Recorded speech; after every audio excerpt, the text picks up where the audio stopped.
Hey guys, no intros today. We are in the courtroom for the Crumbley's continuing preliminary hearing.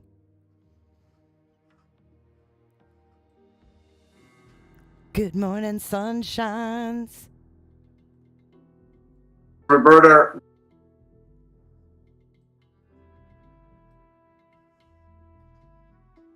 So, about the Ethan thing, I wanted to go back and play that as well. So we'll see how long this goes today. It may go all day. So if it does go all day, then we will have to recap the Ethan hearing because I don't want to just give you the 2-minute clip. I want to play the whole thing because there's a lot of disturbing information that came out. So we will see what happens here. And the judge is not going to make a ruling on that until next week. And it will be in writing. So I don't think they're going to pull him in for another hearing. I think he's just going to write his ruling and it'll be done.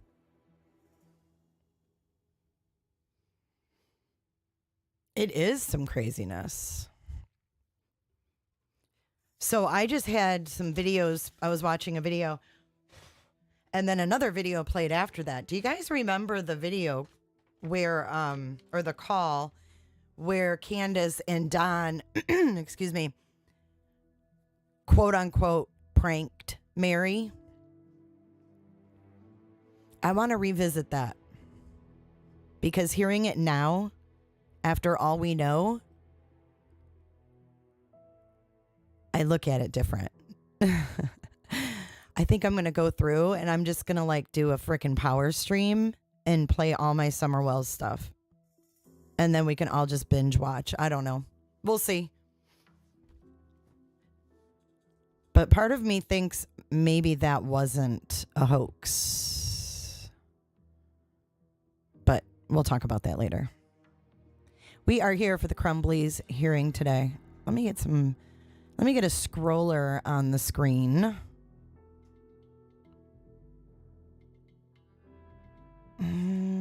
Are the widgets working or whatever? Yeah, happy girl, I agree with you. I think he definitely belongs in the jail versus the Children's Village.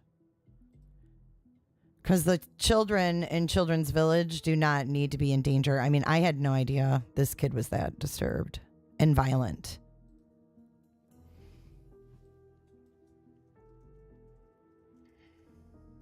Whoops.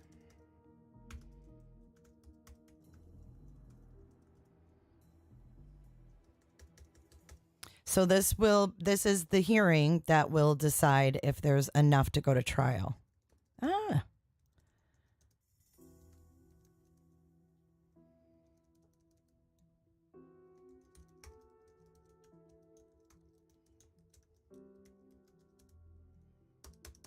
Okay, let's see here.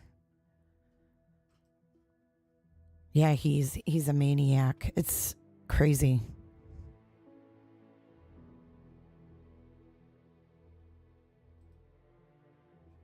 This is weird. Do you guys see text on the screen? Because I don't.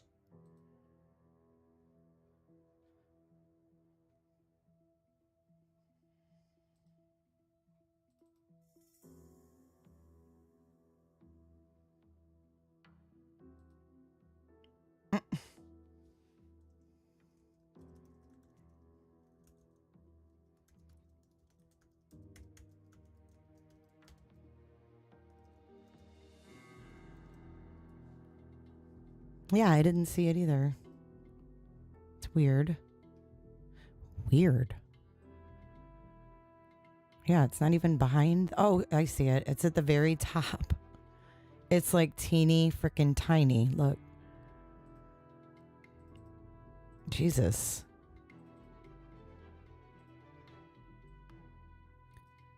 So anyways, the hearing is supposed to have begun at 8:30. Last time it was 9 o'clock before they brought the Crumbleys in. So let's go down here, and then we will make that scroll. We'll make it twirl. Do you like to twirl? Let's see.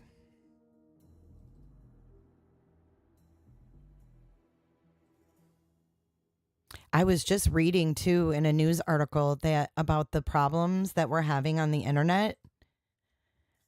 It is because of the dang Russians. It's a malware thing, and that's how they attacked Ukraine with the let me make sure I'm unmuted here. I'm not. What is going on? Why can I not unmute? Oh, is it maybe the TV or the station? Let me see. Oh my God, I still have this pulled up from yesterday. Let's go to this one. I know all the stations because these are my stations that I used to watch. Okay, let's see what is going on here because the other one, I'm not hearing shit.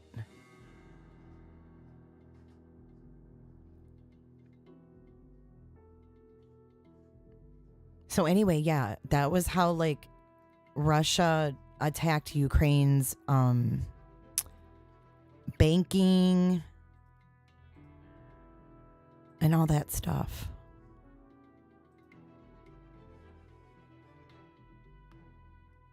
Creep town, dude. Okay, we are in court. I'll see you guys soon. Love ya. Roberta. The defendants are being brought up right now.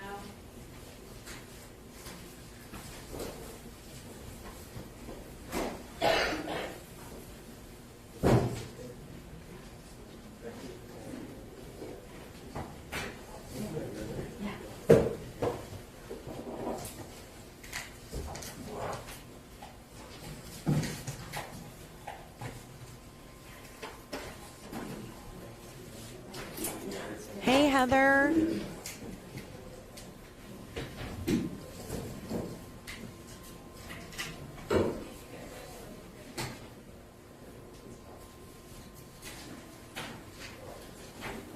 Hey, Heather. We're waiting for them to come through this door, and it's going to be jingle, jingle, jingle, jingle.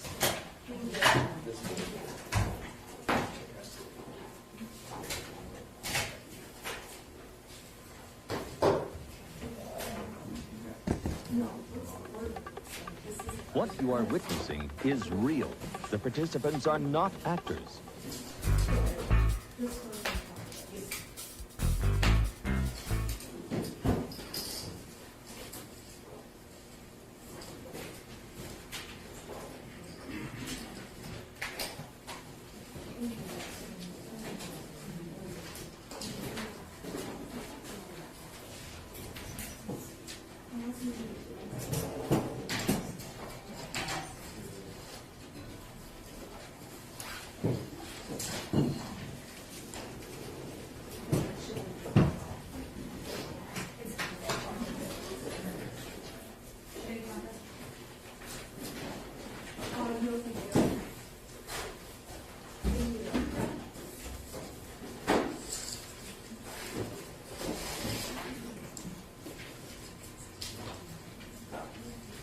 Hey. Oh my God. Summer. Girl, look at the side. Look at that bone. She has a cow femur on the bed. You're welcome, Casey. Mobscene, you're my favorite. Do you like to twirl? Roberta. Bone, did you finally get it back? A cow femur. Blech. We planted flowers on the side of the house.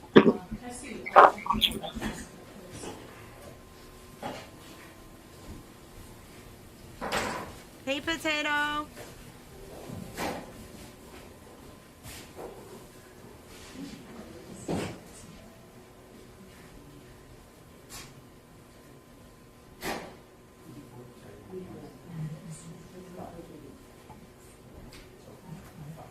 Yeah, Bella ate the first portion, and then when she was done, now Summer gets to gnaw on it.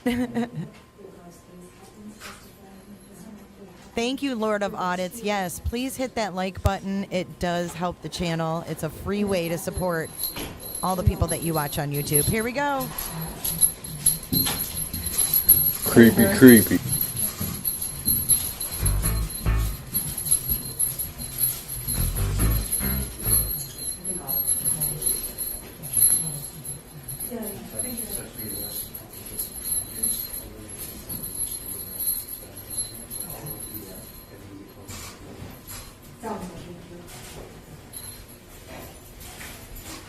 At least the lawyers.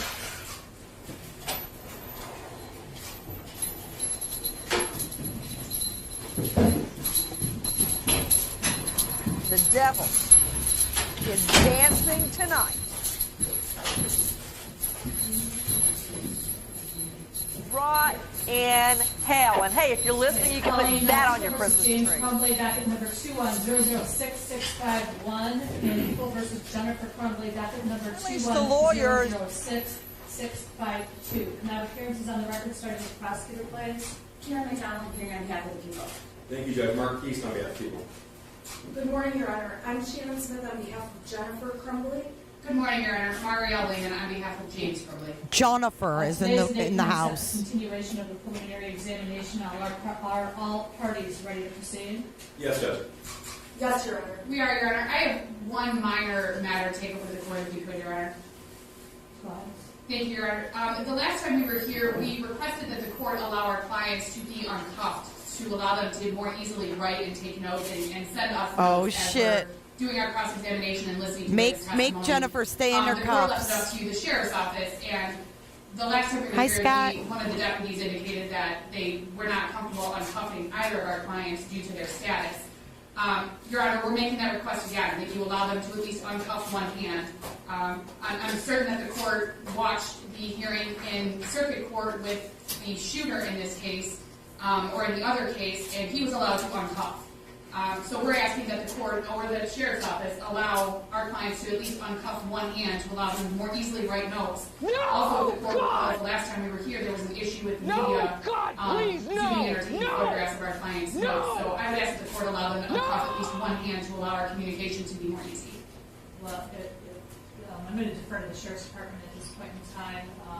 Who's responsible for the...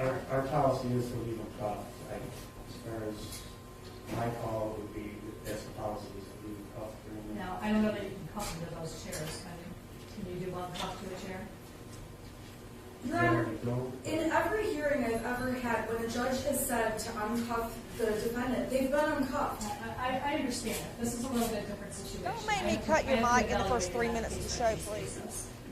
So, there's been occasions in the past where I haven't allowed the defendant to be uncuffed, especially if I've had issues with them in terms of behavior or concerns regarding any security. So, at this point, I'm just going to ask the deputy, is there ability to cuff them to have one cuff to a chair so that they can write with the dominant hand? No, because she signs. Are telling me to do that? Can you do that with these chairs is what I'm asking I you. believe so.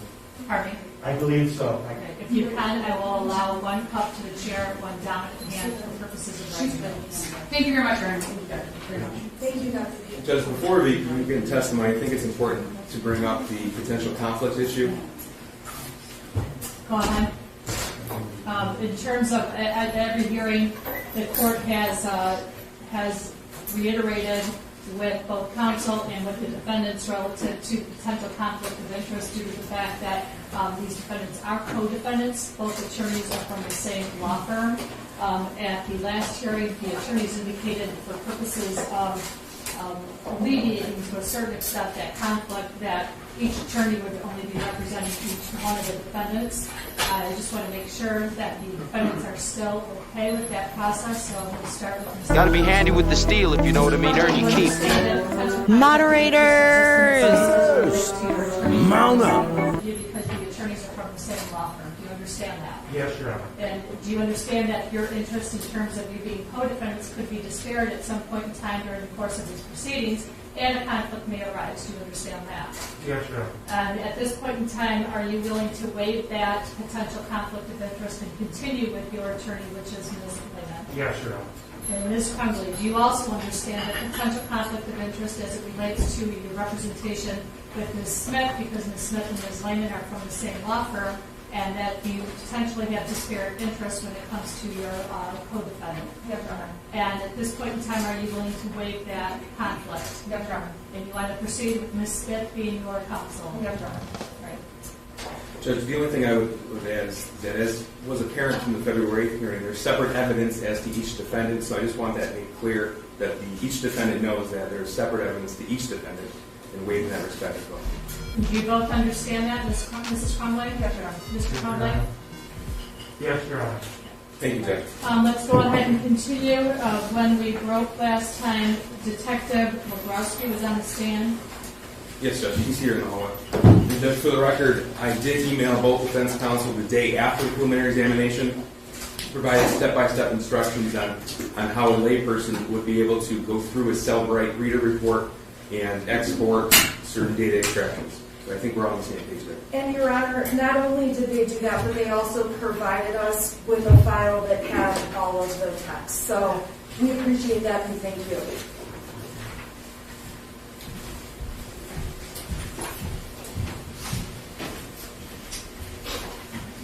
Please raise your right hand. You solemnly swear in the testimony you're going to give will be the truth under the penalty of perjury? Yes, ma'am.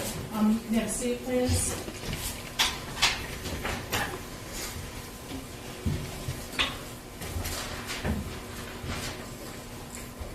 We're going to go ahead and continue with the cross-examination. Detective Smith.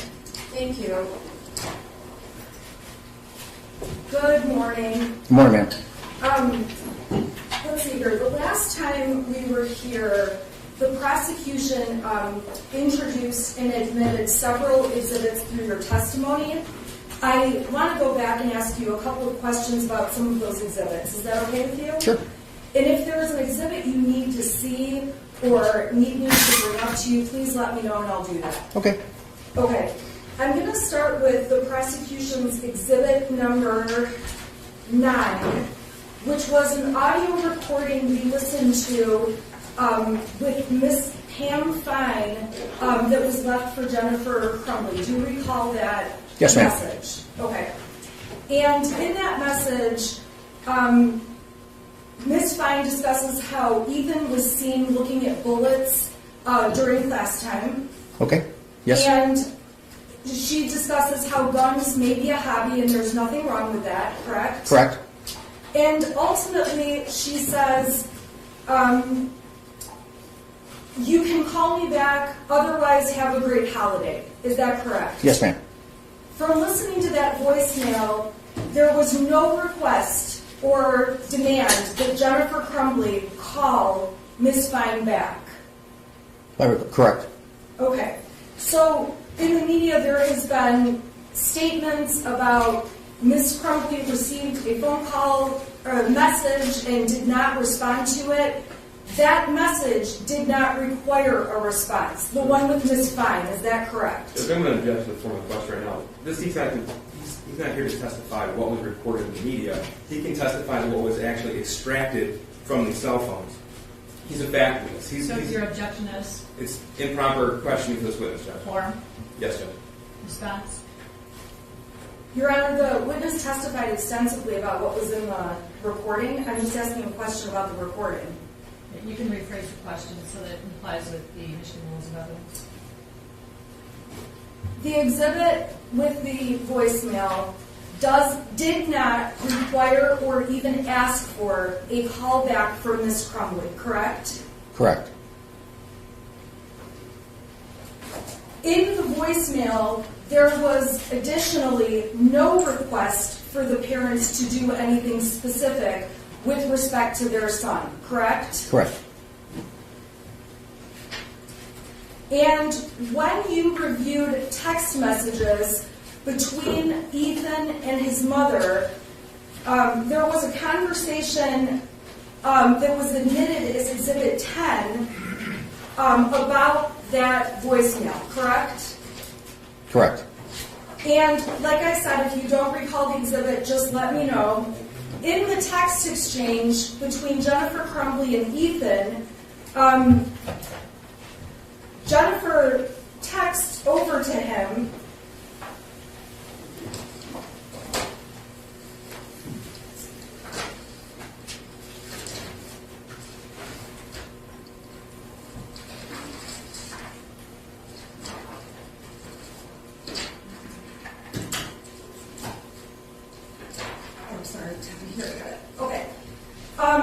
her text starts off, seriously looking up bullets in school, question mark, is that correct?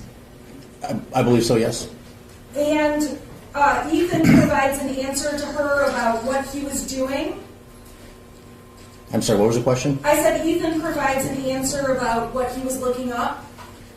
I believe, can I see a copy of that? I just want to make sure. Sure.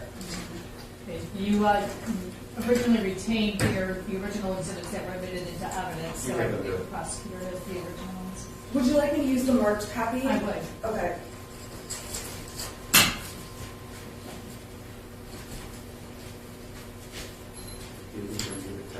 Yeah.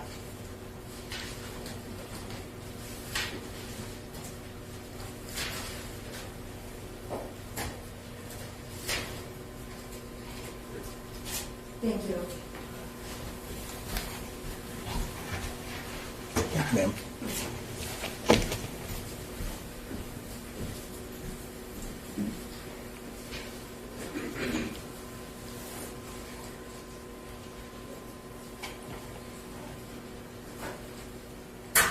Okay, I'm sorry, what was your question? My question was just that there was a conversation between Ethan and Jennifer about what he was doing at school, correct? Correct, yes, ma'am. And Ethan is providing explanations that it was completely harmless, correct? That's what the text message says, yes, ma'am.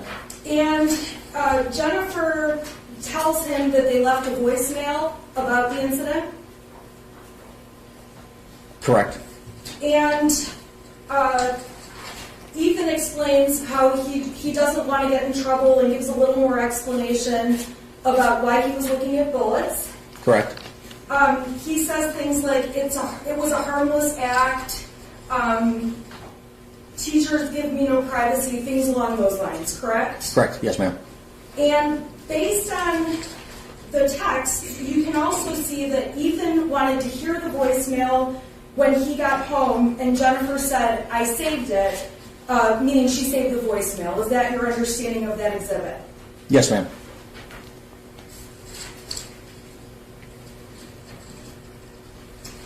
Now, continuing on through that exhibit, Ms. Crumbley is saying things to Ethan along the lines of, are you okay? You know you can talk to us. We won't judge you.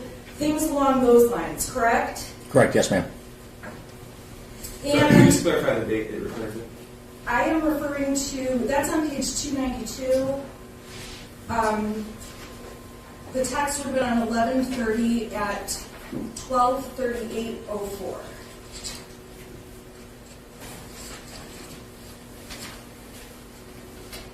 And Ethan is telling his mother, after she says she'll talk to him, they won't judge him, thank you and I love you, correct?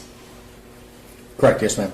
And based on the voicemail that Ms. Fine left and the text messages between Ethan and Jennifer, there was not anything more Ms. Crumbley was expected to do with regard to that voicemail, correct? Objection is speculation, Judge. You can't testify to that. Response to the objection? I'm asking the witness if there was any expectation that Ms. Crumbley would do anything It's speculation. I think it's speculation as well. To sustain the objection, rephrase the question, please. Okay. Based on the conversation between Ethan and his mother, it appears they were going to talk about the voicemail later at home, correct? Judge, I'm sorry, speculation. Again, this witness cannot testify to what things may be interpreted as. He can only testify to what he extracted from the phone. The evidence speaks for itself. Rephrase the question. The conversation between Ethan and Jennifer clearly states that Ethan wants to see the voicemail when he gets home. Correct. Now, whatever happened when Ethan got home, you are not aware of, correct? Yes, ma'am, correct.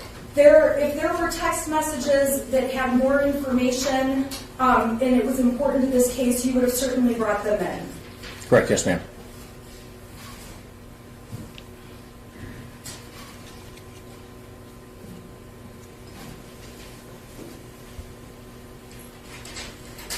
Okay, I'm turning now to Exhibits 11 and 12, and I just want to make sure that I understand those correctly. 11 and 12 were the Instagram user exports of Jennifer Crumbley and James Crumbley. Do you recall those two exports? Yes, ma'am. And those two exports show the username for both Jennifer and James on each exhibit. Correct.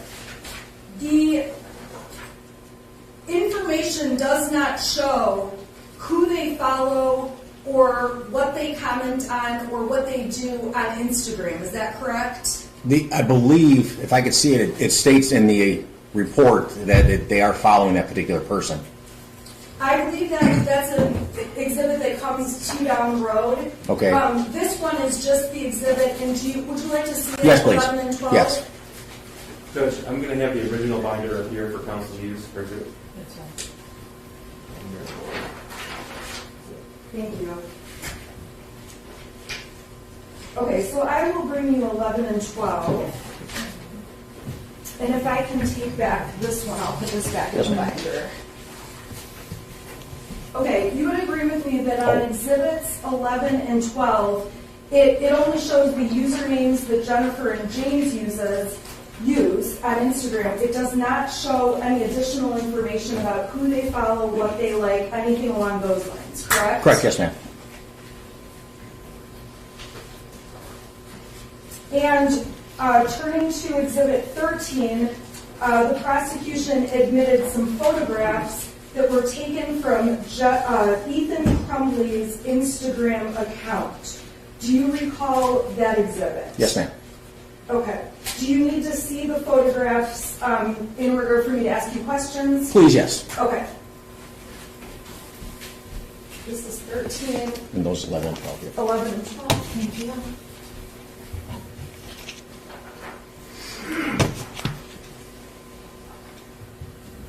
I'm just going to grab my notes over here. Okay, so on that, on those photographs, it appears that Ethan has an Instagram where his username is ethan.crumbley, correct? Correct, yes, ma'am. Are you aware of Ethan using any other usernames besides ethan.crumbley with Instagram? Yes, ma'am. What are the other usernames that Ethan used? There was one that was linked to him called Daddy Vader, Okay. and another one, Ethan_Crumbley. And you admitted, prosecution admitted through you, Exhibit 14, which shows that Jennifer and James followed the Ethan.Crumbley Instagram account. Is that correct? Yes, ma'am. Now, the Daddy Vader account and the Ethan_Crumbley account, you did not provide that same exhibit showing that James or Jennifer followed those two accounts, correct? Correct, yes, ma'am. And in fact, Jennifer and James do not follow those two accounts. According to that device that we got the data from, correct. And as far as you know, you cannot tell if Jennifer and James were aware those other Instagram names were used by their son. Correct. It's impossible to tell if Jennifer and James had any awareness that those two accounts existed. Correct. May I approach, Your Honor? Yes. With respect to Exhibit 13, which are the photographs that were posted, we can agree these were the photographs posted to Ethan's account on the Ethan.Crumbley Instagram user. That they were posted to his account? Well, they came from his account. Correct, yes, ma'am. Okay. And so the first couple of pictures also show various texts that people put as messages to Ethan through his account, correct? Yes, ma'am. So, for example, on this bullet target practice picture, there were people who wrote messages like, fuck you, rotten hell, and go fuck yourself, correct? Correct, yes, ma'am. So when an Instagram user Ashley, posts nobody a said photograph, yikes, he hasn't come home, other Ashley. people, when they see it, can comment on the photograph, correct? Yes, ma'am. It's fair to say that on what you did bring in from Ethan.Crumbley's account, Jennifer and James are not making comments about the photographs, correct? Correct. And there is no way to tell if Jennifer and James even saw those photographs. Correct. And even beyond that, there is still no way to tell whether they know about two other existing Instagram accounts that Ethan had. Correct. Now, there's a photo of a target, photo of a gun, another gun, and then we get into some photos on page 6 of 17, 8 of 17, of this white-faced, ghost-looking creature. Are you familiar with these? Yes, ma'am. Now, these appear to be What you are witnessing is photographs real. The that were participants are not initially posted by Ethan, but photographs that he shared, correct? Shared and posted, he shared to his account? Is that what you mean? Yeah. Correct. Okay. And on all of those photographs of this ghost kind of looking thing, you would agree with me that Jennifer and James did not post any comments about those photographs either. Correct, yes, ma'am.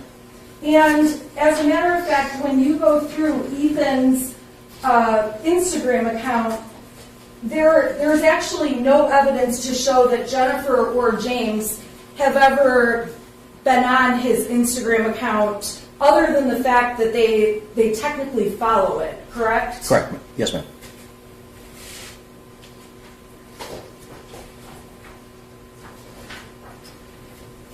I'm going to just put this back before I mess it up. Ma'am.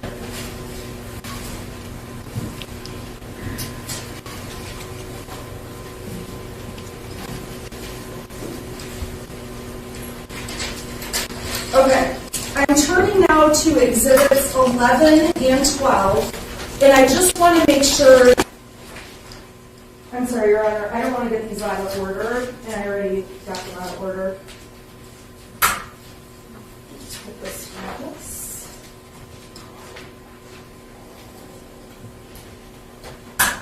Okay, and so, correct? That's some sort of speculation. Again, this witness cannot testify to what he... You did not print out between Ethan and Jennifer's or clearly states items that were on that Daddy Vader account or the Ethan_Crumbley account. Correct, yes, ma'am.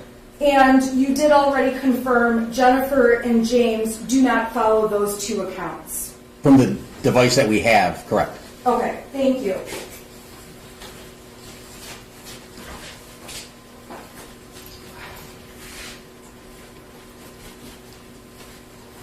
Grandma just called and said you're supposed to go home. Now, the photographs that were posted on the Ethan.Crumbley account, you would agree with me it's not illegal to post photographs of a gun.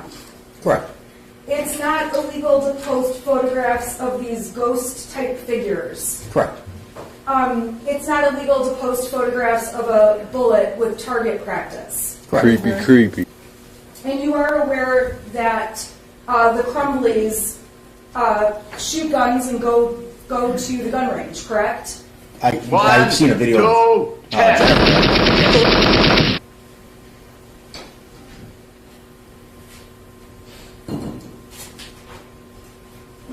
Get your ugly, yellow, no good keister off my property. Okay.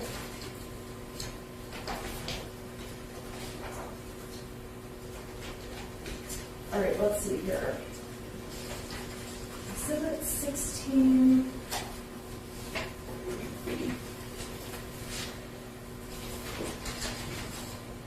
Oh my God, they're still not prepared. She's going to get it all messed up today. You watch. Again, was just Instagram information. Just help a brother out here. People's Exhibit 16 was Jennifer Crumbley's Instagram photos. Is that correct? I believe so. If I could see it, yes, ma'am. Thank you. Just help a brother Yes, out here. Okay, and Jennifer Crumbley posted photos showing a target and that she had gone to the gun range and shot a gun, correct? Yes, ma'am. She posted a picture of the gun in the case, correct? Correct. And she posted a picture of a Christmas tree, correct? Correct. And in the photographs that Jennifer posted, there are no comments between Ethan and her, correct? Correct. I think you've got a Ouija board down your pants. You're going to pull that out. Rot in hell. And hey, if you're listening, you can put that on your Christmas tree. The next exhibit that was admitted was number 17, which was a video that was taken by Ethan Crumbley. Do you recall that video? Can you refresh my memory? What was the contents of the video? The video was a video with him holding a gun. Yes, ma'am. I remember, yes. Okay. In that video, when you were testifying, you mentioned that you could see a gun lock in that video. Correct, yes, ma'am. Okay, explain what a gun lock is. Well, that particular one actually goes through with the slide in the lock, the back position, goes through the barrel, out the front of the barrel, and then locks. So the slide can't go forward and a bullet can't be loaded into the chamber. Okay, so on that particular gun, there is a way to lock it just within the gun itself, correct? With the lock? Yes. Yes, ma'am. Okay. And in that video, you can't tell who else is around when that video was made. Correct. You can't tell if there was other people there, like if Ethan's parents were there, if friends were there, or if Ethan was alone, correct? Correct. The video only shows the gun, no faces. Fair to say? Yes, ma'am.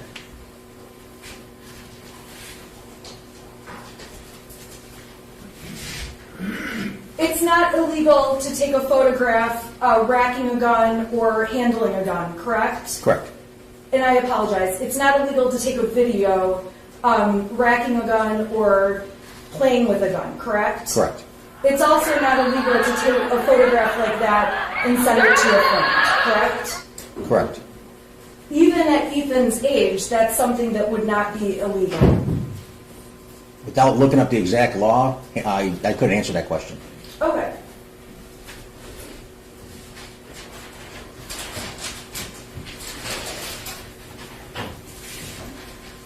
Now, on Exhibit 18, there are Facebook Messenger messages between James Crumbley and Jennifer Crumbley from November 30th. Do you recall that exhibit? Yes, ma'am. And if you need to see the exhibit, please let me know. In this exhibit, Jennifer is saying, call now in all caps, emergency, correct? Yes, ma'am. Then you can see that she texts James photographs of that math paperwork before it was altered and then after Ethan had written some more things on it, correct? Yes, ma'am.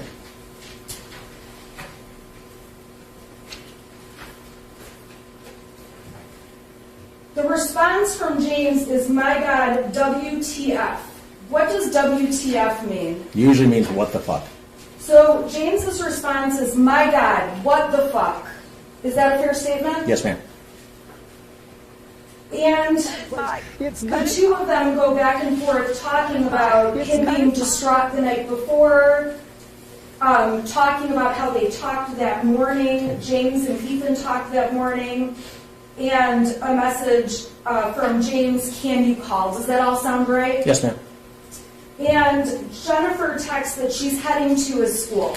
And ultimately she did head to his school, is that correct? Yes, ma'am. Jennifer texts, I'm very concerned, headed to school, correct? Yes, ma'am.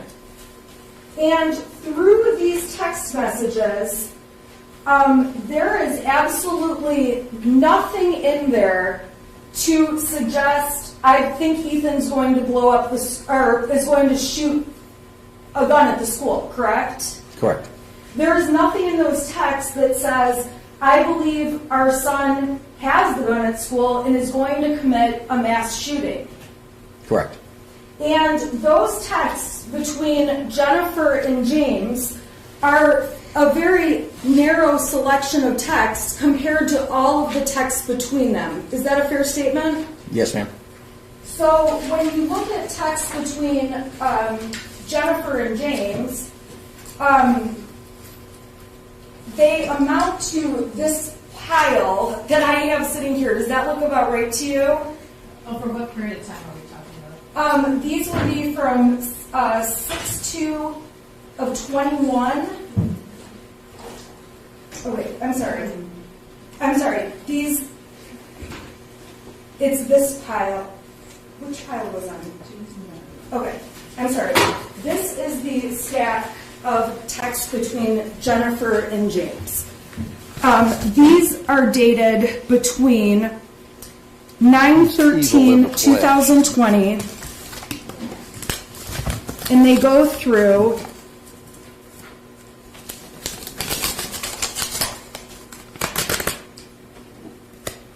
11/30 of 2021.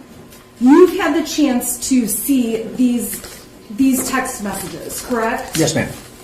So, out of the text messages belonging to James and Jen, the most important information in that stack was these couple of texts about there being an emergency at the school and things along those lines. That's why you've testified about that in court, correct? Yes, ma'am. And if there was any text between Jen and James or a Facebook message that said, I believe our son could be a school shooter, you certainly would have testified about that in this courtroom. Yes, ma'am. It's fair for us to conclude that there are no texts where Jennifer or James say, I believe our son is going to shoot up people at the school. Correct. There are no texts between the two of them that suggest he would do anything homicidal or anything to hurt other human beings, correct? I don't know. He doesn't know. He does not know. Yes. Correct. So, and throughout the text messages, there are many occasions where Jennifer and James, through the Facebook messages and text, are discussing things with regard to Ethan, correct? Yes, ma'am. So, for example, there's several texts of, do you know where Ethan is? What time is he getting home from school? How is he riding? Is he getting a ride home, correct? Yes, ma'am. There are all kinds of texts about Ethan's doing his schoolwork right now. What is he working on? He's working on this project. All kinds of things like that. Correct. So, in the grand scheme of all the texts between Jen and James, Although they talk often about horses and their own things going on in their lives, we can agree they mention and discuss their son frequently. Correct. And by frequently, you would agree with me that at least every day from September 13th, 2020 through 11:30, there are texts where Jennifer and James are talking about their son. Correct, yes, ma'am.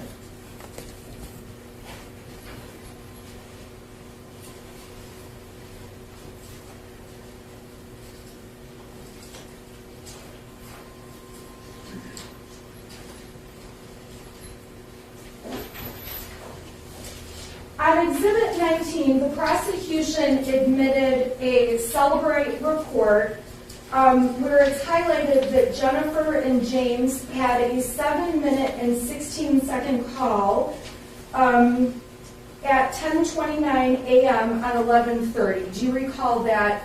Yes, ma'am. Okay. In addition to that phone call, you're also aware there are other phone calls between Jennifer and James that morning as well, correct?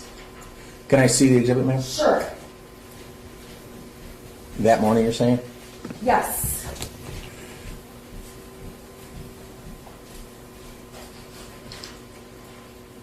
Correct, yes, ma'am.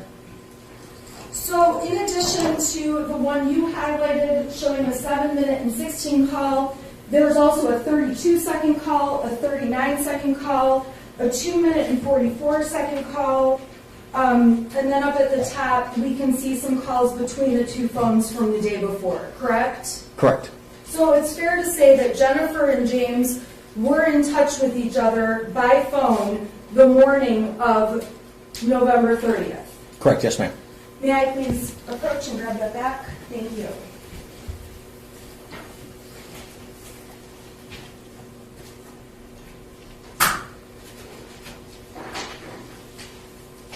All right, Exhibit 20 was the DoorDash map. I don't have any questions about that.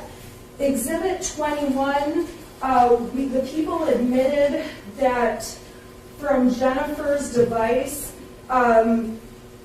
it appeared she Googled or searched for research clinical depression treatment options. Is that correct? Yes, ma'am.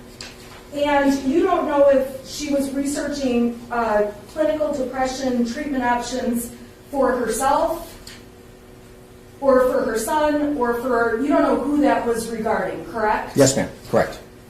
It doesn't say in the search who she was looking for, correct? Correct. So, and in addition to that, that's the only search that you provided for this court, although I imagine Jennifer searched for many, many things on her phone at various points in time, correct? Yes, ma'am. Correct. And if you had seen something in one of Jennifer's searches, like homicidal child, or what do I do if I believe my son is going to shoot students at a school, you would have brought those searches into this court and shown them to us, correct? Correct. There were, in fact, no searches along that line. The closest, most relevant search you found was this research clinical depression treatment options. Correct.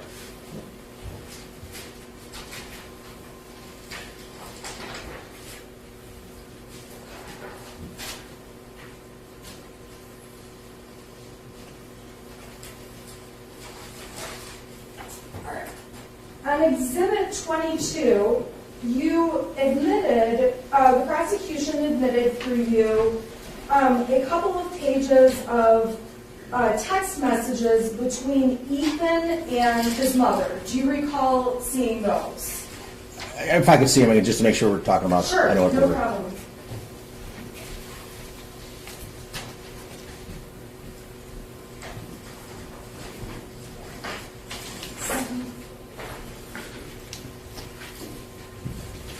Okay, so those texts were admitted, and they're approximately 4 or 5 pages long. Is that about right? 3 pages. 3 pages, okay. And when you look at the total we print out all of the texts between Ethan and Jennifer, and this is going back to June of 2020 up through 11/30 of 21. There's far more texts between Jennifer and her son than just those 3 pages, correct? Correct. May I approach to grab those? Yes. Thank you. Now, on these text messages, Ethan is saying things along the lines of, there's someone in the house, I think. Someone walked in the bathroom. I thought it was you. When I came out, no one was home. There's no one in the house, though. Dude, my door just slammed. Ethan is sending his mother a series of messages claiming there's someone in the house or there's something going on, correct? Correct. And in all fairness to Ethan, you don't know if there's somebody in his house, correct? I'm sorry, what's the question? You don't know if there really was somebody in his house, correct? I don't, correct. And you don't know also if there are phone calls between Jen and James or between Jen and Ethan at the time that these texts are being sent, correct? I believe we looked at that, and I don't believe there were any phone calls between them. The way you would look at the phone calls, though, would be looking from Jennifer's cell phone to Ethan's phone, correct? And reverse, yes. In reverse, but if Jennifer was to use the phone at her office, like on her desk, that would not appear. That would not appear in the search in terms of a call between her and Ethan, correct? On Ethan's phone, it would. Did you look to see if on Ethan's phone there were calls? Yes. And you didn't find any calls? I don't recall any, no. The time these messages are sent, the truth is we don't know if there was someone in the house or what was going on, correct? Correct. It's impossible for us to take 3 pages of text messages and understand the complete context. Object to the form of the question, Your Honor. That's a decision for this court to make. I'm sustaining. Go ahead and read first, please. It's whenever we're looking at text messages, the text messages don't say the context within which they were texted, correct? I'm sorry, I don't understand the question. I apologize. I think it's a bad question, and that's my fault. Okay. I'm going to move on. Okay.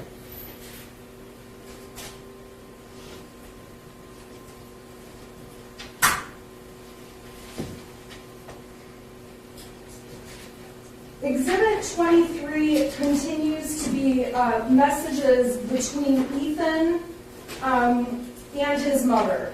Do you recall admitting those or providing those to the prosecution and them being admitted as Exhibit 23? I believe I do. If I can just look at it real quick. Thank you.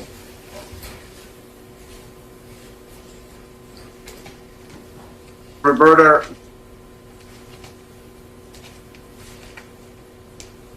Okay, I remember these. Yes, ma'am. Okay. Yes, ma'am. And these text messages mostly start off with Ethan texting his mother that he believes the house is haunted, that weird things are happening and he's scared the house is haunted. He claims he got some videos and a picture of a demon, correct? Correct. Now, in looking in his phone, you found no videos that would match what Ethan's talking about, correct? Correct. You found no photographs of demons, correct? Correct. And Ethan says here, I am not joking, it fucked up the kitchen. In all honesty, you have no way of knowing whether Ethan's joking overall or not, correct? Correct.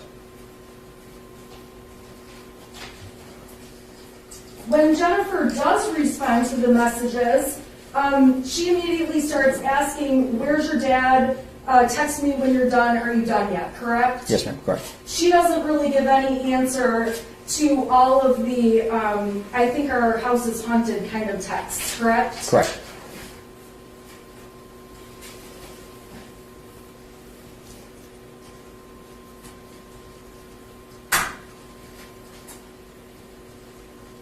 And when it comes down to what Ethan was texting, you never saw any evidence that bowls had been thrown and caused any damage, correct? Correct. There really is nothing to corroborate these claims Ethan is making about the house being haunted. Correct.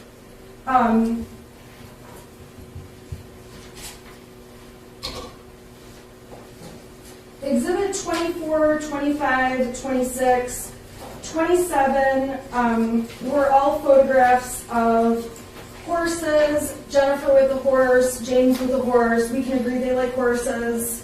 Correct. And these horse photos were taken on one day when Ethan was trying to get a hold of his parents. Is that correct? Yes, ma'am. And out at the farm, when James and Jennifer are on the horses, I'm sorry, I'll strike that. So the point of these exhibits was just to show there was some moments in time where Ethan could not get a hold of his parents. Is that a fair statement? Judge, again, I could object from the question. Sustain. The photographs that you provided are to show where Jennifer and James were when they were not with Ethan, correct? Correct. And they were taken at a time when Ethan was trying to get a hold of his mom and dad. Correct.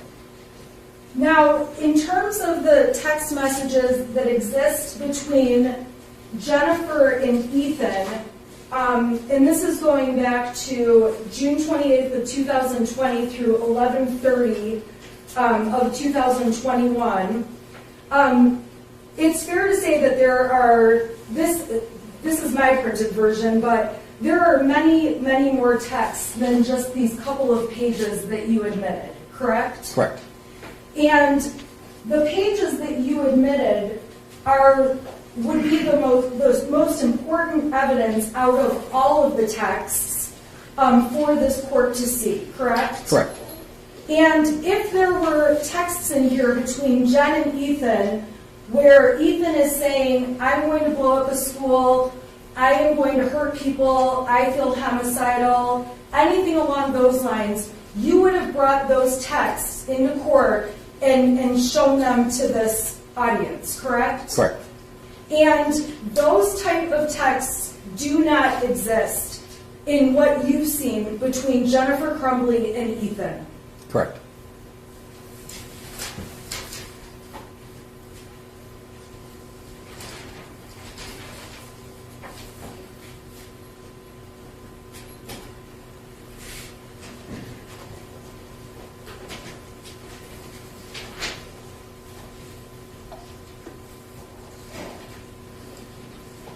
All right, turning to Exhibit 28, there was a conversation between James and Jennifer Crumbley that was admitted as People's Exhibit 28. Do you need to see those Please, yes, ma'am. exchanges? Yes, ma'am. Thank you.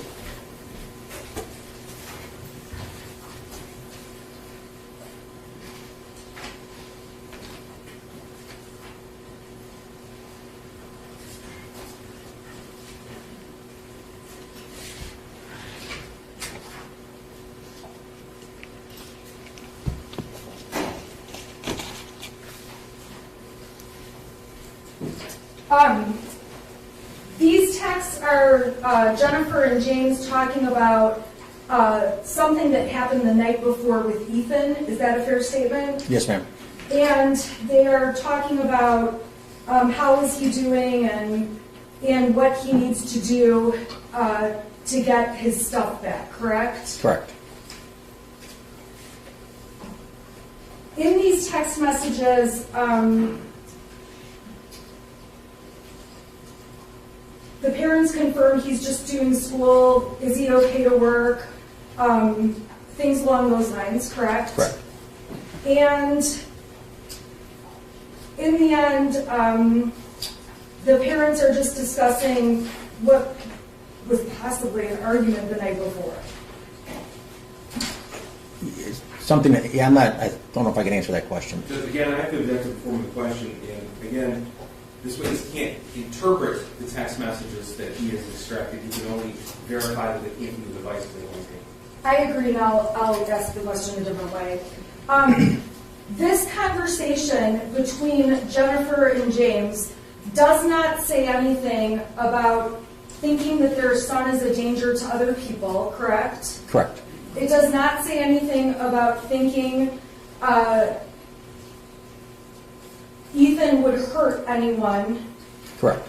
And again, when you look at all of the texts and messages between James and Jen, there is nothing like that in those messages. Correct. And if there was something like that in those messages, you would have brought it to the court's attention. Correct.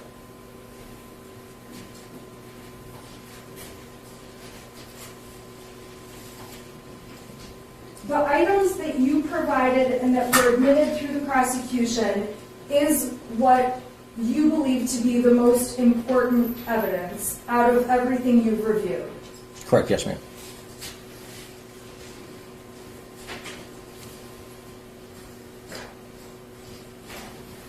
Exhibit 29 were messages admitted between Ethan and a friend of his regarding voices and going to a doctor. Do you recall those messages? Yes, ma'am. Did you want to see those? Or Yes, please. Yes, please. I'm handing you Exhibit 29. Thank you.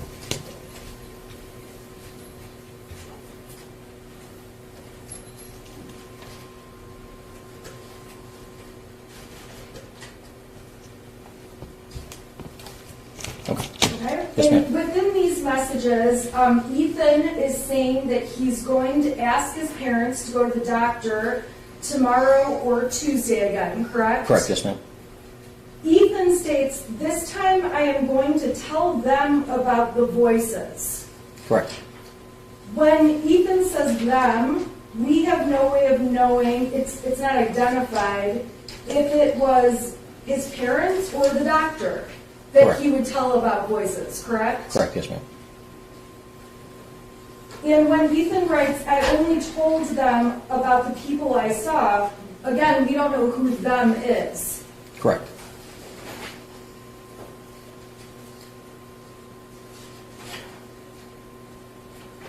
At the end, when Ethan says, like, I am mentally and physically dying, we don't know if Ethan really feels like he's mentally and physically dying or if he's just exaggerating, correct? His words were that, but yeah, correct. I don't know what his mindset was. You don't know what his mindset was or the context of what was going on at the time he typed that, correct? Correct. And again, if you had seen messages saying things like, I am going to shoot up the school, I am going to kill people, making plans for this, those are text messages that you would have brought in for this court, correct? Yes, ma'am. And this is the best evidence that you found that you think is relevant. This conversation about going to the doctors and telling them about various things. Correct, yes, ma'am. And we don't even know who them is. Correct.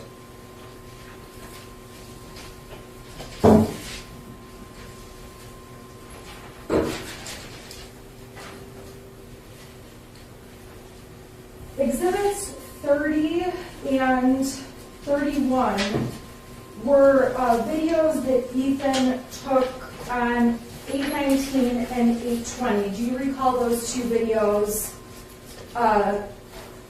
That were in the text thread? Those two? Yes. Yes, ma'am.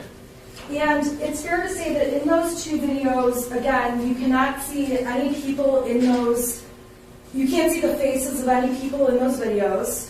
Correct. You can't see who is around at the time the videos are made. Correct. There's no description about why those videos were made. Correct. All we know is that those two videos were made and that Ethan texted those two videos to his friend Brady. Correct. With some conversation, correct. With some conversation. Okay, but in the grand scheme of things, the taking the videos he took was not illegal. Well, him possessing the gun at that time, unless I know the exact, I don't know, I don't want to answer with him having that gun being illegal and what was going on in the video. Okay, fair enough. Your Honor, may counsel on approach? Yeah.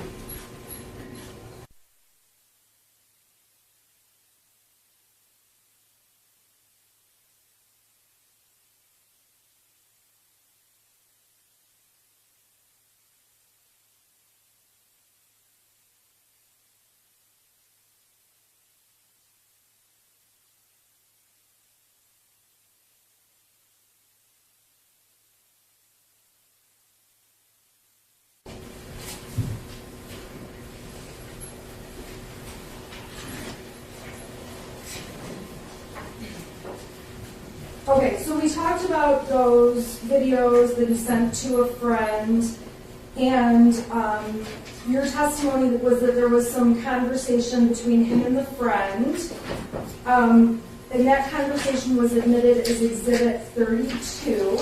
Would you like to see Exhibit 32 so I can Yes, ma'am, ask please. some questions?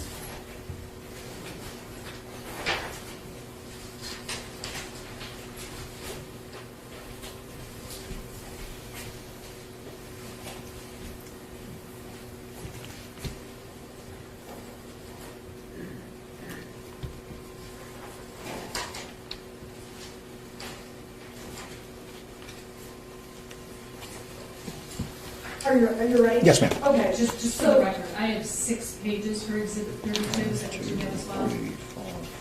Yes, ma'am. Yes. Okay, so on the first page, we can see that video was sent to Ethan's friend, Correct? and there's discussion about inviting his friend to the gun range, Correct? and we can see that Ethan sends another video to his friend, Correct? and the friend is saying things like, nice, now pull the trigger, JK, JK, JK. What is your understanding of what JK, JK, JK means? Just kidding. So just kidding, just kidding, just kidding. And those are all things the friend says to Ethan. Nice, now pull the trigger, JK, JK, JK, correct? Correct, yes, ma'am. And Ethan responds about how his dad left the gun out, but he knows gun safety, so it's no problem, correct? Correct. And then he says, now it's time to shoot up the school, in capital letters, JK, JK, JK, JK, JK, correct? Correct. So this conversation existed between Ethan and his friend, Correct. but there is not any kind of conversation like this between Ethan and his mother Correct. or Ethan and his father. Correct.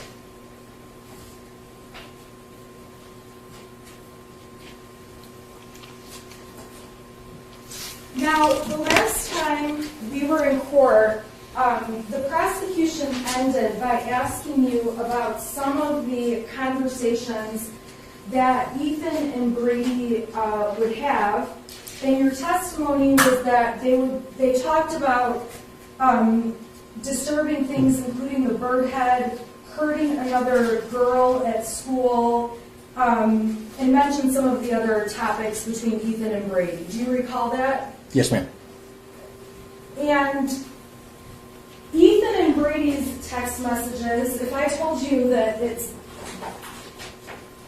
this entire pile is the communications between Ethan and Brady, would that surprise you? I believe there are about 25,000, so it looks about right. 25,000 messages, about 5,000 pieces of paper when you print it out. Looks about right. And you would agree with me that while there was conversations about the bird head and hurting another student, Ethan and Brady talked about way, way, way more topics than just those types of things, correct? Correct.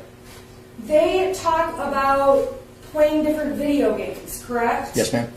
They talk about how much they eat versus how big their stool is when they go to the bathroom. I don't recall that exact one right now, but They talk about silly boy things. yes, ma'am. They talk about other students. Yes, ma'am. They talk about homework. Correct. What you've pulled out to share with this court, it's fair to say it's a very small section compared to the grand scheme of what Ethan and his friend talk about. Correct. Okay. And again, you pulled out what you believe is the most important information for this courtroom. Yes, ma'am. And these are between Ethan and Brady. You don't have any, it doesn't appear that Jennifer or James are grouped into any of these messages, correct? Correct. It appears these messages are strictly between those two boys. Is that true? Yes, ma'am.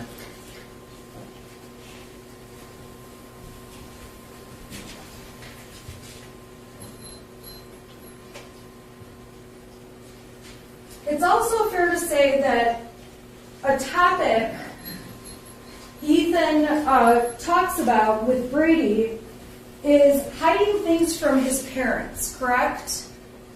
Yes, ma'am. He talks about hiding the bird head and what he's doing with birds from his parents. Yes, ma'am. He talks about efforts he's making to wait until his parents leave the house so he can do things and not get caught, correct? Correct. There certainly is nothing in those texts that show my mom and dad know I'm cutting off the head of a bird and support me doing this, correct? Correct. And if there was anything like that with respect to Jennifer or James, you would have brought those messages into court, correct? Yes, ma'am.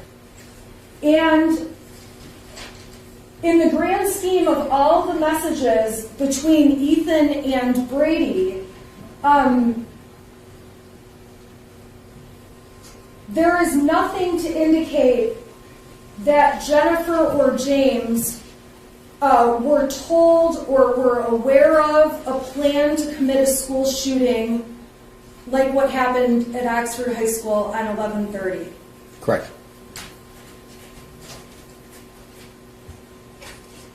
In fact, Ethan discusses repeatedly hiding things from his parents Yes, ma'am. and doing it when they're not home. Correct.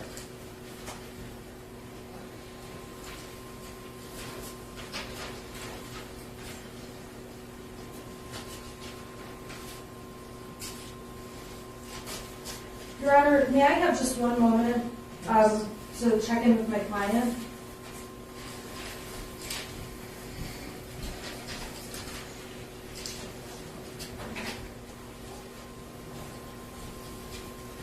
I have nothing further for this witness. Thank you. Thank you, Your Honor.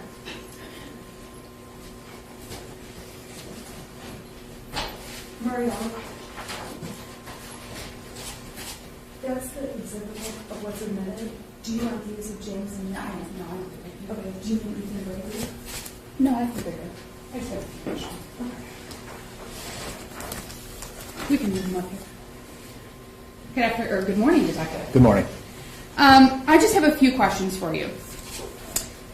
So obviously you reviewed a massive number of text messages. Yes, ma'am. And Facebook messages. Yes, ma'am. And you also reviewed text messages between James and his son. Correct. Yes, ma'am. And it's fair to say that there weren't a lot of messages between James and his son. Correct. But in reviewing messages between James and Jennifer, you note that James was with Ethan quite a bit. Would that be fair? Yes. In fact, there were often times where James was answering questions that Jennifer had and he was with Ethan, right? Correct. And in the messages between James and Jen, or between Ethan and James, you don't see anything where Ethan was asking James for help. Is that fair? Let me clarify. You don't see any messages from Ethan to James where he was saying he needed help mentally, correct? Not that I recall. Correct. Or that he needed help because he was going to do something bad. Is that fair? Yes, ma'am. And you don't see any messages from James to Jennifer or from Jennifer to James saying that Ethan had given them that information. Is that fair? Yes, ma'am.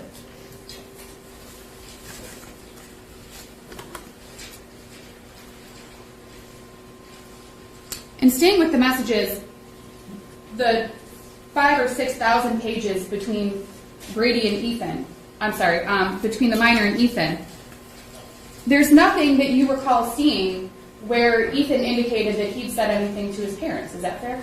Yes, ma'am. If that had happened, if you had seen those messages, you would have advised the prosecution. Yes, ma'am.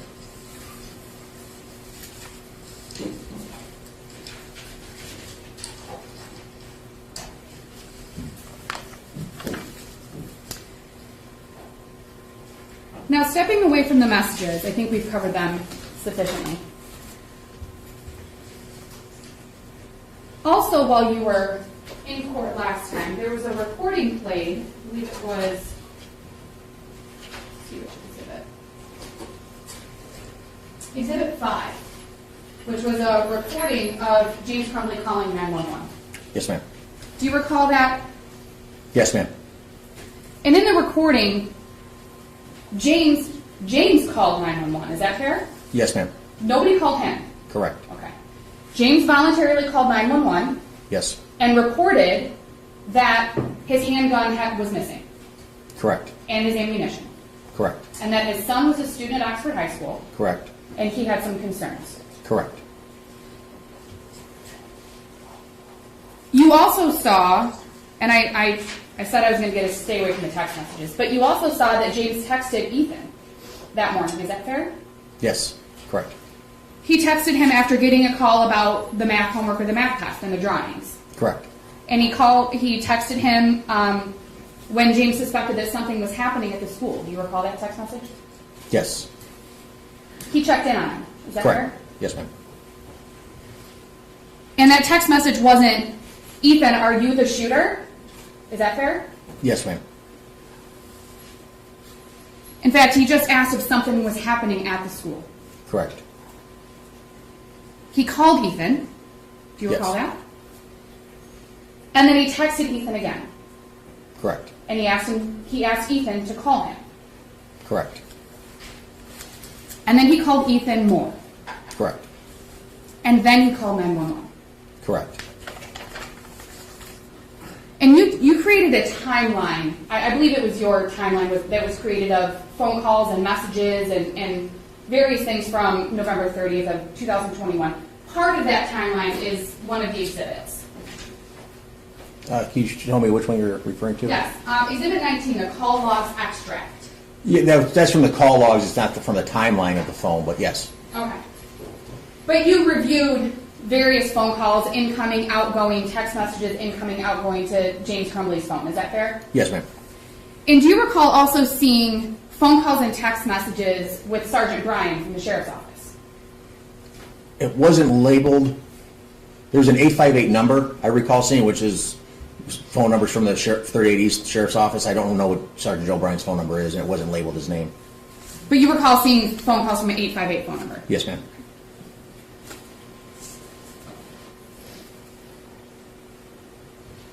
And do you recall there being multiple phone calls with the 858 number?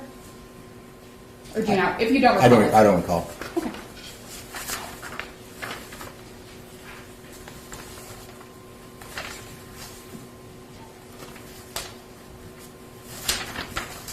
From what you remember in reviewing the phone calls, you didn't see anything that would indicate that James wasn't responding to any phone calls. Is that fair? Correct.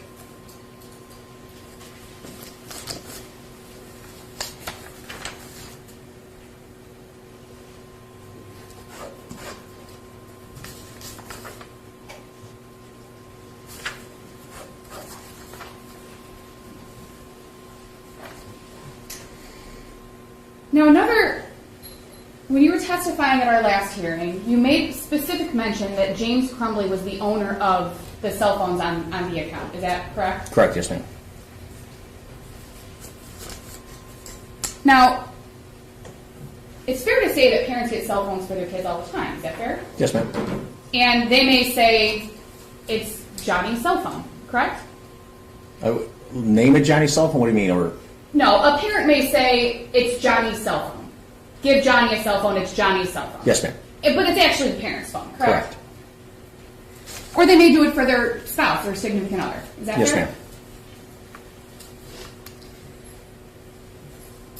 Now, it isn't expected that simply because somebody is listed as an owner of the phone, that they know everything that that the user is doing on the phone. Is that fair? Objection, speculation, Judge. I'm going to sustain. Rephrase the question, please. Thank you, Your Honor.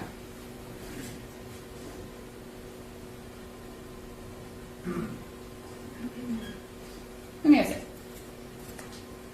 You're not aware of any time where the listed owner of the phone has been responsible for what the user has done. Is that fair? Objection, Judge. Improper form. It's not relevant. Your Honor, as for relevance, I would argue that it is relevant. I'm overruling as to relevance. Go ahead, you can answer the question. Okay, I have the question again, please. Sure. You're not aware of any times that the listed owner of a cell phone has been held responsible for what the user of the phone has done with the phone.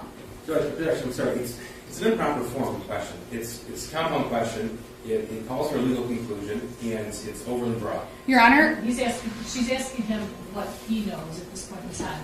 I'm overruling the objection. Go ahead and answer the question.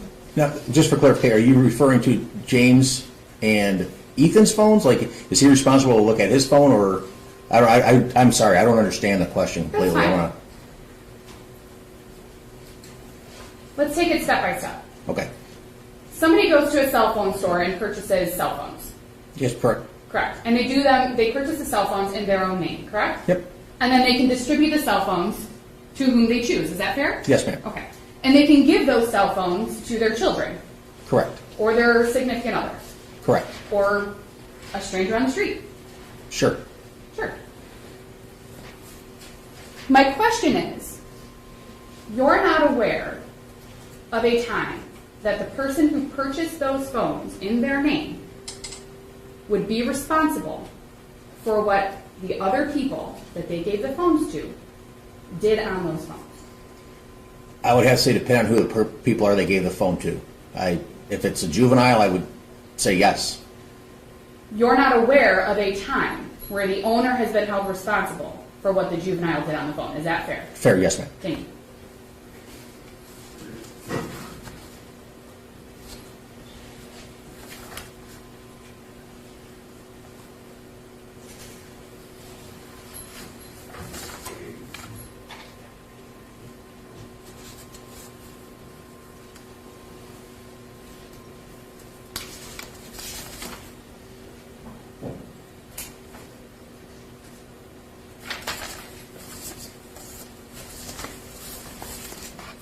Just wanted to clarify something regarding a few. So I'm going back to the text messages again. I apologize. It's okay. There were text messages in Exhibit 22, which I believe are the text messages between the other minor and Ethan. Okay. Yes, ma'am. Or between Ethan and his mother. I don't recall if you looked at the dates, but those were March of 2021. Sounds familiar. Yes, ma'am. And you don't recall seeing anything after March of 2021 in any of the thousands upon thousands, tens of thousands of text messages that you looked at. Is that fair? March of 2021, and whose text threads? So the first text thread, that was a really bad question. Thank you. Okay. So the first text thread I'm asking about is between Ethan and his mom. Okay. And it was talking about the noises and the sounds in the house. And yes, ma'am. Okay. And my partner discussed that with you a little bit. But that was March of 2021. And you don't recall any messages after that section that we looked at. You don't recall any messages after that about the voices or anything like that? Referring to that conversation? Correct. Correct, yes, ma'am. And you don't recall anything in any other text threads about the voices or the noises or anything like that? Correct.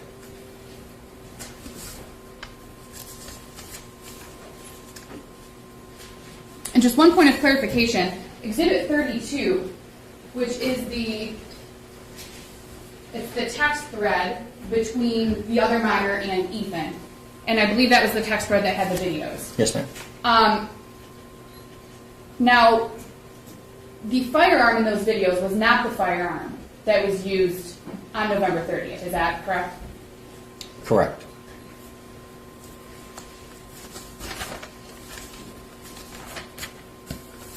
One moment, Your Honor.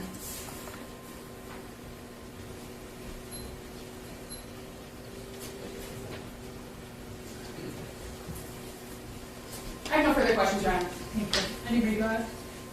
Yes, sir. Thank you. Do you want these?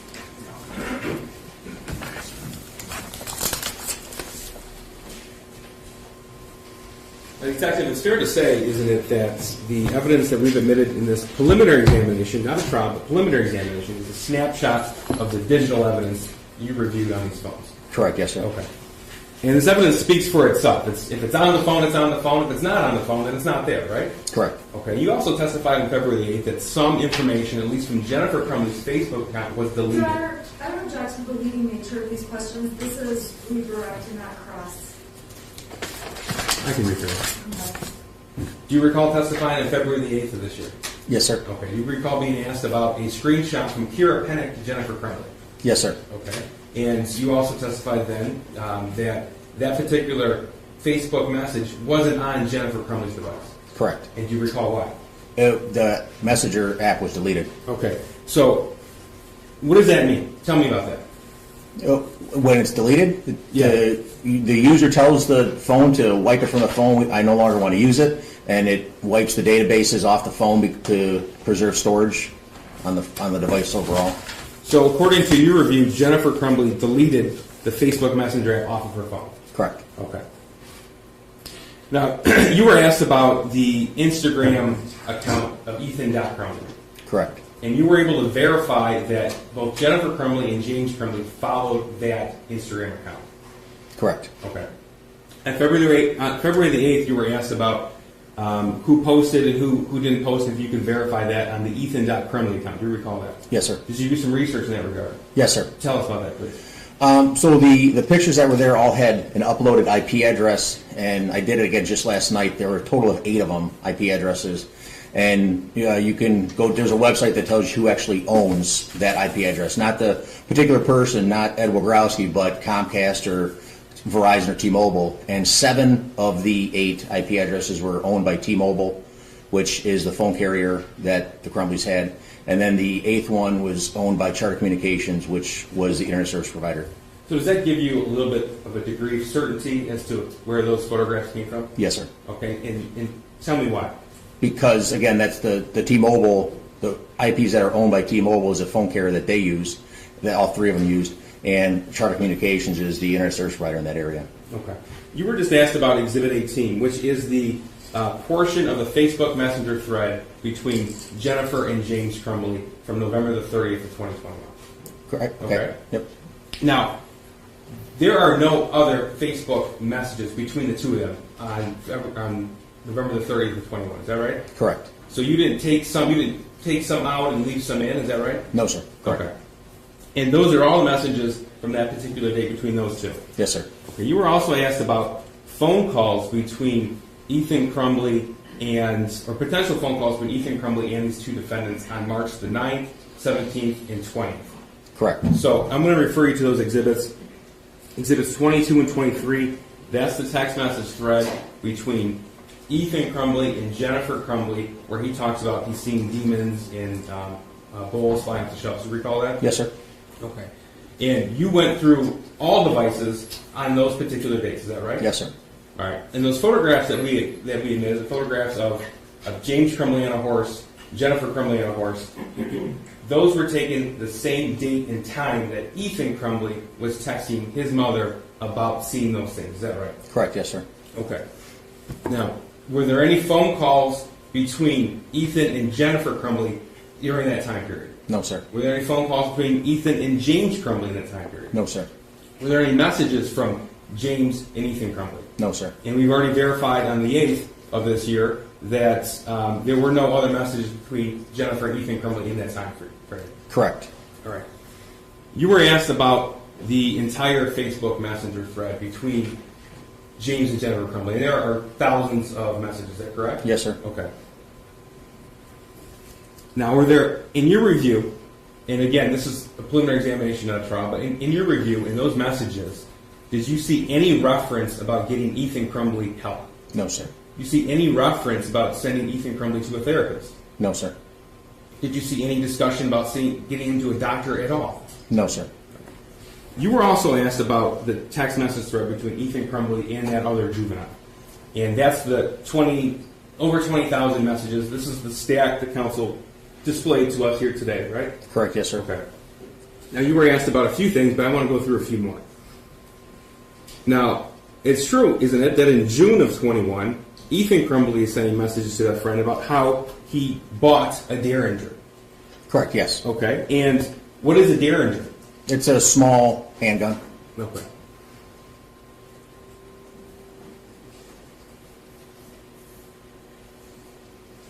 And he sent messages to that other individual.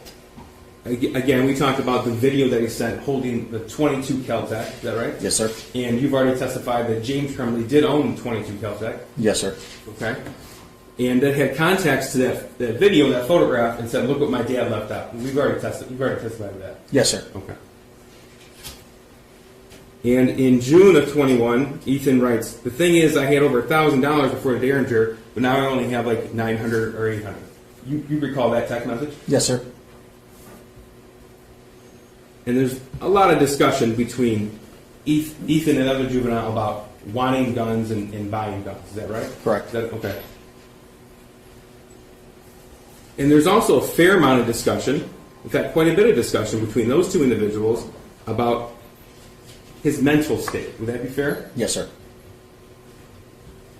So you were asked about, I think counsel said, is it fair to say that Ethan Crumbley talked about hiding things from his parents? You recall being asked that question? Yes, sir. Okay. And specifically their text that Ethan Crumbley sends that other juvenile that he is, quote unquote, fucked up.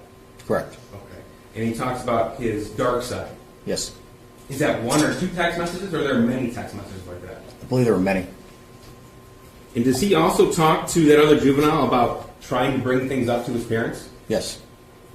April the 5th, isn't it true that Ethan Crumbley writes, "Now my mom thinks I take drugs," and right after that, like she thinks the reason why I'm so mad and sad all the time because I take drugs and she doesn't worry about my mental health? Do you recall that? Yes, sir. And then he writes, "They make me feel like I'm the problem." Correct. And that's the same text conversation, is that right? Yes, sir. And he also writes, "My mom makes everyone feel like a piece of shit." Yes, sir.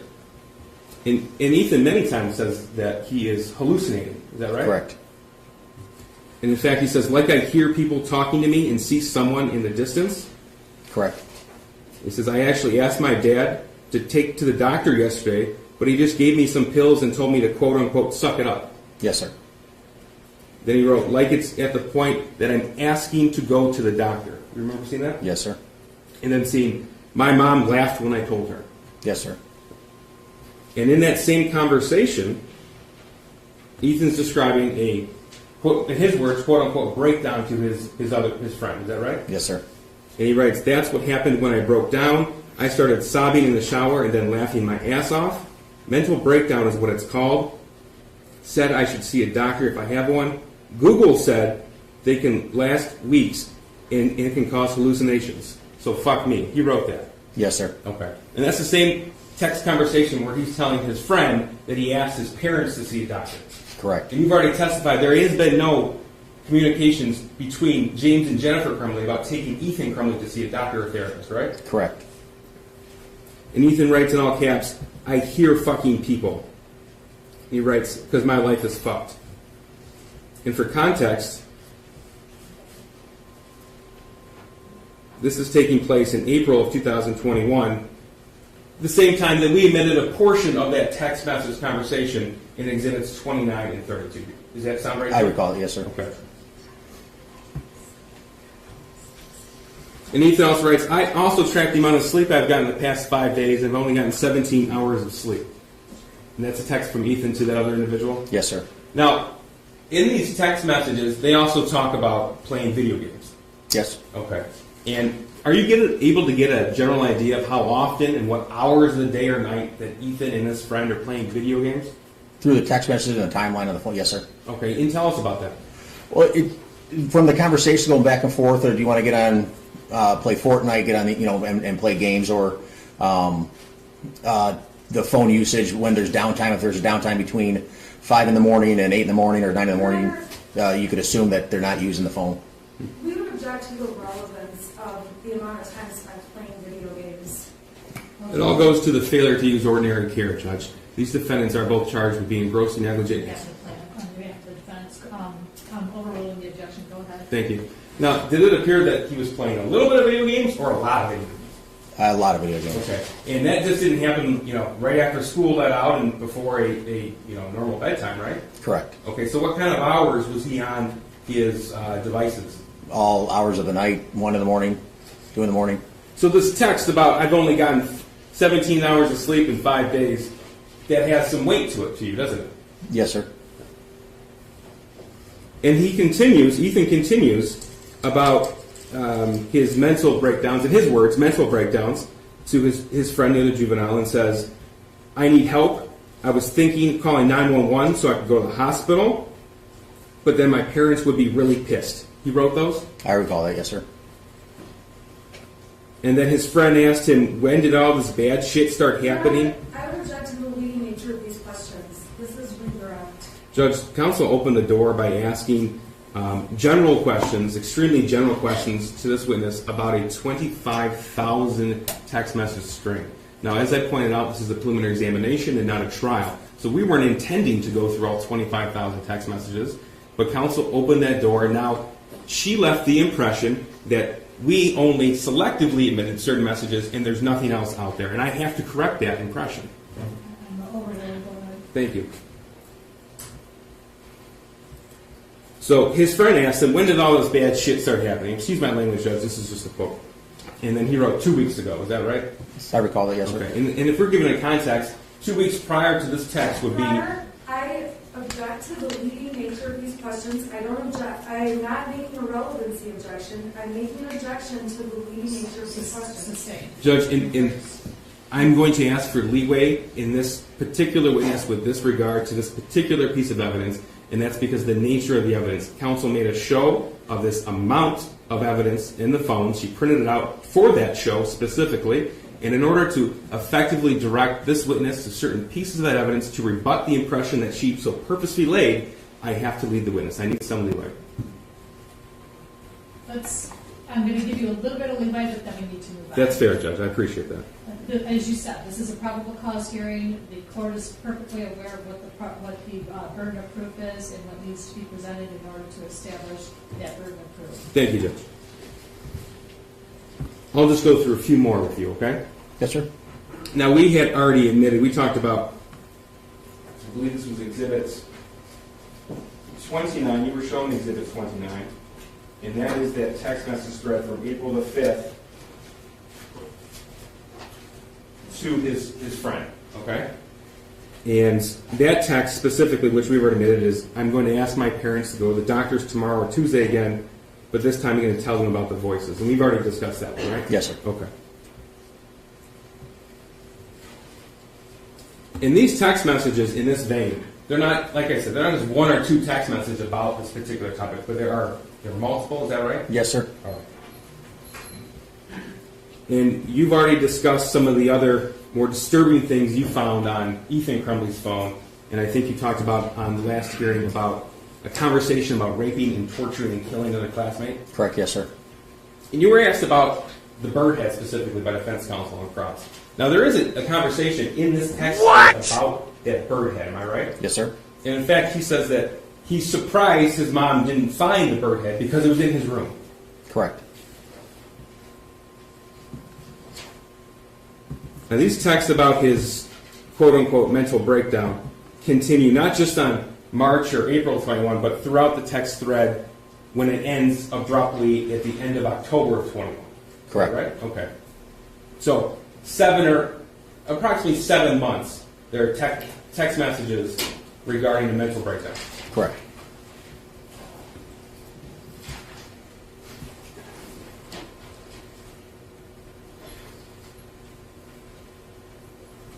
In fact, regarding the bird head specifically, on October the 11th of 21, there's a text message thread between Ethan Crumbley and that friend where he says, holy shit, my mom legit almost found the bird head. She pulled away the sheet covering it. It was fully exposed, but IDK, meaning that I don't know. I don't know. I don't know how the fuck she didn't see it. My dad was even in there. Jesus Christ, my heart is pounding right now. And that's on. I don't know. He doesn't know. He does not know. Is that right? Yes, sir, I recall that. Now, you're aware that a bird head was recovered from the Oxford High School, one of the bathrooms at the Oxford High School, is that right? Yes, sir. Okay. And that was recovered on November 11th at this point. Correct. So that was 1 full month after Ethan Crumbley's writing about his parents almost found it in his room. Correct. This guy is just... So you were also asked about the 293-page text thread between Ethan Crumbley and Jennifer Crumbley. Yes, sir. Okay. And during the exam on February the 8th, we admitted certain portions of that text thread. Correct. And just so everybody's clear, the portions that were omitted did not remove certain text messages. That's a true and accurate depiction of that text message conversation from the dates that we omitted. Is that right? Correct, yes, sir. All right. Counsel asked you, made a point about a text from Jennifer Crumbley to Ethan Crumbley where it said, "I love you." Do you recall being asked that question? Yes, sir. Now, when you go through a Celebrate reader report and you export it to a PDF file, are you able to search for certain words? Yes, sir. Do you have the opportunity to search for the word love? Yes, sir. How many times does the word love pop up? Objection. This is so irrelevant. Sustained. Because they brought it up. At least the lawyers.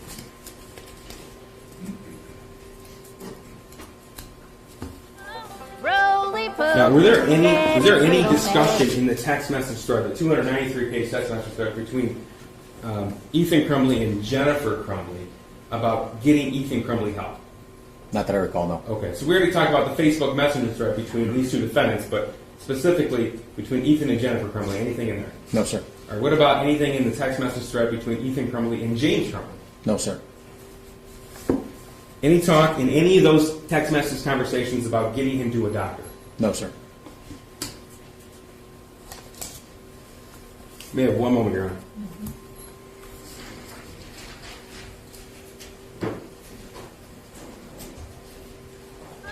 Roly-poly, daddy's little fatty. Daddy's gonna be a man someday.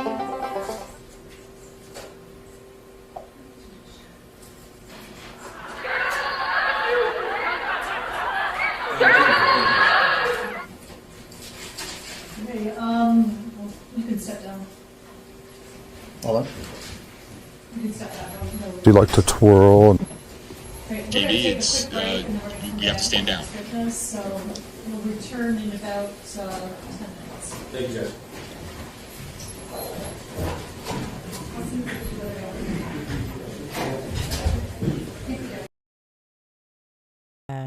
We are on break, you guys. So did she say 10 minutes? Because that is absolutely perfect. Because I have a clip for you. So I got this to play for you for the recess time as we see Roly-Poly leaving the courtroom.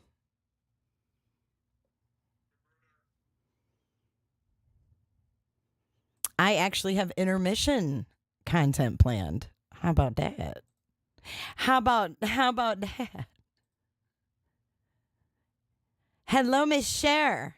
Cher, I texted you, and I don't have my phone in here right now, but I will check. I'm sure you've seen it by now.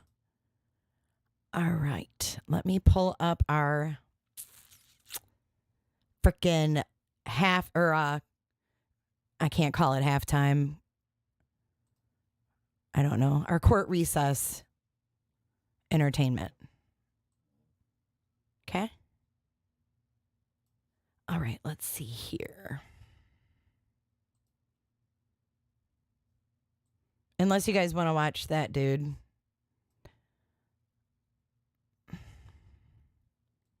You guys are going to love this. So, this clip right here is it's Judge Kim's courtroom. And I'll give you guys the channel because, I'm addicted to watching his streams. So what he does is he does the juvenile court in Texas. And I can't remember exactly where. I think it's Fort Worth or something. But at any rate,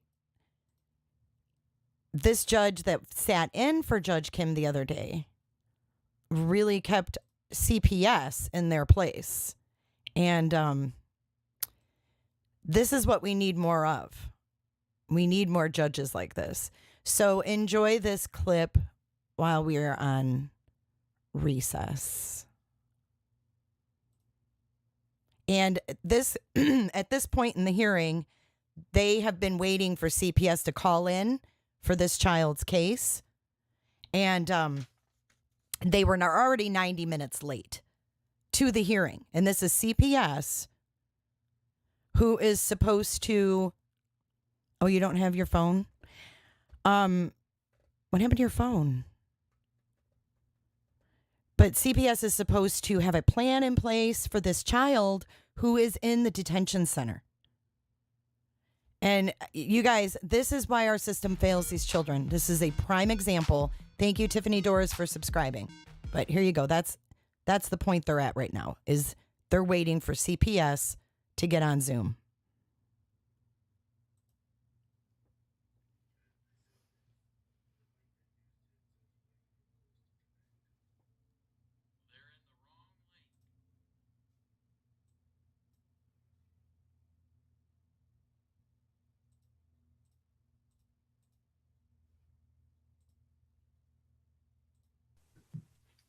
Okay, they said that's the link they used. It says waiting for the host to connect. Well, they're in the wrong link. Okay.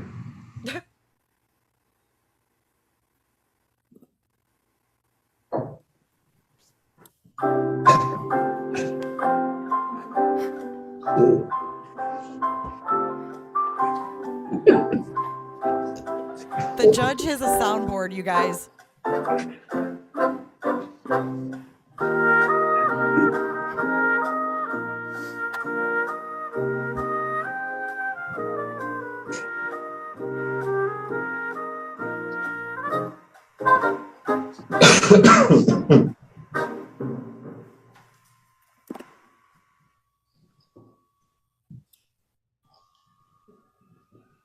Okay, gotcha, Cher.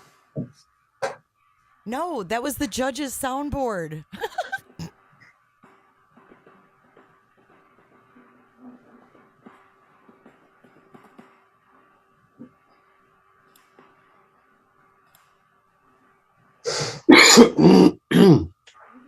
Well, I think the judge was going to be okay if they had only gotten their shit together at this point. Okay?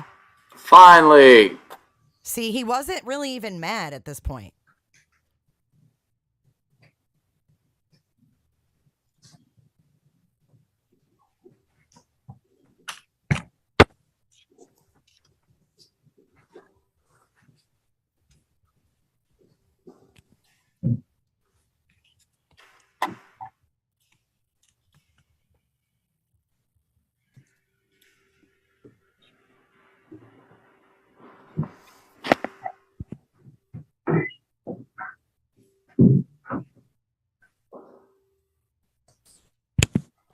OCOK, do you wish to turn on your microphone and your camera?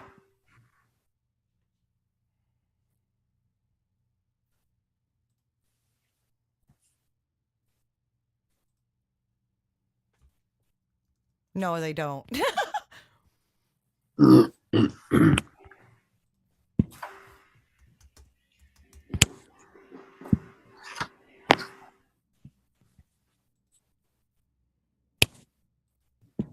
You wish to turn on your microphone now.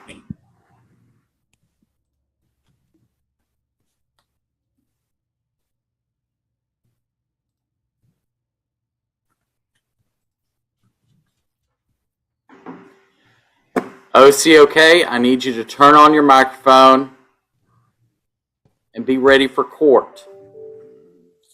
Yikes.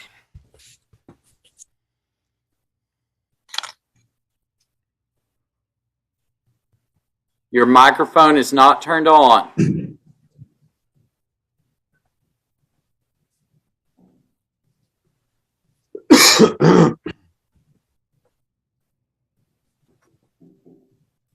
KB, it's we have to stand down. We're on a recess from the Crumbley's case. This is your recess entertainment.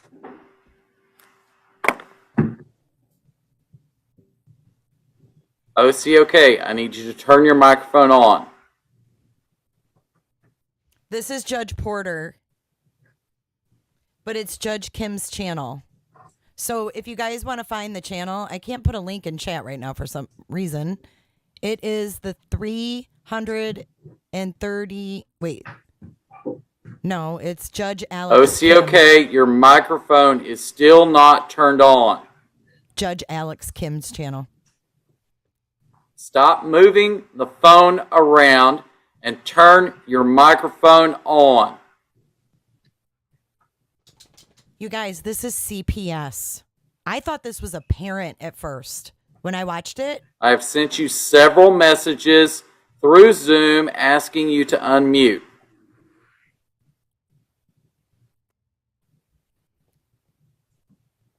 No, they don't turn the mic on, Gretchen. They're dumb.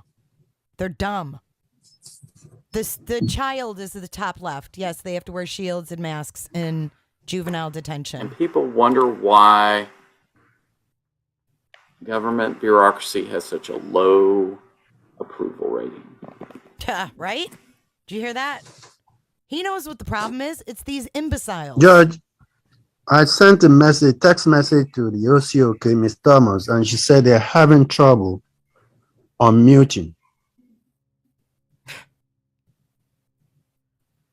Look at the judge. He's like, are you kidding me? Well, they need to figure it out very quickly. These are people that are supposed to be Porter protecting. is out of patience.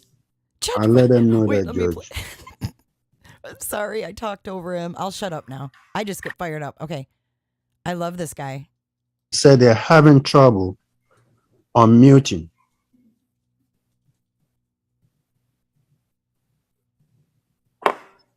Well, they need to figure it out very quickly. Judge Porter is out of patience. I let them know that, Judge.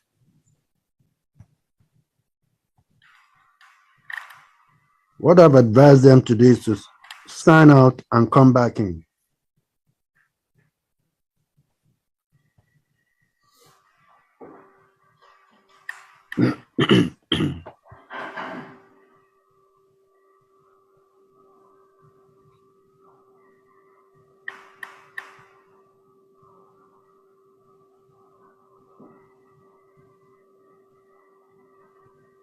We planted flowers on the side of the house.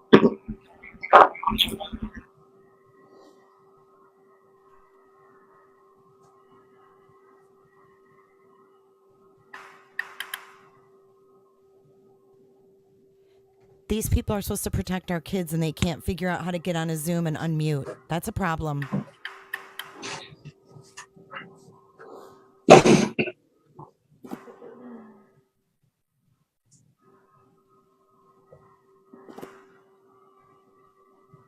Are you kidding me? Come on, girl.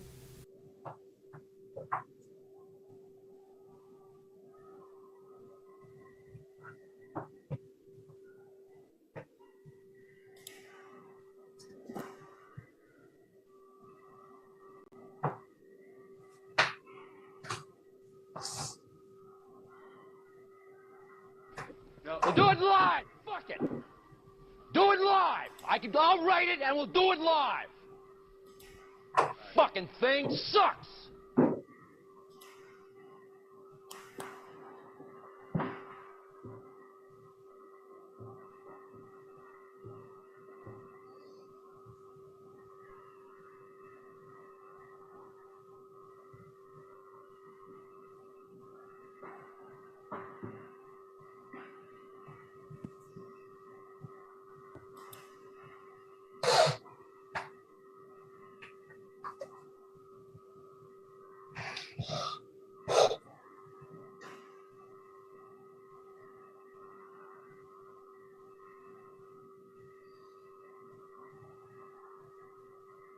Can you hear me, OCOK?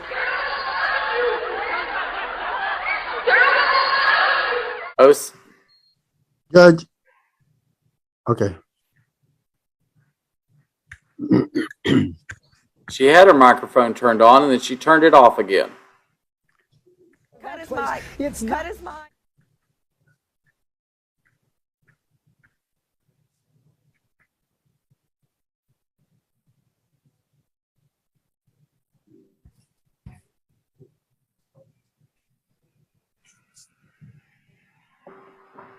Admonish the lawyers. Judge, as an attorney, can they call in? Yes. Okay.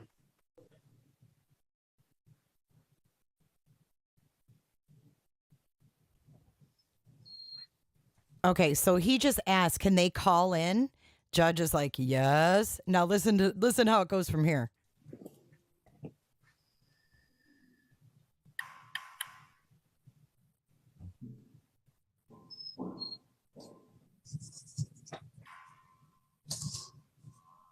Judge, what will be that number they're calling?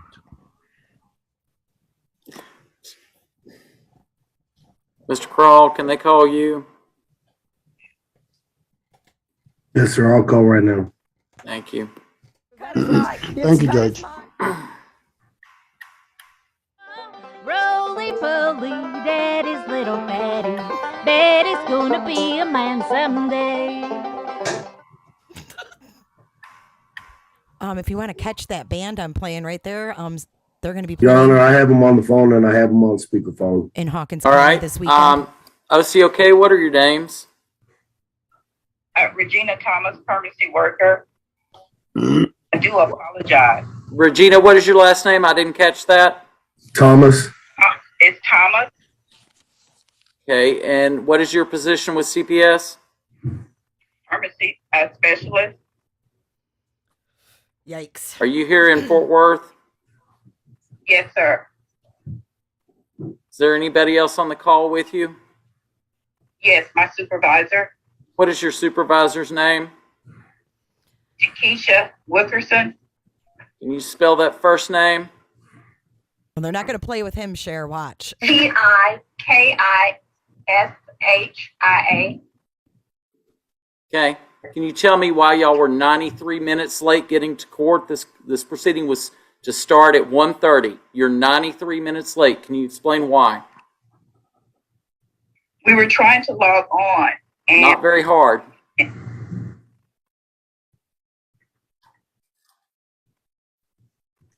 Sir? Yes, ma'am. Okay, this is the supervisor. We have been here in the office trying to get on as of 1:30. We both are having technical difficulties. We have two computers, laptops that are not functioning properly for some reason. It's circling saying, please wait for the host to start this meeting. The cell phones are not acting correctly. I do apologize. We know that we are supposed to be on time for a court hearing. We have really tried. If something was circling for 93 minutes saying it's waiting for the host to start the hearing, wouldn't you think that that meant you were in the wrong Zoom meeting?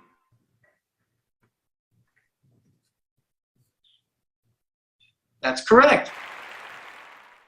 All right, hearing no explanation, the court will enter a finding of contempt against Regina Thomas and Takesha Wilkerson.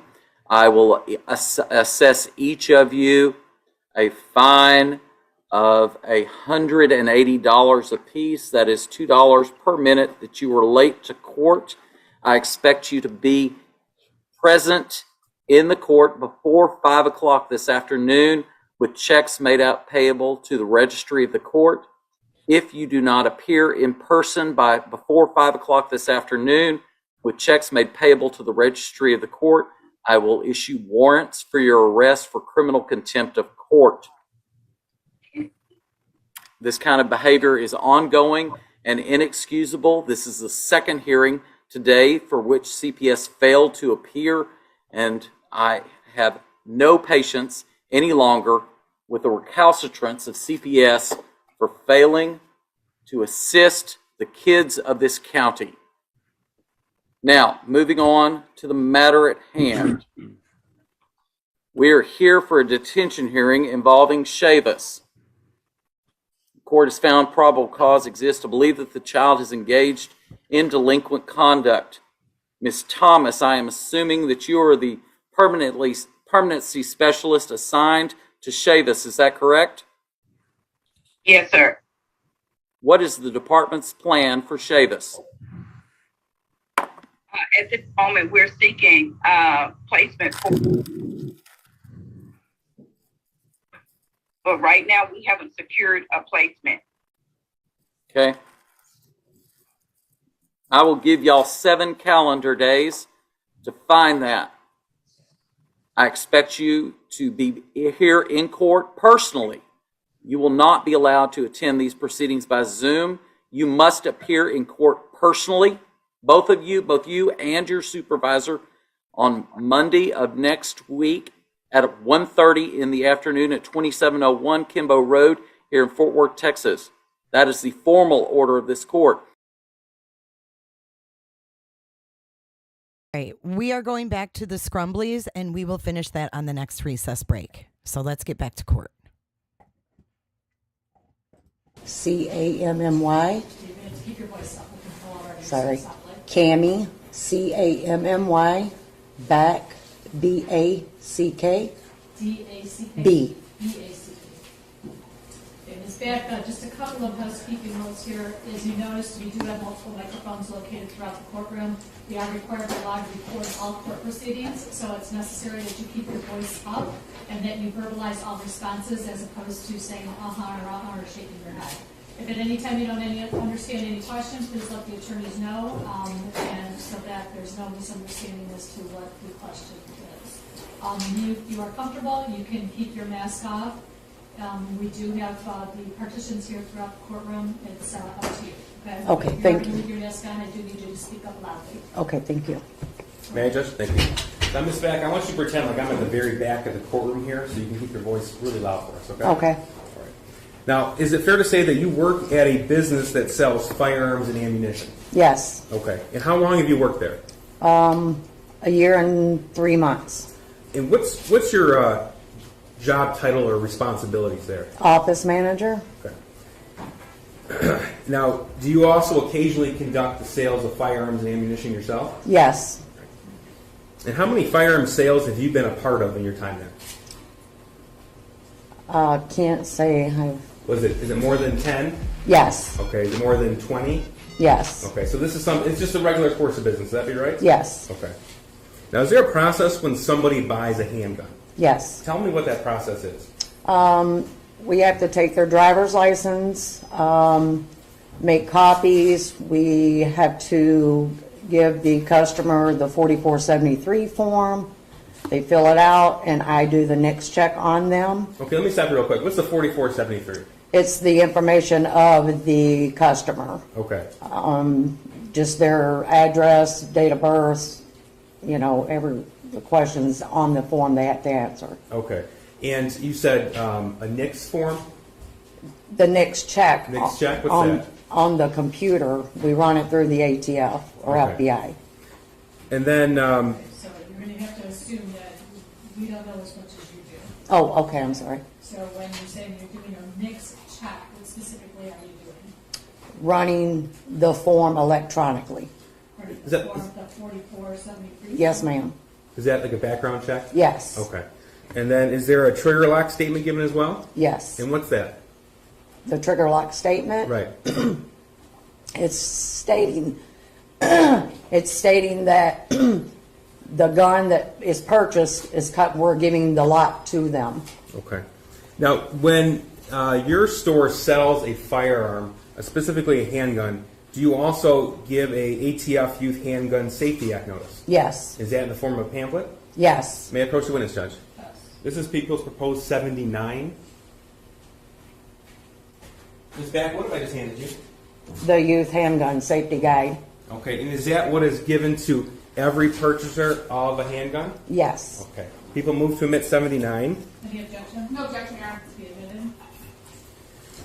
To be admitted. Now, I'm going to direct your attention to the screen over here to your right. Now, this is a photograph. Actually, it's from your store, and it's the same color, same size, same material given on every single time. Is that right? Yes. Okay, and this is 33 for the record. I believe we have a stipulation. It's 33. The photograph is 33, yes. Is that correct? You stipulated to that?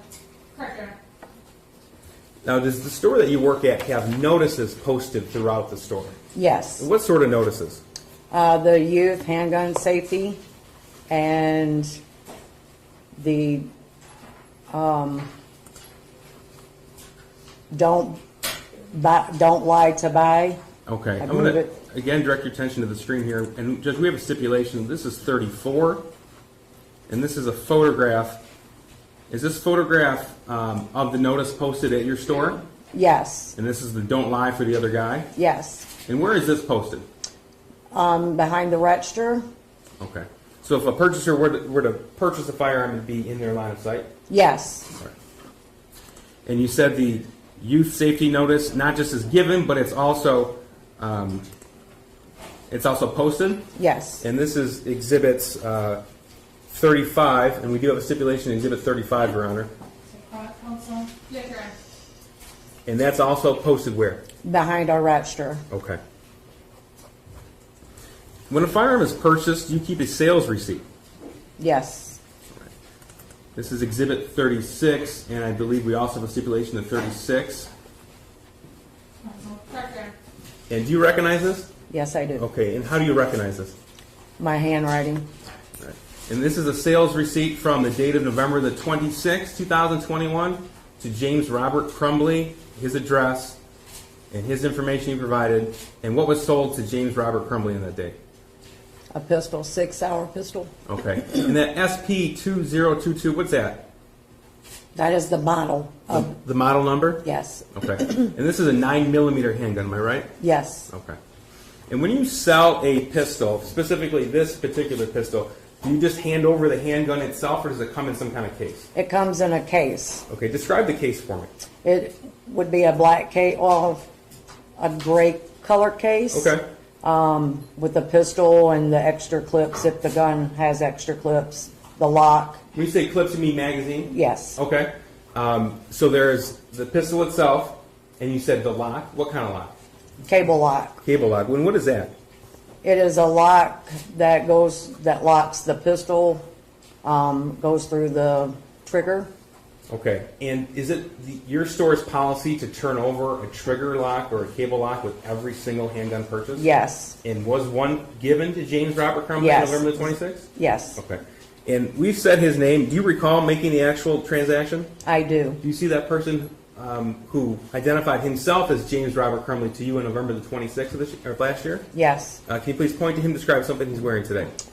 Gentleman in the orange jumpsuit. Your Honor, will the record reflect identification of defendant James Crumbley? Any objection? No objection, Your Honor. So noted. Okay.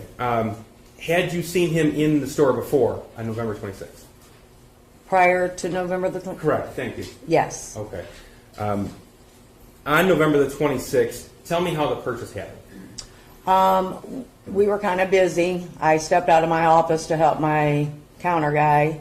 There was a gentleman between the gentleman my counter guy was helping and James Crumbley. I approached the older gentleman first, and he said, go ahead and help James Crumbley. Went over, asked him what I could help him with, and he pointed to the 6-hour pistol, and I said, oh, would you like to see it? And he said, no, I would like to purchase it. I've had my eye on it for a few days. And I said, oh, and which I recognized Mr. Crumbley because he's made multiple purchases from us before. And I said to him, you know the routine? And he said, yeah, and I got his license, made copies, gave him the form, filled it out, ran the background check on him. His research did not come straight through, so it was taking quite a bit of time. So the store kind of cleared out, and I told Mr. Crumbley, I said, you're in research. And he said, that's fine, that's normal. I can just go home, and you guys can give me a call. And so I left my counter guy the information, and I proceeded back to my office. Okay. And did he go home or did he stay? He stayed. Okay.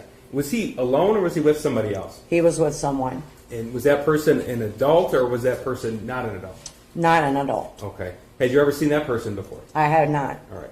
And did you at that point in time know who that person was? I did not. All right. Could you describe him, please? He was approximately 5'7", 5'8". He had dark hair.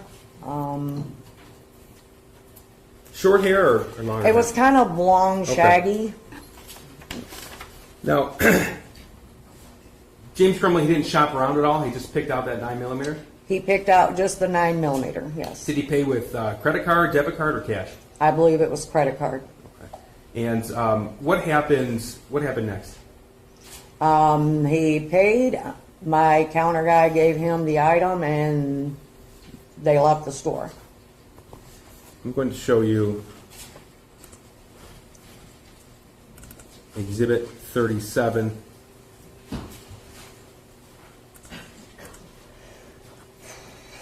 Now, you referenced the 4473. Is that also known as the firearms transaction record? Yes. Okay. And it has the defendant's, well, it's hard to see on that picture here. It has James Robert Crumbley's information on there. Mm-hmm.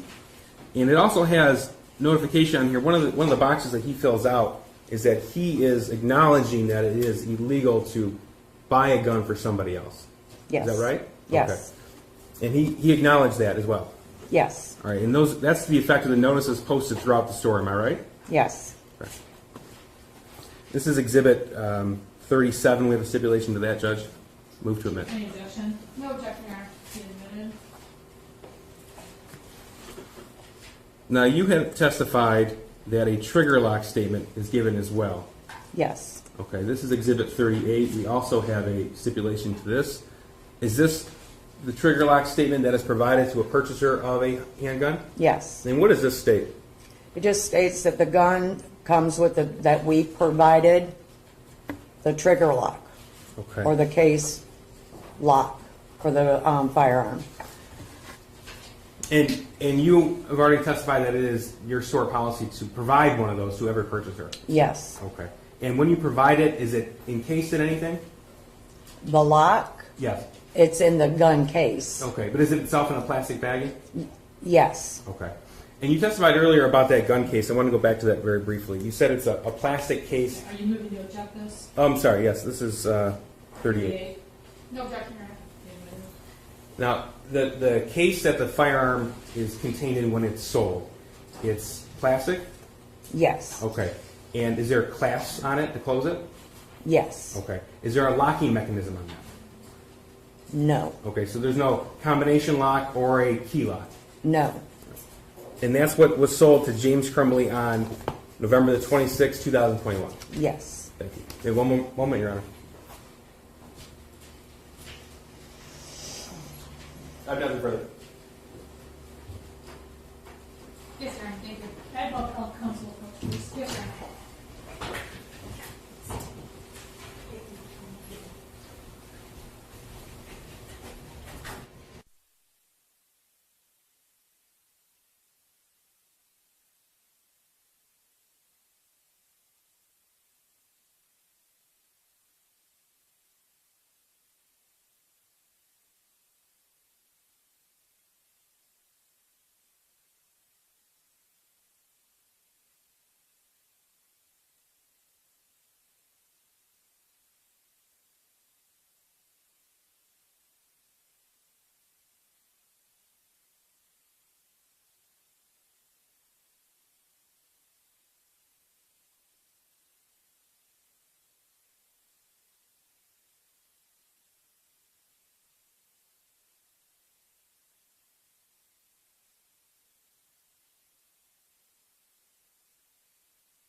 Is making quote unquote multiple purchases.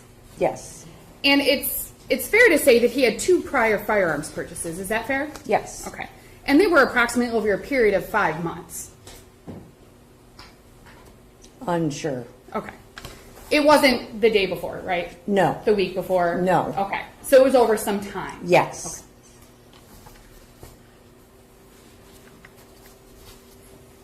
And he told you that he'd been in the store previously and looked at other handguns. Is that fair?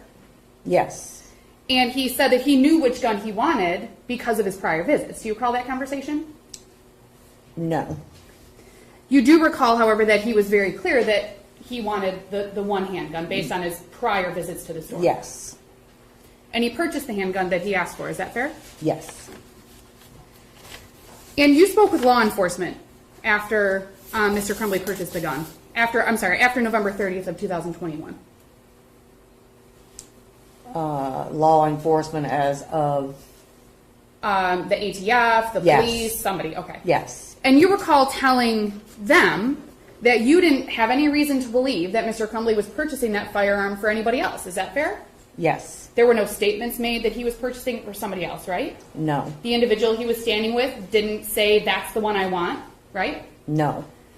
He didn't say, this is the one you want, right? Correct. In fact, had those things occurred, you couldn't have sold the firearm. Is that fair? Yes.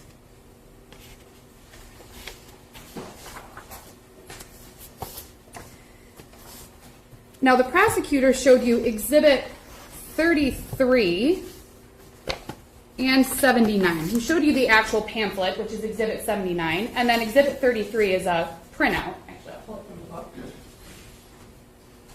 It's a copy of the Youth ATF Handgun Notice. Youth Handgun Safety Act Notice. Yes. And you're familiar with this, correct? Yes. And you're familiar with firearms laws? Yes. You kind of have to be for what you do, right? Kinda, yes.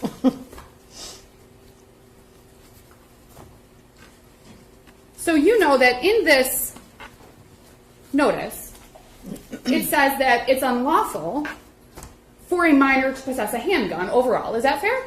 Correct. But there are exceptions, correct? No.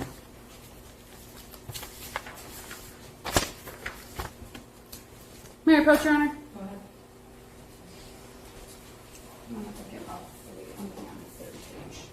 Third page? Yes.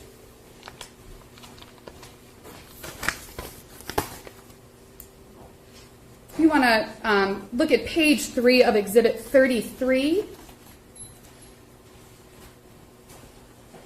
There's the heading 18 U.S.C. 922 parenthesis X and parenthesis. Do you see that? It's like right in the middle. Oh, yes, Okay. yes. And if you look at X1, it says it's unlawful for a person to sell, deliver, or otherwise transfer to a person who the transferor knows or has reasonable cause to believe is a juvenile. It goes through handgun, ammunition. Is that correct? Yes. Okay. And then you look down at subsection 2, and it says it's unlawful for any person who is a juvenile to knowingly possess a handgun, ammunition, all those things. Is that right? Yes. And then you get to subsection 3. And subsection 3 says this subsection does not apply to, and it lists a few areas that it doesn't apply. Is that right? I'm not following you on Okay, this. we'll start with A, which is right below 3. It's in that middle section. Do you see where I'm looking? I'll point on my copy. Okay. Subsection 3A says a temporary transfer of a handgun or ammunition to a juvenile or to the possession or use of a handgun or ammunition by a juvenile, and then it lists a few conditions under which that temporary transfer or possession may occur. Is that right? Yes. Okay.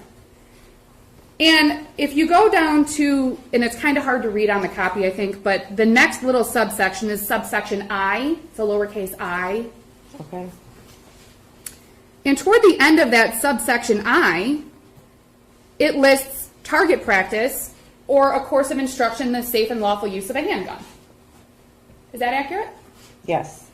So under federal law, it is not illegal for a minor to temporarily possess a handgun. Is that fair?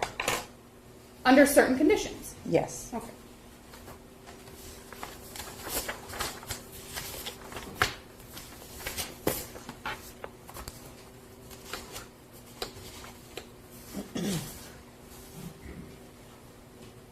And parents come in and buy firearms for their children. Is that fair to say? No.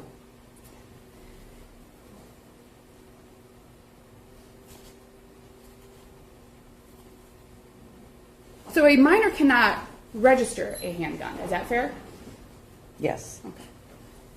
And to your knowledge, Mr. Crumbley did not transfer title or possession to that handgun to a minor. Is that fair? Speculation, Judge. She can only testify to the actual transaction on November the 26th. I asked to her knowledge. She can testify as to what her knowledge is. Go ahead. I'm sorry. To your knowledge, Mr. Crumbley did not transfer possession or registration of that handgun to a minor. Is that fair? As far as you're aware? No.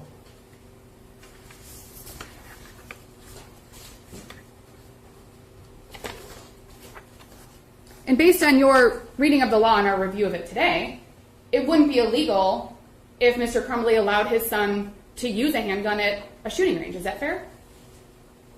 In his company. Correct. Yes. Or to handle it while he's at home. Is that fair? No.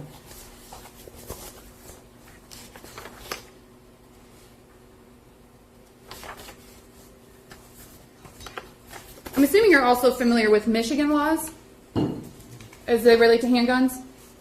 Not all, no. Just mostly federal? Some. It was going to be specifically that Michigan laws are similar to federal laws as they relate to temporary possession for under certain conditions. But you're saying you don't know about that? No, that's not what I'm saying. So when the prosecutor shows you Exhibit 34, Exhibit 33, and Exhibit 35, about not buying a gun for anybody else, not transferring possession to anybody else, not giving handguns to minors, so long as a minor has a handgun or uses a handgun within the conditions prescribed by federal law, it's not illegal, is it?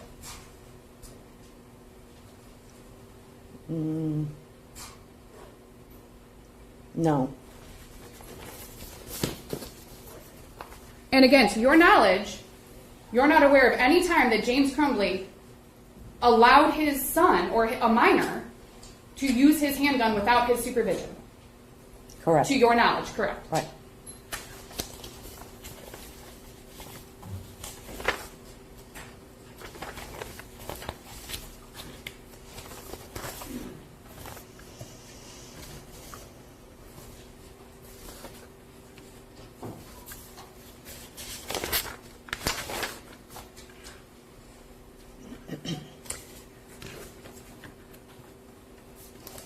One moment, Your Honor.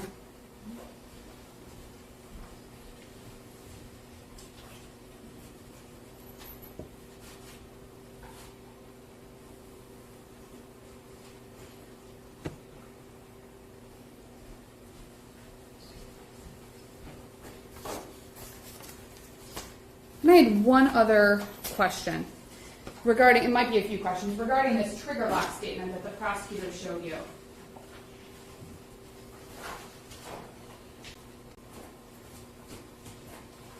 Actually, we're going to go a little farther.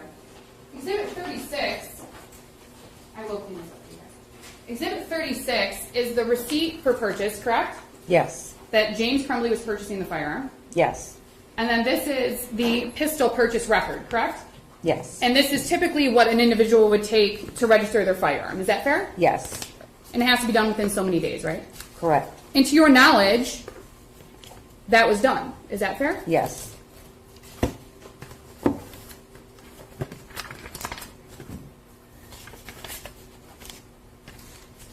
And then the trigger lock statement.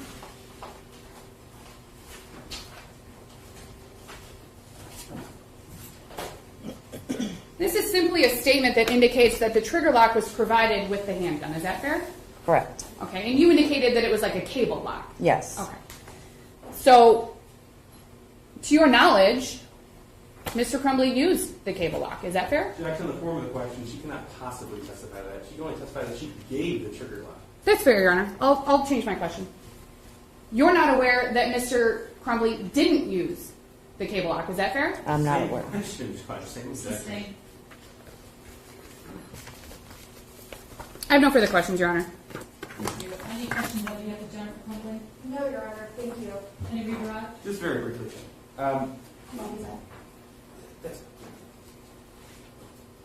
Ms. Back, as a federally licensed firearms dealer, you follow all the regulations from the ATF and other laws, is that correct? Yes. So and you can only testify to what actually occurred on November the 26th, 2021, right? Yes. That's your entire involvement with this case? Yes. Okay.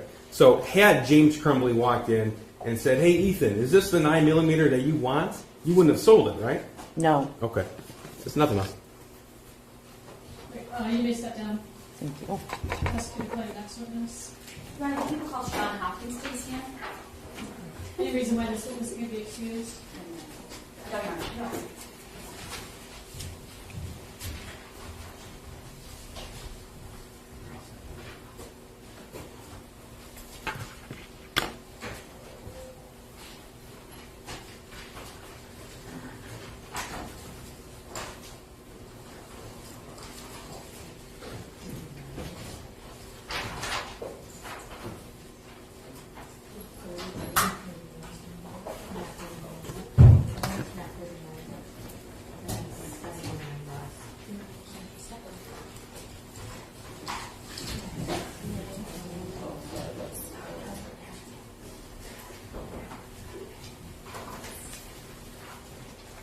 Sir, could you please raise your right hand for me? Do you solemnly swear any testimony you're going to give will be the truth under the penalty of perjury? Absolutely, I do. If you please have a seat, I'm going to ask you to state and spell both your first and last name for the court recorder, please. Would you like me to take my mask off? If you feel comfortable, you can take your mask off. My name is Sean Hopkins, ShawnHopkins. You'll notice there's a few microphones sitting there. I'm going to ask you to make sure you keep your voice up and that you speak loudly and clearly, because we are, in addition to amplifying your voice, we are required to record all court proceedings. You will be required to respond verbally to any question. A shake of the head or uh-huh or uh-huh are not acceptable, okay? Understood. Okay, thank you. If you can, just scoot up a little bit closer to those mics. May I proceed? Good afternoon, Mr. Hopkins. Good afternoon. If I ask you a question you don't understand, just let me know, or if you'd like me to repeat it, just let me know. Okay. Okay, can you tell the court what your occupation is? I am a counselor. And where do you work? At Oxford High School. How long have you worked at Oxford High School? Since 2015. Can you tell the court what you did prior to that? I was a youth pastor. And how long did you serve as a youth pastor? I was hired in 2009. And can you tell the court about your education? I have a master's in counseling through Oakland University. I graduated in 2015. I have an undergrad from Spring Arbor University 2009, major in youth ministry, minor in psychology. Okay, so you started at Oxford High School, and your current role right now is counselor. Correct. Did you ever serve in any other capacity in Oxford High School? I was an intern in the 2014-2015 school year. In the 2015-2016 school year, I was the international student counselor before taking over a general caseload. Okay. When you say a general caseload, what does that include? What are your duties? I have averaged 400 students. I work with them on transitioning into high school, post-secondary transition, scheduling, social emotional well-being. It's a myriad of different roles. Okay. When you say scheduling, what does that include? As far as helping students with their classes that they are in, helping them pick appropriate classes based on their skill set, helping them pick classes that are going to help them in their career after high school. And is that done every year or twice a year? That is done once per year. Okay. And you said you had 400 students on your caseload? I have averaged 400 students during my time there, yes. How many students are there at Oxford High School? There is approximately 1,800 students within the building. And how many counselors that do what you do? We have 4 counselors that have a general caseload, 1 counselor that has an early college caseload. Okay. I'm sorry, it has what? I didn't hear what you said. We have 4 counselors with a general caseload. We have 1 counselor who has students who are in the early college program. You said you had an average of 400. Correct. Does that allow you to actually meet every student on your caseload? The one time I generally get to meet every student is during counseling. If all I were to do is meet with students, I would have approximately 2.5 hours per student per year. In addition, though, to the scheduling aspect, what else are you doing on a day-to-day basis? Quite a few things. We have general meetings that we have to do. We have general check-ins. This year, there's been times we've covered class periods with COVID and. What does that mean? You covered class periods? Where we've actually checked in and given time, like during an advisory lesson or something like that, where we're in front of a classroom of students. We do educational development plans with students where we are in the classroom with a large group. We have presentations that we do for parents. We have professional development that we need to attend. Okay, what circumstances generally give rise to you getting involved with a student that has nothing to do with scheduling, but might be from a teacher or somebody else? Generally, it's a concern for a student's social emotional well-being, that there is some concern about a student not being well, or that we have a concern that a student might need some additional support that would be beyond the classroom environment. And do you have anything to do with discipline? I do not. Okay. Can you tell the court what last year looked like for your role as a counselor and the high school? Last year was difficult. We at Oxford started in person, but we were virtual for about 7 weeks during the school year, and student attendance was sporadic. Anytime a student was either COVID positive or was in close proximity to somebody who was COVID positive, they were quarantined. So it was not a typical school year of what we would have seen previously. It was an adjustment for the staff. It was an adjustment for the students. It was incredibly difficult. And this year, before November 30th, what did the school year, was it more normal, or was it back to what you would consider normal? I don't really know what normal would look like at this point from that, but I would say that we were in person with more regularity. We only had 2 days we were virtual. They were the 2 days before Thanksgiving, but student attendance was still low in general. We still had students missing school at a higher rate than we had previously seen. Okay. Mr. Hopkins, do you know an individual by the name of Ethan Crumbley? Yes. And when did you first meet him? He became on my caseload in the fall of 2020. The only memory I have of meeting him during his freshman year would have been when we did scheduling, and I do not remember that meeting specifically because we did them via Zoom. So I had approximately 3 grades worth of Zoom meetings with students in a 3-week period. So you meet with all 400 students to schedule every year? Aside from seniors, yes. Okay. When was the next time after freshman year that you had any interaction with this student? The only interaction I had previous to November 29th was I had received an email from a teacher that he seemed sad. Which teacher was that? Diana McConnell, his Spanish teacher. And do you remember approximately what? It would have been early November. And I had just what I would call a check-in. I waited for him outside of the classroom and said, hey, I heard you might be having a rough time. I'm here for you if you need to talk. And what did he say? He just looked at me, said, okay, and did not follow up with anything. Okay. When was the next time you had any interaction with him? The morning of November 29th. And can you tell the court what that was? There was an email sent to our Dean of Students and a Restorative Practices Coordinator that was then forwarded to me from an English teacher stating that the student had been looking at bullets on his phone in class. So, go ahead. So the student was called down to the office by a Restorative Practices Coordinator who then called me to ask me to be in the meeting as social emotional support for the student. And did you do that?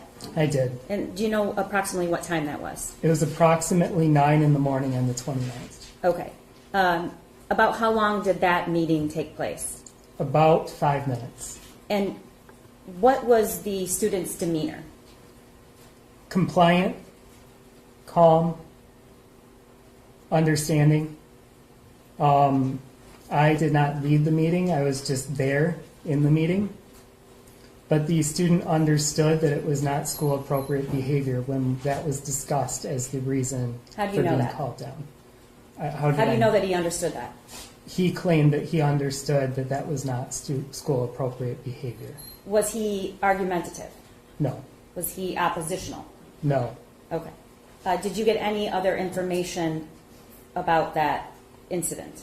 No other information about that incident. Did he have any explanation as to why he was doing what he was doing?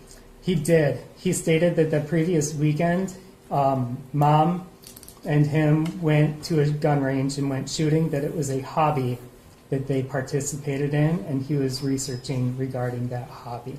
Okay. Before you attended that meeting, did you have any knowledge about his prior history with attendance, grades, behavior? His attendance was good. He had missed one day of school during sophomore year. He was on track for graduation, had no behavior incidents reported at school. Does the school document behavioral incidents? They do. How do they do that? Through log entries in our student information system. Okay, and who has access to that information system? Administration, counselors, dean, anybody with administrative access through our information system. Okay. And as a result of that meeting, what, if anything, occurred? Our restorative practices coordinator called home to leave a voicemail. Were you there when she left the voicemail? I was. Okay. And that voicemail's already been entered into evidence. I believe it's Exhibit 9. And at some point, was he allowed to go back to the class? He was. All right. And did that meeting end in a negative way or a positive way? It was not a negative way. I would say it was more positive, as in the student was understanding of the appropriateness of school behavior based on their response. And there was no necessary follow through after the meeting. At that time, did you have any knowledge of, was there individual education plan for this student? I had no knowledge of one. Okay, and did you have any knowledge of any issues that were going on at home? No. Did you have any reports of him being bullied? No.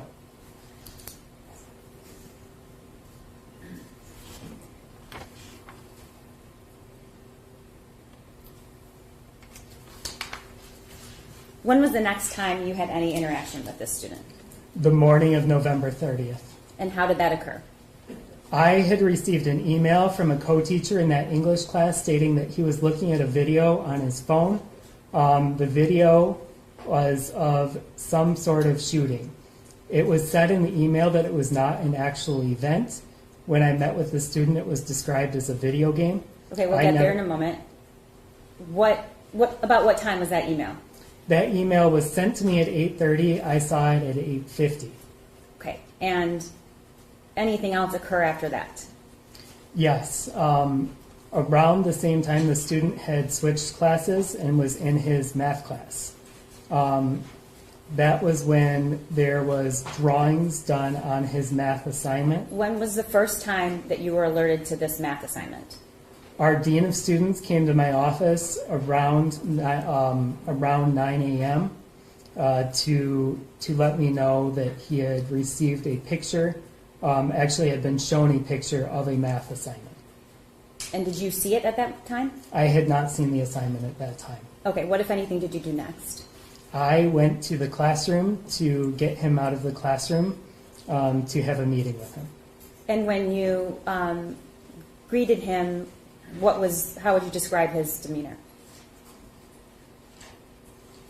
I didn't see much of a demeanor at the time. He was sitting in the front row of the classroom, so I just said, hey, we need to talk.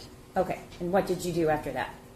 I was standing with him. He stood up and followed me out of the class. I had grabbed the math assignment off his desk. Okay.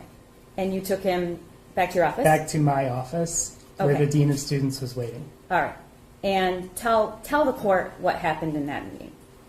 We had a conversation regarding initially the email that I had received about the video. So when you're talking about we had a conversation, you're talking about you and Crumbley? Correct.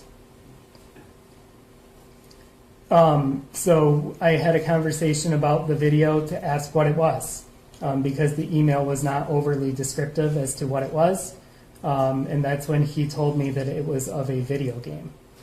I never saw the video, so I had a description of it being a video game per the student and not an actual event per the teacher who had referred it. Okay, so at the time that you brought the student into the room and had the meeting with him, you knew about the email and you had heard about this math assignment. Correct. And you had it in your hand. Correct. What was the purpose of bringing him into the office? Was it a violation of a school code? What was your role and why did you meet with him?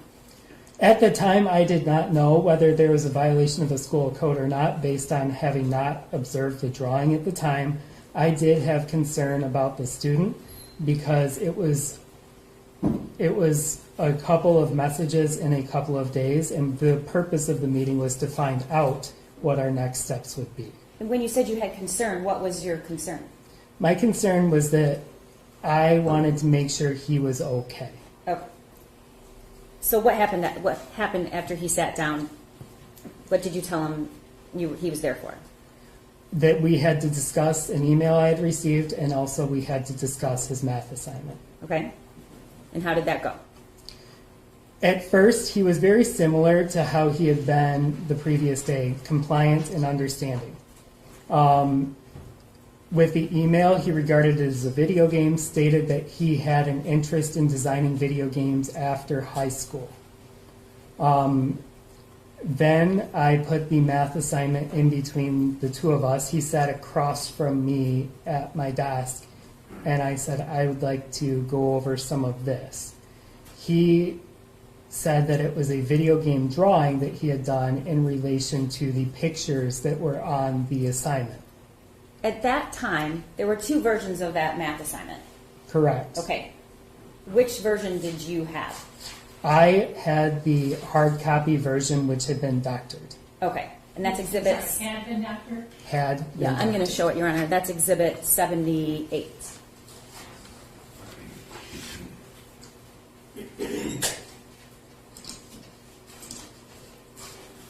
Mr. Hopkins, is this what you saw at that time of the meeting? Yes, Okay. And you asked him about this exhibit 78? I did. And what was his answer? His answer was initially that it was a drawing of a video game he wanted to design. I then asked him to explain some of the words that had been written on the drawing. Like what? One that I could read was, "My life is useless." And so I wanted to ask, what does this mean? This does not sound like a video game. Okay. And what did he say? His demeanor then changed. He became sad. And when you say he became sad, what did that look like? Why do you think he was sad? He started pausing more in his speech. He then described some things that had happened recently in his life. What were those things? He talked about how a family dog had died. He talked about that he had lost a grandparent, that COVID had been incredibly difficult for him, that being out of school the previous year had been difficult for those virtual days. He talked about a friend who had left, that wasn't able to attend school anymore, had moved. And he talked about an argument about grades a previous night with parents. With what? With his parents. Okay. What did you do next? At that point, I determined that there was enough suicidal ideation based on his sadness and based on some of the words he had written on there that I called Mom. When did you see the other version of this worksheet, the original, which is Exhibit 7? Can you put that up on the screen? The original was forwarded to me in an email, and I saw it approximately 20 minutes later. Okay, was it After seeing the original. Was it before you called parents or after? I don't remember. Okay. Let's talk. You said you were concerned about suicide ideation. I was. Okay. Can you tell the court what you consider and what you've learned in your field is suicide ideation? Suicidal ideation are thoughts, patterns, behaviors, feelings associated with suicide. Sadness, depression, negative self-talk, all of those themes that we see associated with suicide. Is that the same thing as active? It is not. Actively suicidal. What is the difference? Actively suicidal would contain a plan, a method, a date, action statements, something that he could take action on.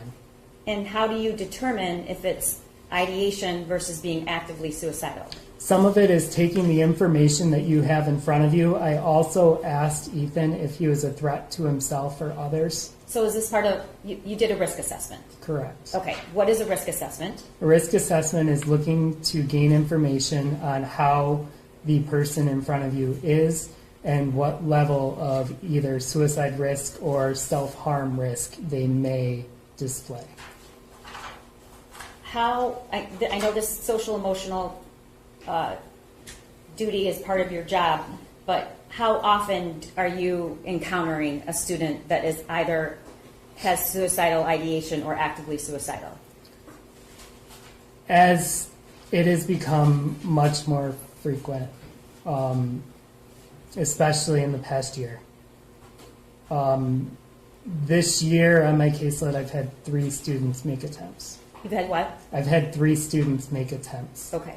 And did that occur, did you speak with, similar assessments with those students, or you found out after? It's been different for each one. One, I did have a very similar assessment. Okay. Sir, can you do me a favor, move a little bit closer? Your voice is kind of trailing at the end. So it does trail at the end. All right. How many of these check-ins, like the one you did with this student, are you doing? Is this a frequent thing? Is this abnormal? Is it unusual? It's becoming more common lately. I would state that it happens minimal, once or twice per month, in just a normal school year. All right, and every one of those meetings, do you end up calling parents? I do. And what triggers a call to a parent? When the student is a minor? Yes. When I have concerns about, that's my statement, when the student is a minor. When I have concerns that there needs to be follow-up mental health support for a student.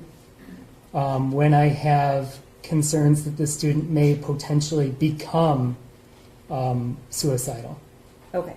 So at some point you said you did call a parent. And I did. Who did you call? I called Mom. Why did you call Mom? I always give students the choice of who they would like me to call. The student stated that Mom would be easier to get a hold of. What was his reaction or demeanor about you calling a parent? He was very muted at that point. Almost, I would describe it as like resigned to the fact that I was going to call home. Did he object? No. Did he ask you not to? No. Okay. Did you get a hold of Mom? I left a voicemail with Mom. And did she call you back? She did eventually. In between the call back, I also called Dad. I don't know whether the phone was answered or not. It was empty air when I called. You did eventually speak to Mom. I did. And when you spoke to her, was Ethan in the room? He was. Was the phone on speaker, or was it just you talking? I put the phone on speaker. Okay. And what did, by the way, do you see her anywhere in the courtroom today? I haven't looked. Could you look, please? Do you see, it's Jennifer Crumbley, correct? Do you see her in the courtroom today? Correct. Can you describe what she's wearing? I can just see her face. She has a gray mask, glasses. All right.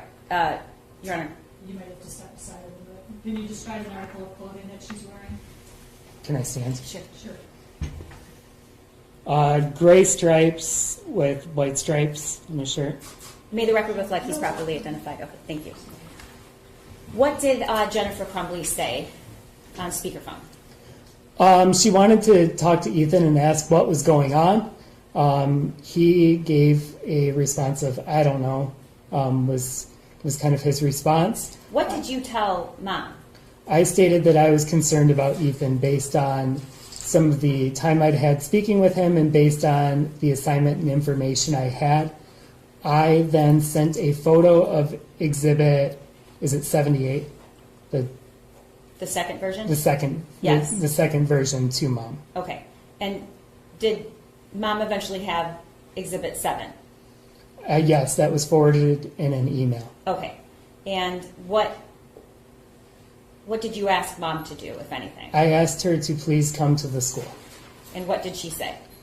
She stated that she was at work and that she would try and get in touch with the dad.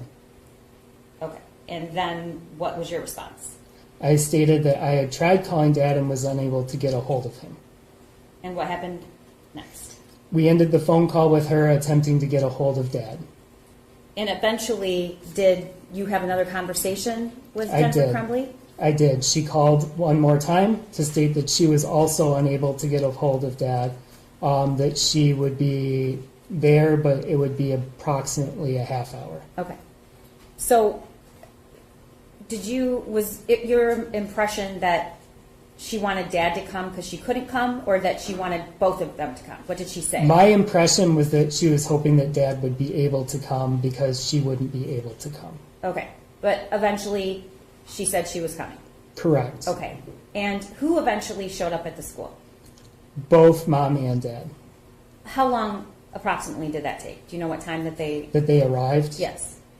It was, I believe, around 10:30. Okay, so you, in the meantime, where was Ethan? He was with me. I didn't want to leave him alone. Okay, what were you doing? We had further conversations about some plans for him after high school. Typically, when a student is waiting for parents to arrive, it's a nerve-wracking time for the student. And I don't want them to be focused on that moment if I can help it. Backing up just a little bit about the risk assessment. When did you conduct that with Ethan? It was prior to calling Mom. And what kinds of things did you ask him? I asked him if he was a threat to himself or others. And his statement back to me was, I can see why this looks bad. I'm not going to do anything. I then asked him to describe some of the words and pictures that he had written on the sheets. And what did he say? He stated that the pictures were a video game, but when I asked him to go deeper into the words, he continued to display the sadness that we had discussed earlier of the friend not being able to attend school, dog dying, a grandparent dying. Did you, when he said, I can see how this looks bad, I'm not going to do anything, did you stop there or did you ask him any more questions? I asked him specific questions about what he had written. I did not ask any further questions about a plan. Okay. And why not? Because he stated that he was not a threat to himself or others. Okay. When Mom and Dad arrived, let's back up. How many times approximately a year do you have a situation where you're concerned about a student's mental health and their safety and you call parents in? 12 to 15 per year. Okay. And can you tell the court what happened when they arrived? Did you go get them or did somebody else? I went to go get them in the counseling office lobby. And who else was in that meeting? The student was in that meeting, and then I also texted our dean to return for that meeting. Okay, so who arrived first, the dean or the parents? The parents. Okay. And where were you when the parents entered the room? Were you in front of them or behind them? I was in front of them. Okay. And what happened when they walked in the room? It was different than other meetings I've seen. Why is that? They weren't friendly or showing care to their student. To their son? To their son. Did they greet him? No. Did they touch him? No. Did they hug him? No. Where did Jennifer Crumbley sit? I have 3 seats in my office that are not mine. 2 directly across from me and 1 that's more off to the side. So you're at a desk? I'm at a desk. You're behind the desk and there's 2 chairs There would in be front? 2 seats across from me and then 1 that would not be far from where our judge is sitting. So about how many feet? I would say about 7 feet from me. Okay. Where did Jennifer Crumbley sit? In the seat further away. And where did James Crumbley sit? Next to Ethan. And what happened next? I described why I was concerned about Ethan. That he had stated that he was not a threat to himself, but I had concerns about suicidal ideation, and I had concerns about his well-being. I provided a list of resources. Let's back up for a second. Did Jennifer or James ask any questions about what suicide ideation is? Not to my memory. Okay. Did they ask any questions at all before you talked about any mental health services? Not to my memory. Okay. Did you ask them for any input, or did you ask them any questions? Not at that point. Okay. So what happened? So I provided a list of resources of mental health supports and stated that though Ethan doesn't, though he states he's not a threat, that I am concerned about his well-being and that I am concerned that he needs somebody to talk to for mental health support. And did you tell either one of them when that should occur? I said as soon as possible, today if possible. And what was the response? That today was not an option because they had to return to work. My response Just was... slow down for a second. Did both of them say that? Did one of them say that? Mom said that. Okay. And her exact words were what? Today is not possible. We have to return to work. And what did James Crumbley say? I don't remember anything being said by him about it. Did he say that he had to return to work? Objection, Your Honor. The witness stated he doesn't know what James said. Well, I'll rephrase. With regard to not being able to take Ethan that day, did James Crumbley ever say anything or object to what Jennifer Crumbley said? He did not object to anything that Mom said. Okay. And so, has that ever happened before? Objection. Relevance. It's relevancy. The relevancy is I have to show that defendants were grossly negligent and did not have ordinary care or apply ordinary care. And whether or not this professional who has at least 12 to 13 meetings a year like this and asks parents to take this child, their son, for treatment or take them home, I think it's absolutely reasonable because my standard is an ordinary care. Overruled. Go ahead. In any of your meetings, when you call parents because you have that kind of concern, have you ever had anybody say no? I have never had parents arrive to the school and not take their student home. If you tell them they need to. Correct. Okay. So what did you do? I was a little bit taken aback by that. When parents stated that they could not take their student home that day, my statement was, I want him seen within 48 hours. I'll be following up. Okay. Did you ask them to take him home or did you ask them to take him to get... I asked them to take him to get therapy. Okay. And what was the response when you said follow up you were going to follow up and it needed to happen in 48 hours? I would describe it as compliant of, okay, I didn't have a reason to believe it wouldn't happen. I didn't feel 100% confident that it would happen. And what was your primary concern at that moment? My primary concern was that Ethan would not be alone. And why didn't you want him to be alone? Because suicidal ideation, I don't want a student left alone. Okay. Did the demeanor or lack of conversation or interaction with him by James and Jennifer, did it seem to have any impact on him? Not different than I had seen previously with a generalized sadness.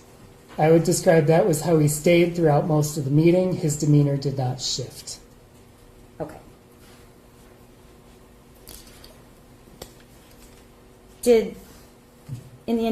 How long did the meeting last? Less than 15 minutes. In the entire meeting, did Jennifer Crumbley say anything to her son?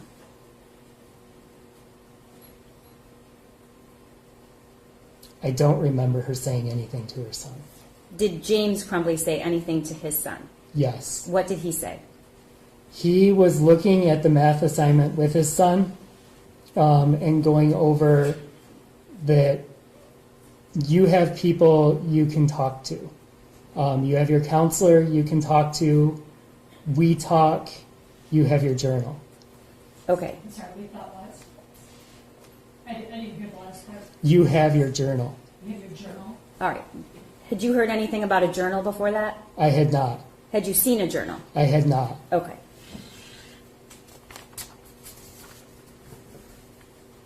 What was the last thing? How did the meeting end? Abruptly. I was asked by Mom, are we done? Because at that point, the student had wanted to return to class. Parents had described that virtual learning was incredibly difficult for their son. And I then asked our dean if there was any disciplinary reason why a student could not return to class. And what was his response? No. Okay. And Jennifer Crumbley stated before that conversation or after? I believe it was after that conversation. Are we done? Are we done? And what did you say? I guess so.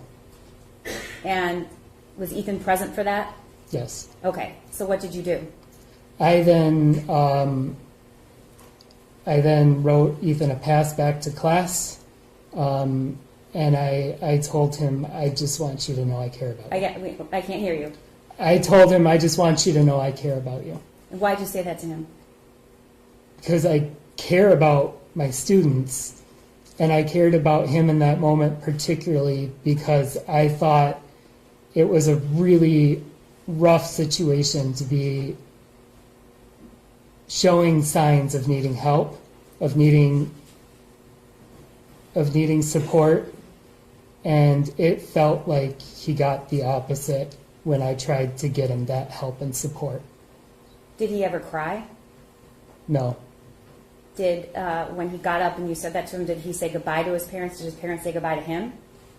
I don't remember them saying goodbye to him, no. Did anybody hug him? No. Touch him? No. Did he say anything back to you when you said, I just want you to know I care about you? No. Okay.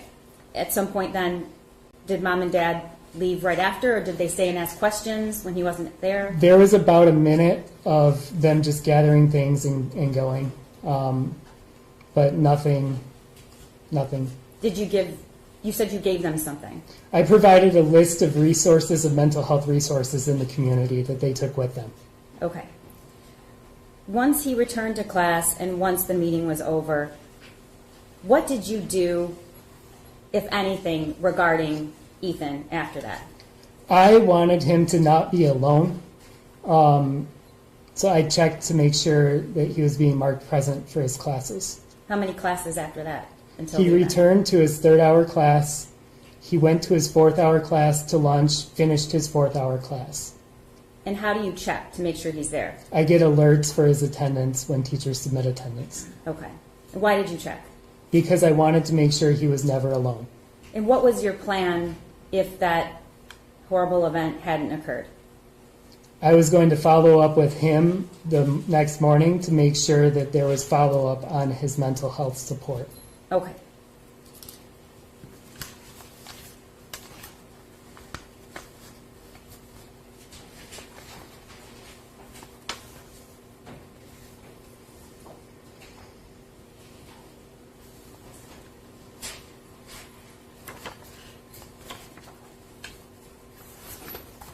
One moment, Your Honor.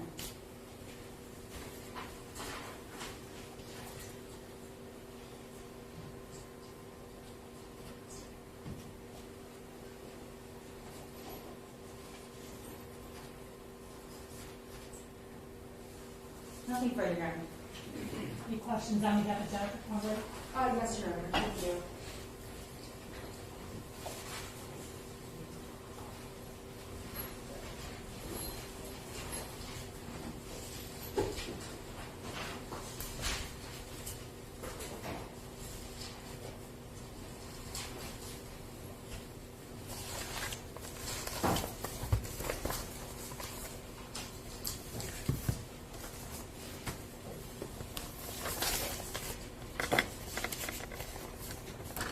Good afternoon.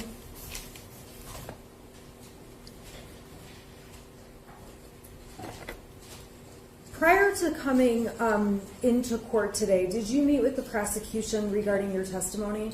Yes. Were you instructed on certain things you were not to talk about? No. Were you told to avoid any topics? No.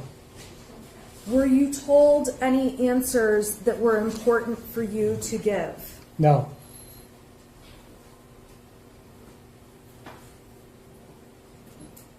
I want to go back to November 29th. That was the day before the school shooting. On that day, you said you received notice from an English teacher that Ethan was looking at bullets in class. Is that correct? I was forwarded an email about that. And that email was from who? That email was from Jacqueline Kubina. So Jacqueline Kubina told you that Ethan was looking at bullets in class, correct? The email stated that, yes. And with that, you spoke with Ethan about the bullets? I was present for the meeting, yes. Okay, and that meeting included who? Pam Fine, Ethan, myself. And Jacqueline Kubina, or not Jacqueline Kubina? No. What was Pam Fine's role in the meeting? She led the meeting. Why is that? What does she do? Restorative practices. Explain to me what that means. She is our anti-bullying coordinator, and she is a district-wide restorative practices is helping students resolve conflict and to help them maintain their time in the classroom appropriately.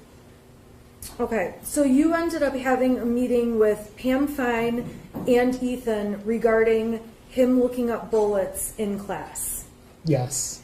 And as a result of that meeting, Ethan seemed to understand looking up bullets was not appropriate for school, correct? Yes. And you and Pam discussed how a teacher brewing beer might not be appropriate to look up in class, but people can have hobbies outside of school that are not illegal, correct? Correct. Were you present when Pam Fine left the voicemail for Jennifer Crumbley? Yes. And you know from listening to that voicemail being left, there was no request for Jennifer Crumbley to call back to you or Miss Fine. I have not listened to the voicemail since that day. What, as far as your recollection, can you tell us what you remember about that? The voicemail? Yes. That she left a voicemail wanting to check in on what had happened with Jennifer Crumbley. As far as you understood, did the voicemail request a call back from Jennifer Crumbley or not? I do not know whether it did or not. If it did not, I would not find that unusual. Why is that?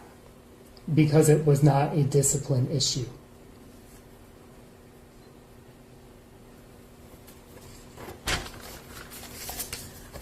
You said that prior to November 29th and 30th, Ethan had good attendance, correct? Yes. No behavioral incidents at the school? None. He was on track to graduate? Yes. You had no reason to believe there was anything wrong with Ethan prior to your dealings with him on the 29th and 30th, aside from when he was sad when his dog died? Correct. And the day that he was sad his dog died, you had a quick conversation with him to just let him know you were there if he needed you? Correct. And he didn't seem to take you up on that offer, but that also didn't cause you any concern, correct? Correct. You did not communicate with mom and dad, with mom or dad, regarding the day Ethan was sad about the dog dying, correct? Correct. You did not tell Jennifer or James, I am available to speak to Ethan if he's extra sad about the dog. There was no reason for you to call Jennifer and James about that, correct? Correct. And at the end of the discussion about the bullets, you felt that it had a positive ending. Is that correct? I felt that he understood the conversation. Okay, you felt he understood the conversation and he appreciated that he should not be looking at bullets in school. He stated that he understood that, yes. So the next day, you said you got an email that you received at 8:50. It was sent at 8:30, and it was about a teacher complaining Ethan had been looking at a video on a phone of a shooting, correct? The teacher stated that the video was not an actual event, and that he was watching it on his phone, yes. You never saw the video? I never saw the video. So you only know what you've heard people tell you about it. You don't know if it was an actual event, if it was a video game, a cartoon. You have no idea, correct? I have what was reported to me, correct. Did you ask to see the video? I did not. And when you got the message, the email about the video, who did that come from? Allison Karpinski. Allison Karpinski. So Allison Karpinski is a separate teacher from the teacher the day before when there was the issue with the bullets. They co-teach the same class. But they're separate people, correct? Correct. So Ms. Karpinski made you aware of the video that you did not see. Was it at that time that you spoke to Ethan? Or was it after you heard there was some drawings on a math paper? They occurred around the same time. So, close in time, you heard about Ms. Karpinski's complaint that he was looking at a video that involved some kind of a shooting, and you heard from the math teacher that he had drawn some problematic things on a math assignment or test. I did not hear from the math teacher. That was reported to our dean. Okay. But they were around the same time. Did it come to your attention around the same time? Within 10 minutes, yes. Within 10 minutes. And that claim involved a third teacher. It was not Ms. Karpinski or the teacher from the day before, her co-teacher. Which teacher was it that brought about the math issue? Becky Morgan. So at that point, you would agree with me that you knew what Miss Morgan told you? I never spoke with Miss Morgan. Did you saw the two drawings from the math assignment or test? Not at that point. Not at that point, but you were aware there was a drawing that existed? What were you aware of? In regards to which part? I'm not understanding what you're asking. Miss Morgan, the information she had, what were you aware of with regard to math? I was aware that the student was in the math class and that there was some drawing on an assignment. Okay, and did you ever get a copy of the drawing? I grabbed it off his desk. Okay, so you grabbed it off of his desk, and at that point you decided to get Ethan out of class so you could meet with him. Is that correct? Yes. And you took him you took him down to your office. Is that correct? Correct. So at that time, you knew about the drawing on the math paper. Yes. You knew that the math teacher had complained that there was a drawing or brought it to someone's attention, correct? I knew it was brought to someone's attention, yes. Okay. You knew that Ms. Karpinski had brought it to your attention that Ethan was watching a shooting or a video on his phone, correct? Yes. The video you never saw. Correct. And you knew that from the day before, there had also been the incident where Ethan was caught looking at bullets in the classroom. Yes. All of those things combined together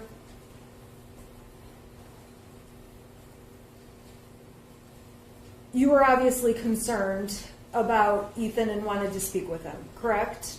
Yes. So when you took Ethan to back down or to your office, you testified that you didn't know if there was a discipline issue. Can you explain that? The items on the surface do not necessitate discipline. So students are allowed to watch videos of shootings while in class? I did not know what the content of the video was, and I wanted to make sure that I was with somebody who could get a complete picture of what was going on. And you never asked to watch that video? I did not. And looking up bullets online, students are allowed to use their phones to Google things while they're in class? Phone policy is class by class. Okay. Is there ever a class where looking at bullets would be acceptable? That is why we had the conversation about school appropriate behavior. So the following day, when the video popped up in the math paper, you still did not know if there was a discipline issue for you to consider? I do not do discipline, so I was with somebody who could help make that differentiation. At that time, I did not know. And the person you're talking about is Mr. Ejak, correct? Yes. Is he the dean of students? Yes. Now, at this point,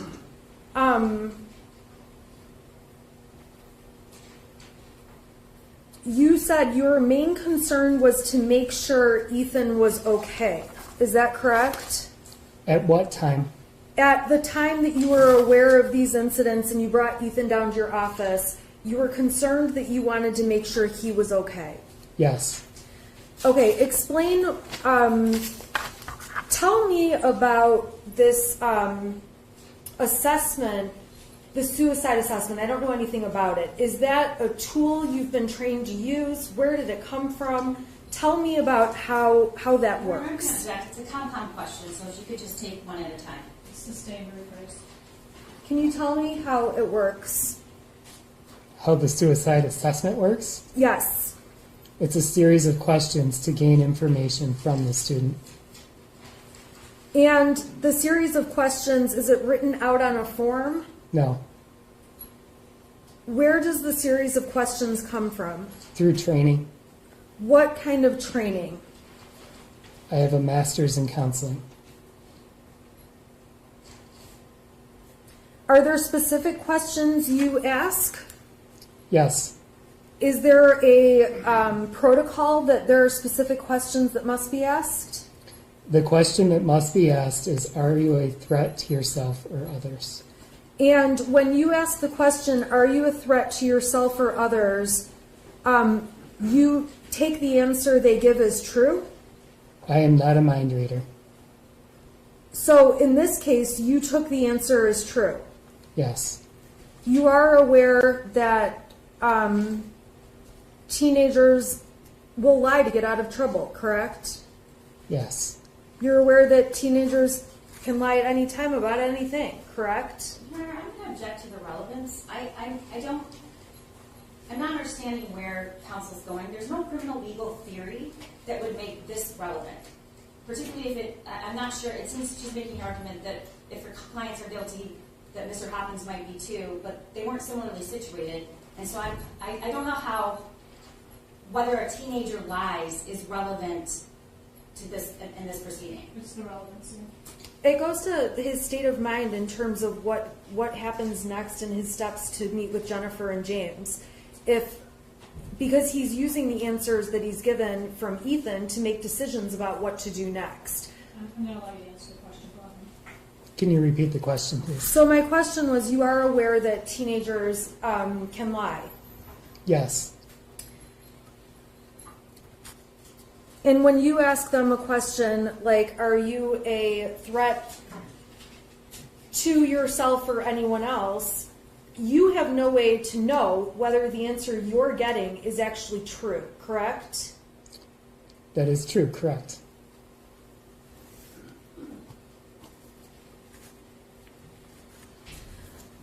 When you reviewed the math paperwork, you saw concerning material on there, such as the thoughts won't stop, the world is dead, my life is useless, correct? Yes. And did you ask Ethan about each of those statements? Yes. What was his explanation about those statements?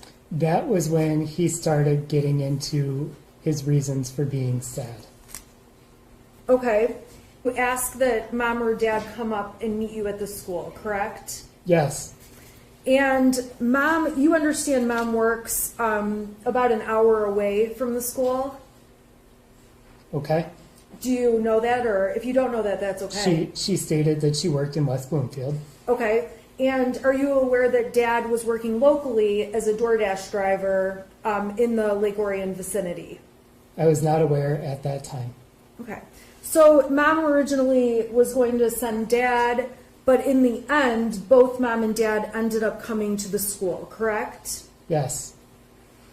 And when mom and dad came into the school, you had a conversation with them about what we see here written on this math work, correct? Yes. And you talked to them about the video that Ethan was caught watching? Yes. And you told the parents that you had done an assessment to determine if he was a threat to himself or others, correct? I told the parent that I believed he was a threat to himself in spite of his statement. You believed he was a threat to himself despite his statement? Yes. And you say that Jennifer and James wanted to leave him in school. Isn't it true that you gave them the option to take him home? Absolutely not. I'm sorry, say that again? That I gave them the option? To stay in school or go home? I did not provide options. I provided the recommendation that he gets help as soon as possible today, if possible. Okay. If you thought it was inappropriate for Ethan to stay in school that day, you could have said he has to leave, correct? I could have stated that, correct. There are kids who get in trouble for things and get sent home, and they have to leave the school and go home, correct? When discipline is involved, correct. There are kids who vomit at school and have a temperature, and when that happens, they have to leave school. How is vomiting in school relevant to the gross negligence of Jennifer and James Crumbley? I'm showing that there's circumstances, and I'll certainly stipulate there's circumstances where kids go circumstances home from school sick. where this witness is testifying that he didn't give an option, he didn't have an option in that this child stayed in school. There absolutely had to have been an option because the school wouldn't let you stay if staying wasn't an option. I'll let you answer that one question and you need to move on. Okay, so ultimately, you did not take a firm position. Ethan needs to go home from school. Correct. You did not go to Mr. Ejak, the dean of schools, and say, Ethan needs to go home from school, you make him go home, correct? Correct. When you spoke to Jennifer and James, they expressed parental concerns about COVID was rough, it was hard on his schedule. Ethan was a part of this conversation, is that correct? Yes. And you also didn't like or wouldn't like the idea of Ethan being alone at home, correct? Correct. So Ethan was allowed to stay in school. Yes. And he went back to class. Yes.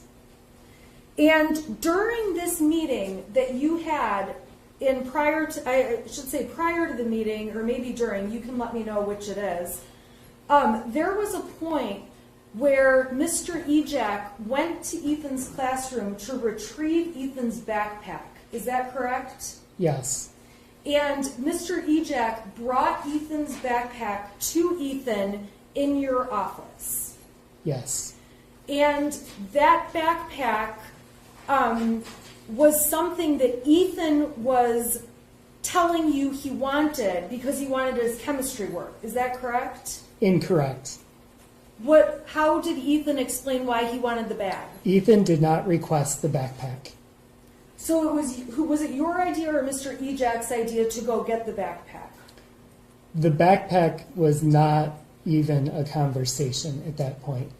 The backpack was retrieved because classes were changing and we would not leave it in a class for new students. Okay, so you guys retrieved the backpack, brought it to the office to Ethan, correct? I did not retrieve the backpack, but it was brought back to the office, correct? I'm sorry about what? It was brought back to the office. Mr. Ejak retrieved it and brought it to your office. Yes. And at no time did you look in Ethan's backpack, correct? Correct. And at no time did you see Mr. Ejak look in Ethan's backpack? Correct. You testified and briefly mentioned a journal, and I missed it in your testimony on direct. Were you aware there was a journal in the bag? No. Were you aware that Ethan had a journal? No. What was your testimony about the journal? You said something about it on direct that I couldn't hear. Dad mentioned a journal as a place where Ethan could write. Okay. Did you ask, when you heard that, Ethan if he had a journal? No. If Ethan uses a journal when he's upset or a place he can write, you would agree with me that looking at the journal would give you more information about whether Ethan was stable and able to stay in school or not. Yes. And you did not ask if you could see Ethan's journal, correct? Correct. And you're aware now that the firearm, that the gun was found in Ethan's bag at the time you were meeting with him. Are you aware of that? I am not aware of where the gun was. If the gun was in his bag and you had opened his bag, you would have seen a gun, correct? I don't know.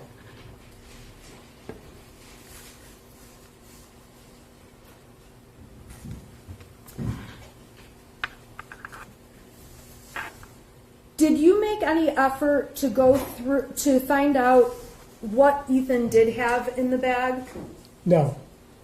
You made no effort to see the video that Ethan had been watching? No. Did you make any effort to look at what kind of websites he was on with those bullets? No. You testified that you knew there was an issue with Ethan's friend being out of school. Did you get Did you get any information about what that was about? I think you testified you didn't even know how old the other student was, correct? I did not know the other student.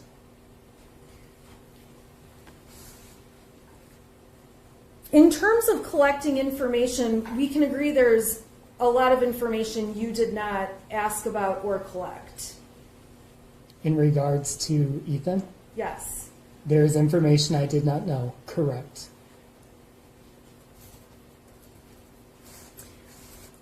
You understand that you are a mandatory reporter, correct? Correct. What does that mean?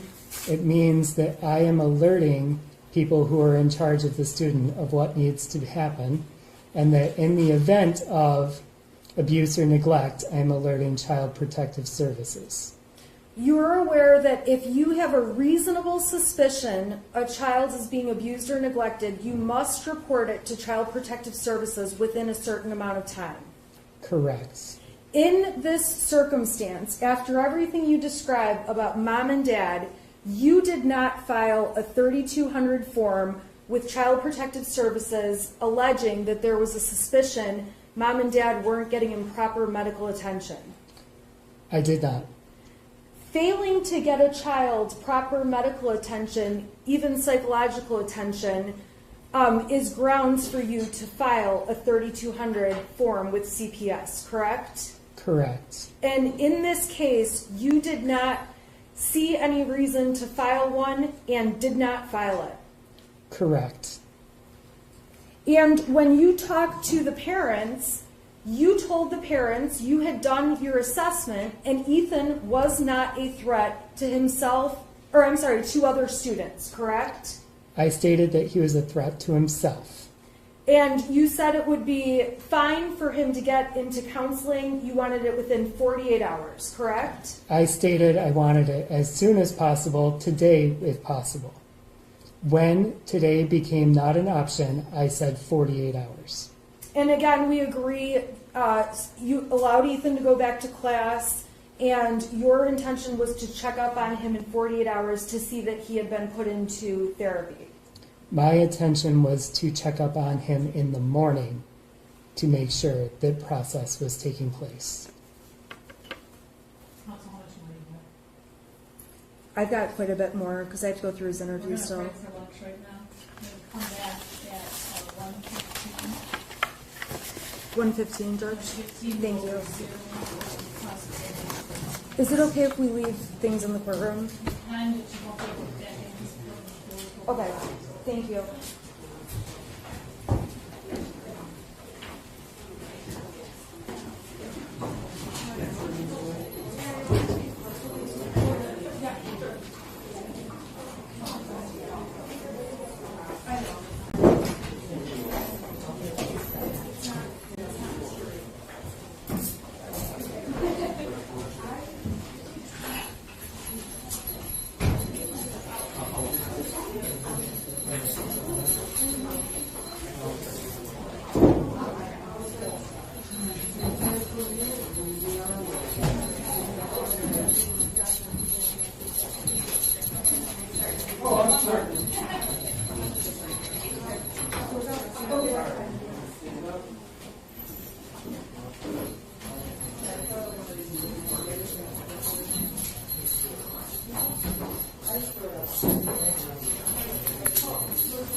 So we had that jingle jangle.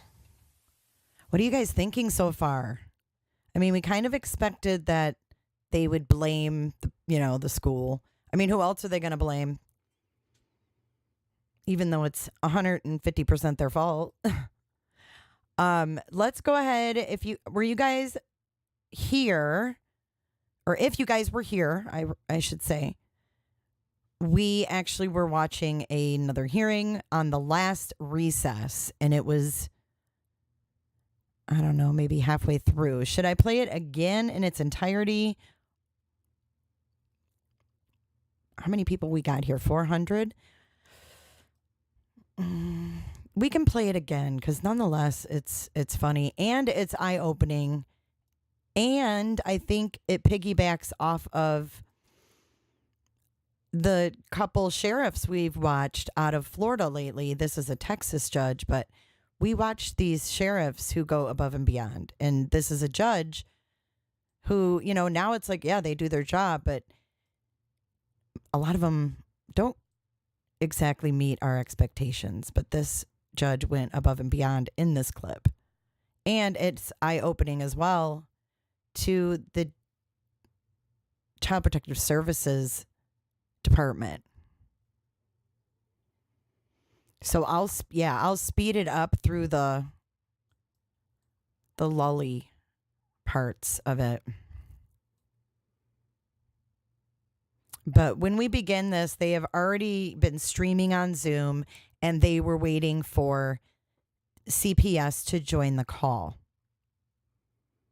They are breaking for a whole hour, you guys.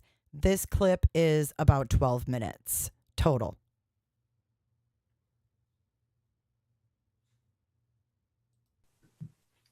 Okay, they said that's the link they used. It says waiting for the host to connect.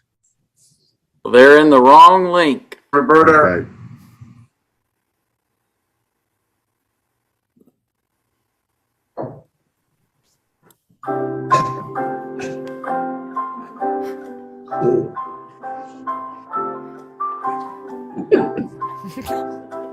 Look at the guy on the left.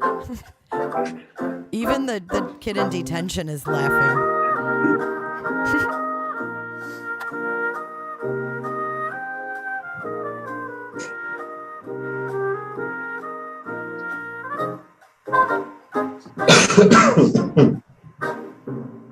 He bobs his head at the end. It's not their Wi-Fi, it's their brains. Okay. They couldn't figure out how to unmute their phone. These are workers and a worker and a supervisor, no less. So this is the supervisor of the county CPS services. And they're already 90 minutes late. Finally. Yay, they're here. I know, McKenna, did you see his green around his box? Freaking funny as hell. Oh, finally. Come on. Come on, ladies. These nuts. The judge has a soundboard. Yes. Judge Porter has a soundboard, and yes, that was his music.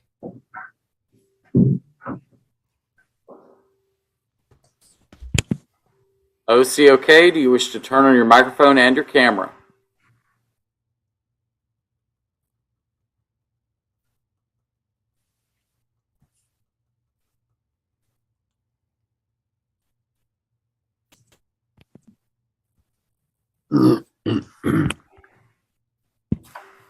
I think that is the DA. The African American guy is the DA.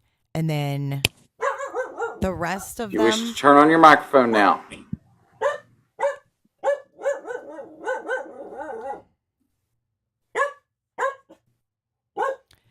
The one next to him, all those except for the OCOK, I need you to turn on your microphone and be ready for court.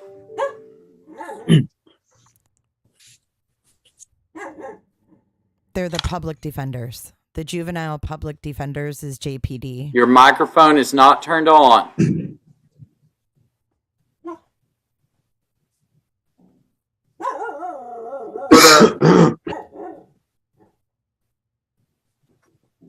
Roberta.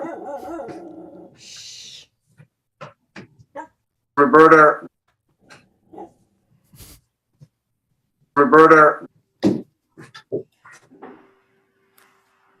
Roberta, OCOK, I need you to turn your microphone on. Roberta, Roberta, Roberta, Roberta, OCOK, your microphone is still not turned on.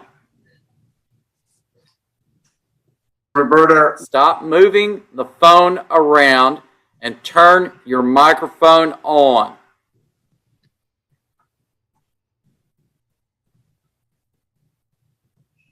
Roberta, I have sent you several messages through Zoom asking you to unmute.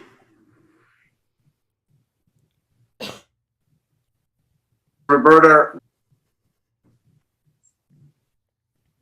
Come on, Bird Nerd. You know who Roberta is, Roberta. You know Bertolini's voice. And people wonder why government bureaucracy has such a low approval rating. That's correct. Judge, I sent a message, text message to the OCOK, Ms. Thomas, and she said they're having trouble unmuting.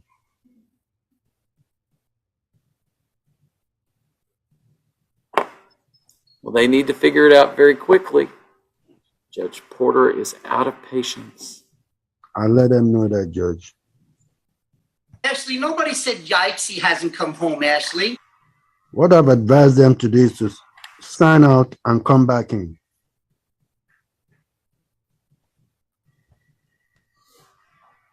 These nuts.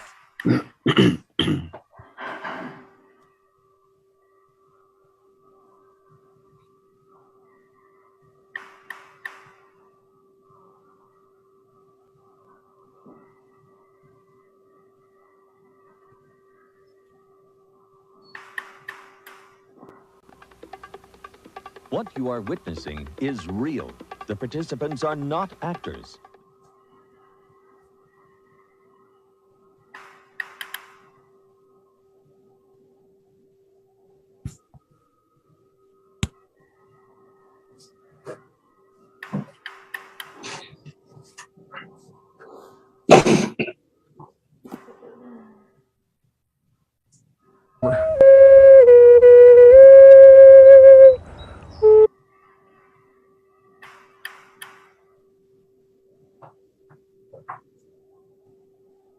Are you kidding me? Come on, girl.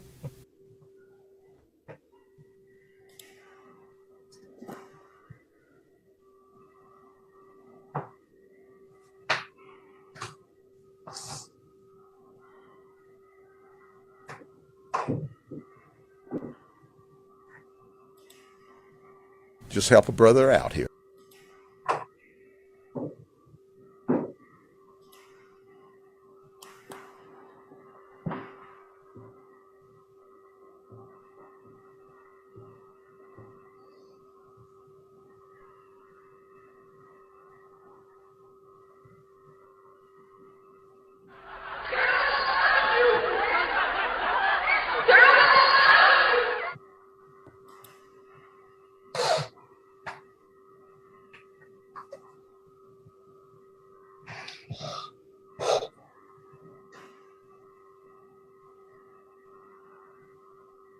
Roberta, Can you hear me, OCOK? Roberta, Judge, okay. She had her microphone turned on and then she turned it off again. Roberta,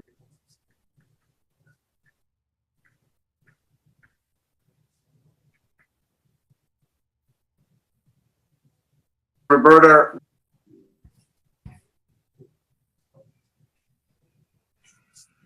Roberta,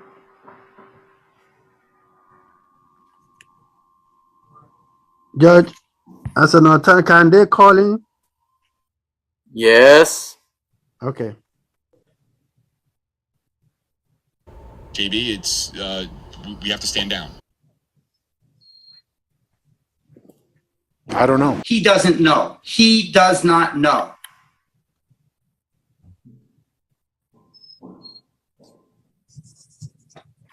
Wait for it. He's going to ask the judge for the Judge, number. what will be that number they call him? I don't know. He doesn't. Mr. Crawl, can they call you? Yes, sir. I'll call right now. I don't know. He doesn't know. He does not Thank know. you, Judge.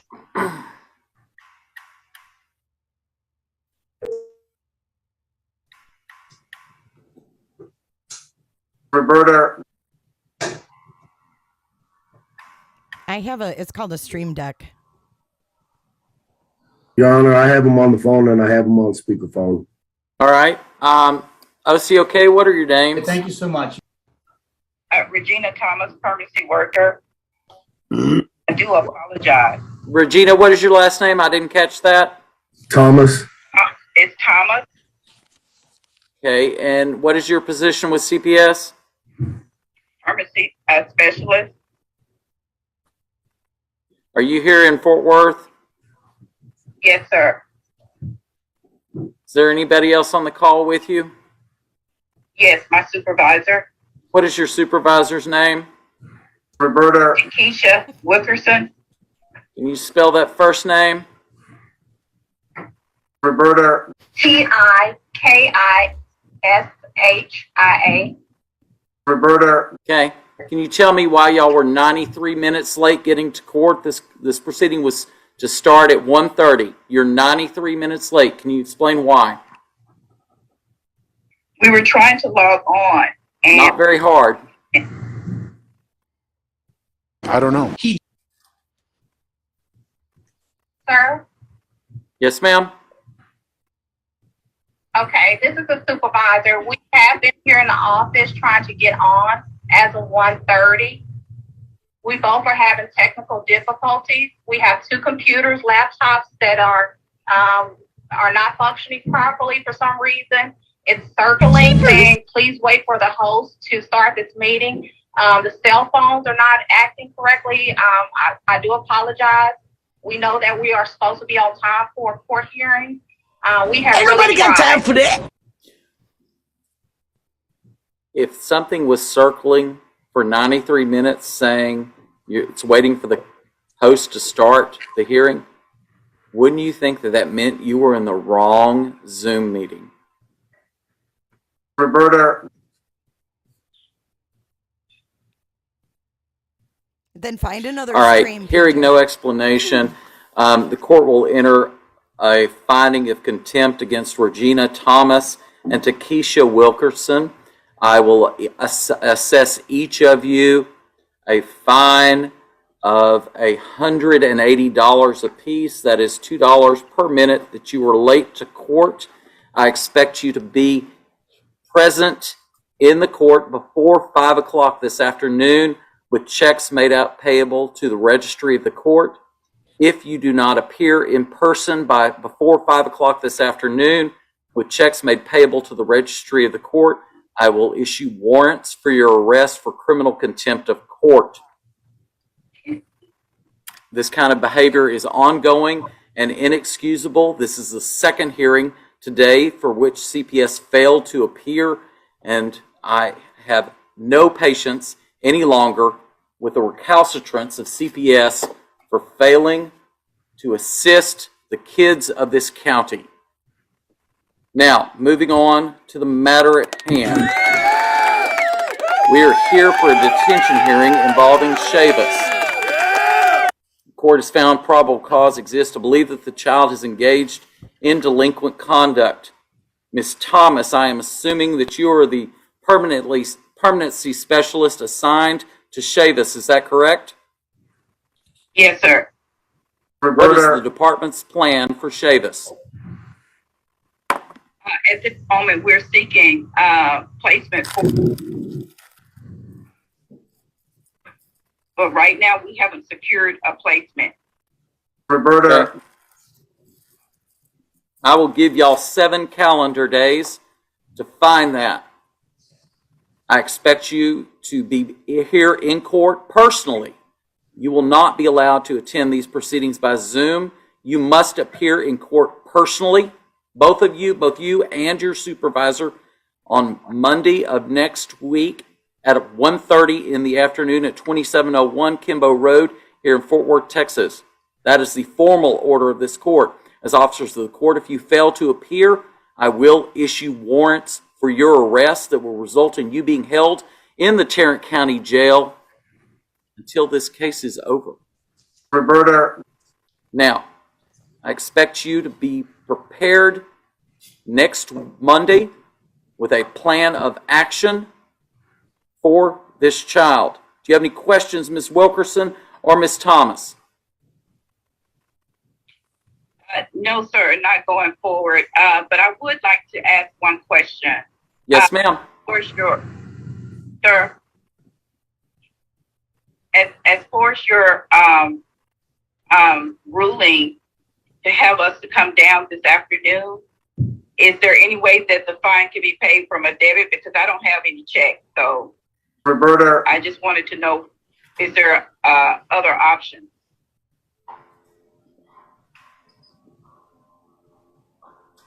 Sounds like you get to go by the bank on your way here. And your supervisor on Monday of next week at 1:30 in the afternoon at 2701 Kimbo Road here in Fort Worth, Texas. That is the formal order of this court. Action for this child. Do you have any questions, Ms. Wilkerson or Ms. Thomas?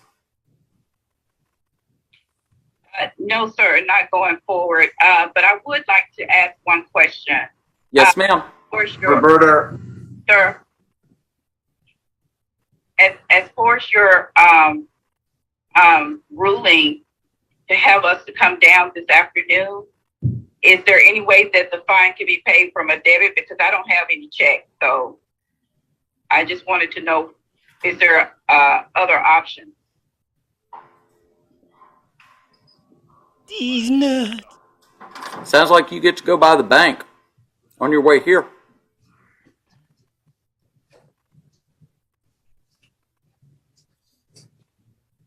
Roberta. All right. Chavis, as for today, I'm going to order that you continue to be detained. That will be the orders of the court. Thank you, Mr. Adeniji. Can you verify the address again where we need to make our payment, please? Roberta. Because y'all have never been to Kimbo before, have you? Yes, sir, we have been to Kimbo. He's nuts. Then why did you ask for the address?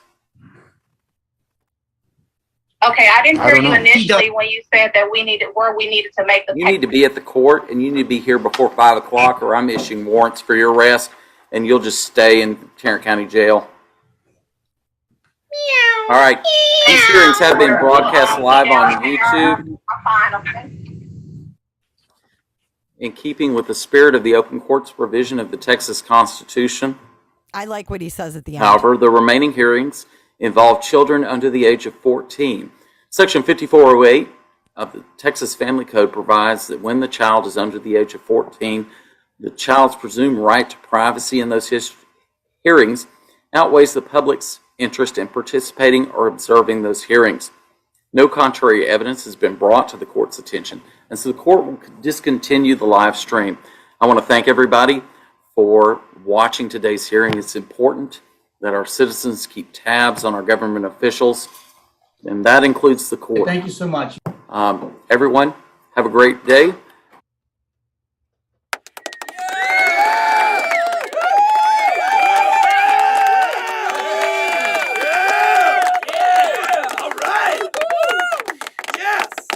I love that judge. He handed them their ass. But you know what? We need every county to hold their departments accountable. And I like how he stressed that. Like, we need to keep our eye on our officials. Because if we don't, they have no accountability. And he wasn't buying their bullshit.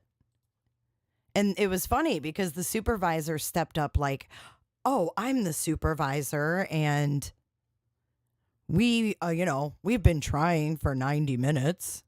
He's like, I don't give a damn who you are. You're an idiot. You're a... Roberta.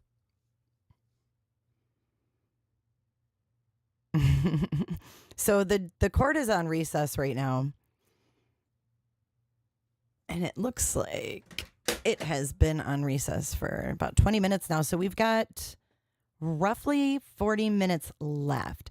So what I would like to do is I would like to play part of Ethan's hearing from yesterday, and maybe we can get that out of the way while we're on break throughout today. Because yesterday's hearing, is that going to be too confusing? I don't think it should be, because his hearing is about moving him from jail to juvie. So I don't think it'll be confusing, because we're not going to have the same lawyers in there and stuff. Let's see. This is going to be part 2. Where's part 1?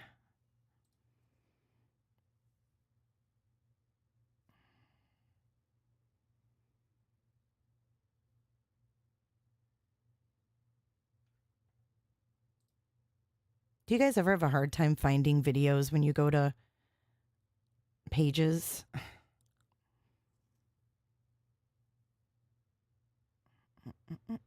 Where are you, Ethan? I thought it was just yesterday.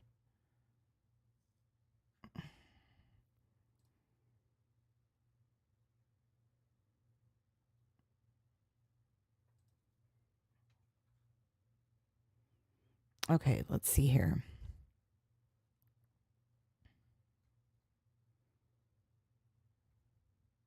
Is it like oldest at the bottom? I don't even know. It looks like it is. Where the hell is Ethan's hearing?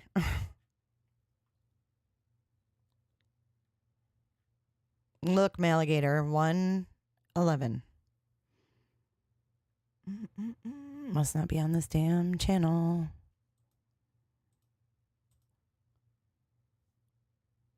Well, they have part 2. Where the hell is part 1?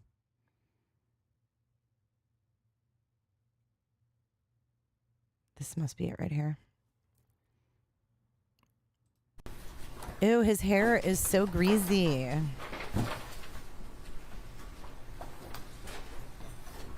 The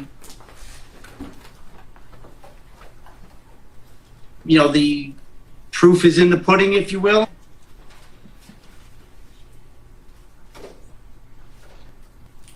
Hang on. My computer's like lagging.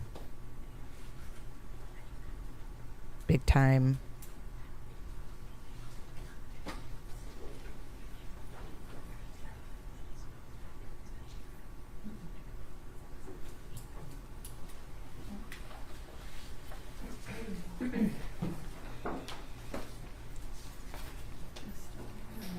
Oh my God. It's here.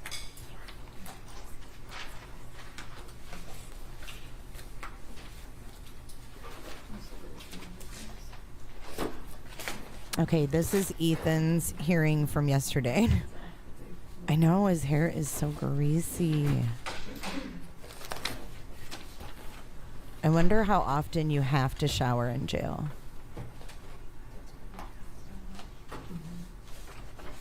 Did you guys see Summer jump? A truck went by. All rise. The Oakland County Circuit Court is now in session with the Honorable Kwame Rowe presiding. Good afternoon. You may be seated. So I'll keep my eye on the other hearing, and we'll bounce back to that when they come back from lunch.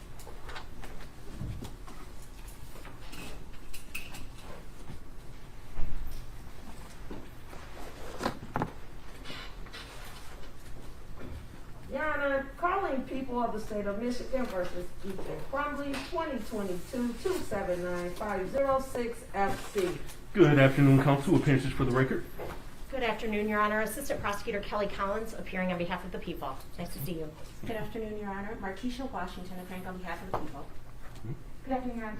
Good afternoon, Your Honor. Karen McDonald appearing on behalf of the people. Also, Mark Keast, who stepped out into the hall. Good afternoon, Your Honor. Paulette Michelle Lofton on behalf of Mr. Crumbley, who's standing to my left. Good afternoon, Your Honor. Amy Hack on behalf of Ethan Crumbley. Good afternoon, Your Honor. Deborah H. McKelvey, court-appointed guardian ad litem for Ethan Crumbley. Thank you. Good afternoon, counsel. You may be seated. As counsel is aware, today's date and time set for a hearing under the Juvenile Justice and Delinquency Prevention Act. Purpose of this hearing is to determine solely where the defendant should be placed during the pendency of this case, whether or not he should be placed at the Oakland County Jail, or whether or not he should be returned to the Children's Village where the case initially started off at before he was charged as an adult. This case will be live streamed this afternoon because we only have limited capacity. We can only allow up to 20 people in the courtroom, and we must maintain social distancing. I understand, counsel, you are all from the same office, so I don't believe there's any issue with that, so long as you all don't have an issue. Same with defense, so long as you don't have any issue, I believe that it's appropriate for you all to be seated at counsel table. Pursuant to the Crime Victims' Right Act, though, I cannot allow additional victims or anyone else into the courtroom because we have limited capacity. So this will be live streamed so we can make sure that any victim or potential victim has an opportunity to see this hearing and be present if they wanted to be present via live stream. With that being said, is there any preliminary issues that we need to discuss? I do have some follow-up. As we alerted the court earlier today, I do have two proposed orders. One as a follow-up to our status conference this morning, as well as a renewed stipulation and order for a protective order with regard to this case. If I may approach your clerk with those, please. I believe all attorneys have executed them. Your Honor, and the only other issue, we would ask permission that my client's right hand be uncuffed so that he could communicate with us more effectively. I have no issue with that, with his right hand being uncuffed.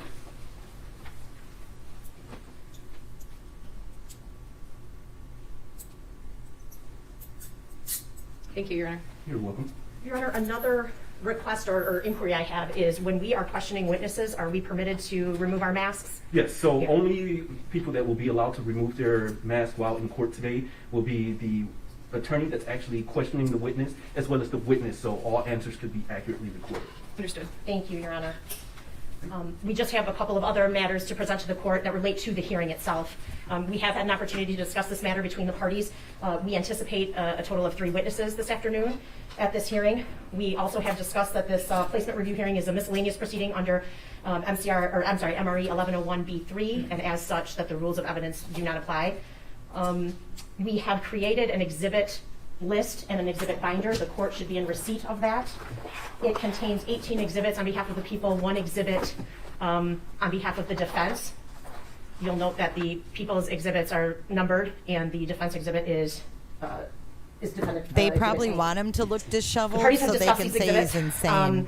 and agreed that they truly should only be viewed in camera by the court at this time. Some of these exhibits do contain sensitive information.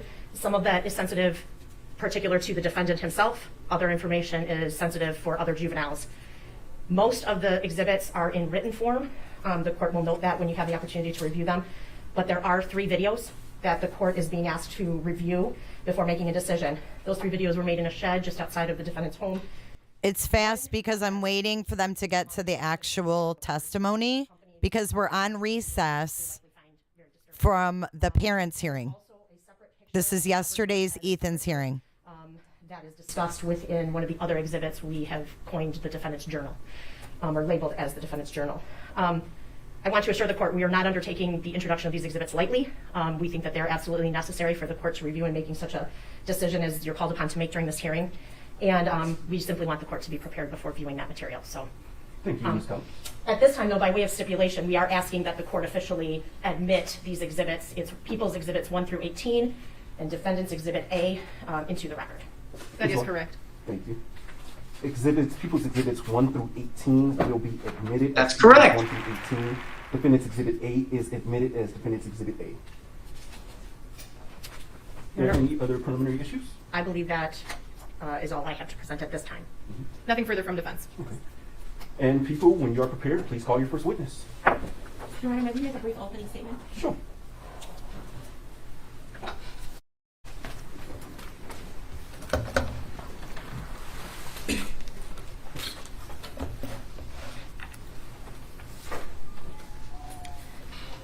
This matter is before the court today to fulfill the requirements as set forth in a newly enacted statute, that being the Juvenile Justice and Delinquency Prevention Act, which makes federal funding available for states regarding the detention and confinement of certain juveniles. Today, we ask this court to enter an order requiring that the defendant remain confined in the Oakland County Jail. When a juvenile is charged as an adult, MCR 6.909 subsection B subsection 2 allows that juvenile to be confined in an adult facility if A, the juvenile's conduct or habits are considered a menace to other juveniles, or B, if the juvenile cannot otherwise be detained safely in a juvenile detention facility.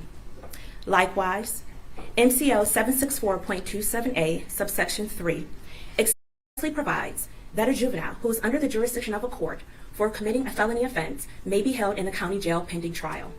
As the court noted earlier, neither the court nor the statute at issue today. Accordingly, we look to the Juvenile Justice and Delinquency Prevention Act, specifically 34-111-33, which allows for housing of juveniles in adult facilities if, after a hearing and in writing, the court finds that such placement is, quote, in the interest of justice, end quote. The statute further outlines the factors for which this court must consider in determining what interest of justice factors should be considered regarding the placement. Those factors include 1, the age of the juvenile, 2, the physical and mental maturity of the juvenile, 3, the mental state of the juvenile, including whether the juvenile presents an imminent risk of harm to himself, 4, the nature and circumstance of the alleged offense, 5, the juvenile's history of prior delinquent acts, 6, the relative ability of the available adult and juvenile detention facilities to not only meet the specific needs of the juvenile, but also to protect the public as well as other detained youth, and 7, any other relevant factor. I will address a few of these factors very briefly. Regarding the defendant's age and mental maturity, the evidence will show that despite the defendant's biological age, he discussed topics and interests well beyond that of an average 15-year-old. In a text thread with his friend and in his journal, he outlined a plan to stalk, rape, torture, and ultimately kill a female classmate. He expressed delight in torturing a family of baby birds. Oh my God. And he wrote about the joy he received in listening to them squeal as he killed them. He spoke of his admiration for Adolf Hitler and Jeffrey Dahmer, specifically stating, when you die, you need to be remembered for a long time. Doing something that will make people think of you. The available adult and juvenile detention facilities to not only meet the specific needs of the juvenile, but also to protect the public as well as other detained youth.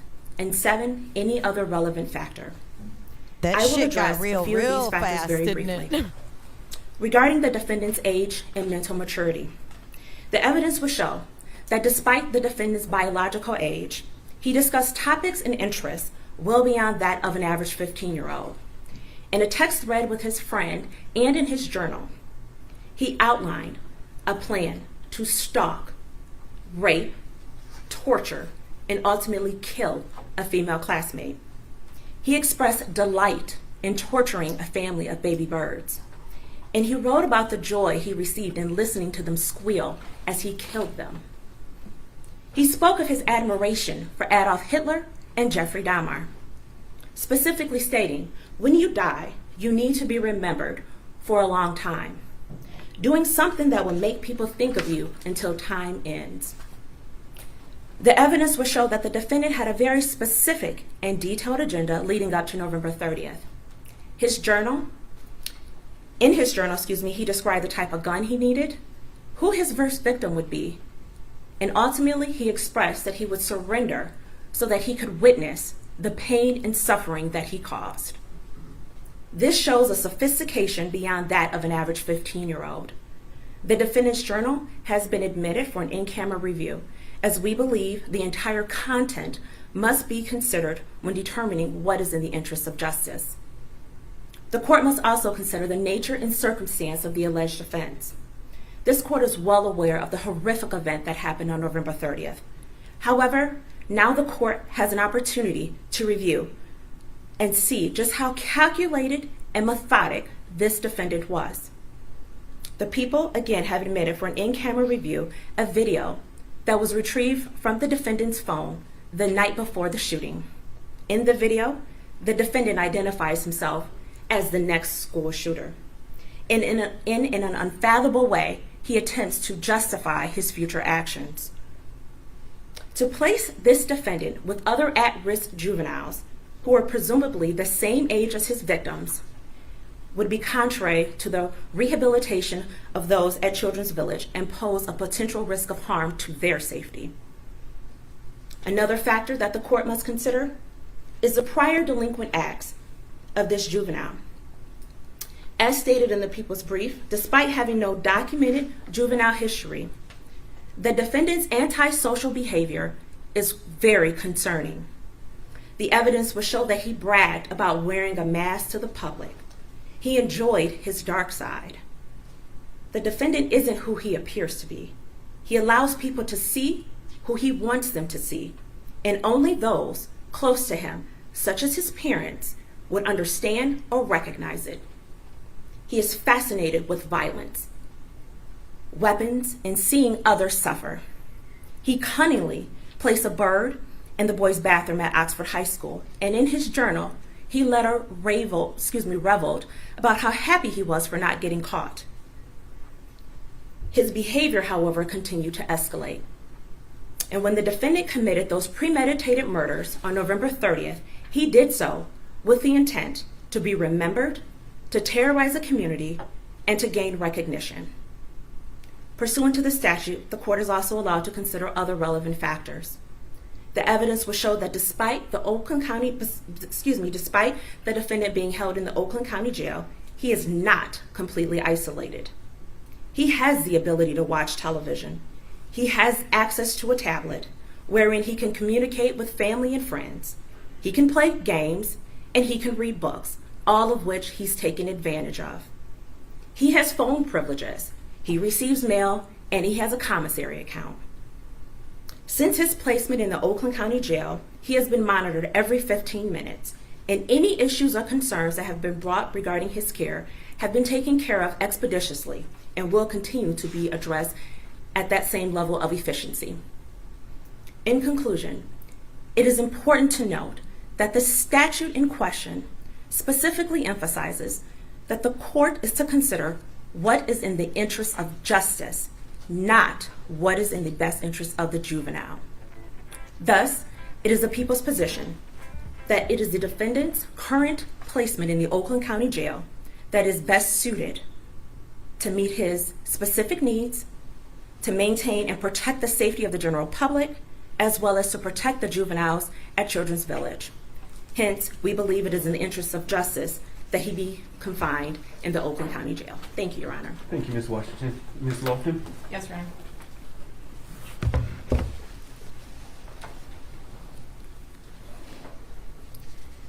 Your Honor, defense completely understands the serious nature of the charges that Mr. Crumbley has been charged with. But the statutes that were quoted and the JJDPA that sets out the guidelines for this hearing tell the court to look at other things, not just specifically the charges and the events of that day.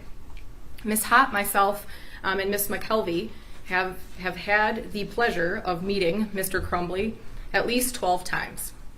The prosecutor is arguing from a place of what they see in black and white, what they see on his phone. All of these events obviously transpired prior to my client being charged. I think it's going to be very important for the court to look at what's happened since he has been charged. And that's the questions that we will be asking of the witnesses today.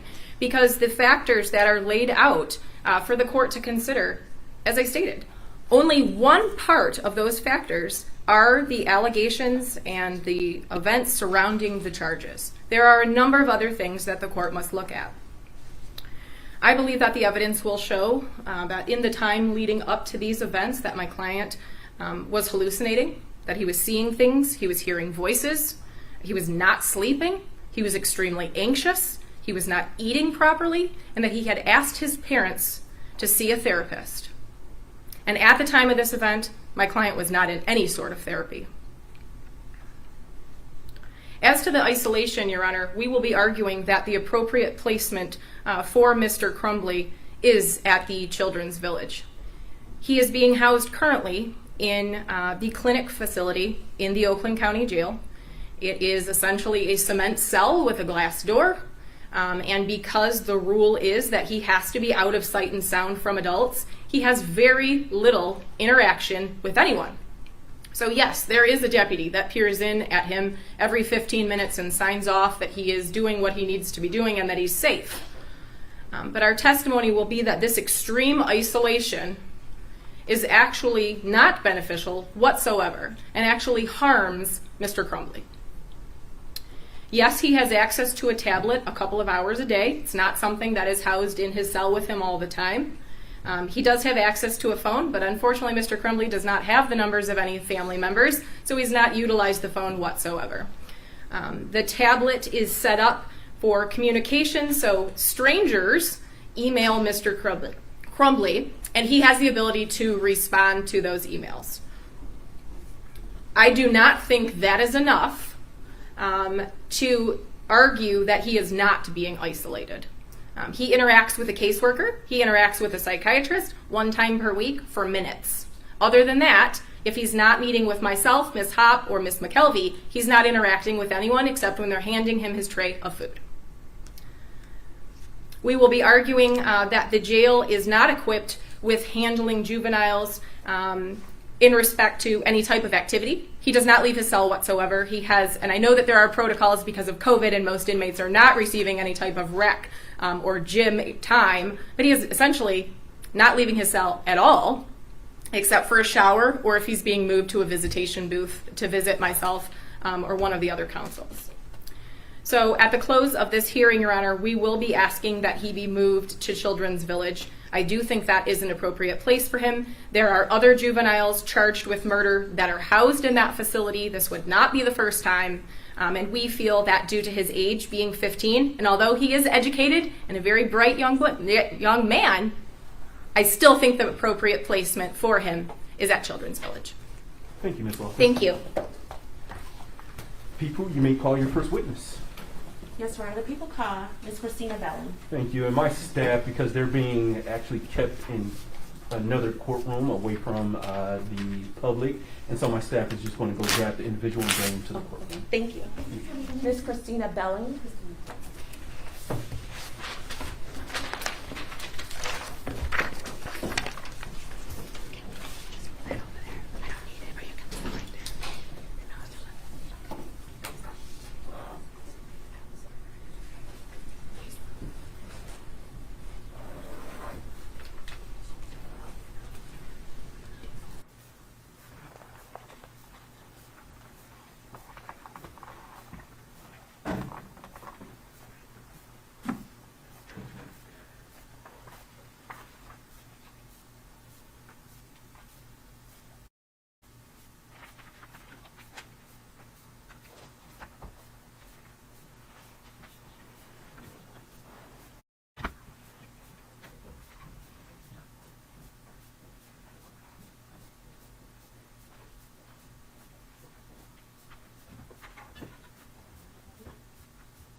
He's evil in the flesh. The testimony you're about to give will be the whole truth and nothing but the truth under penalty of perjury.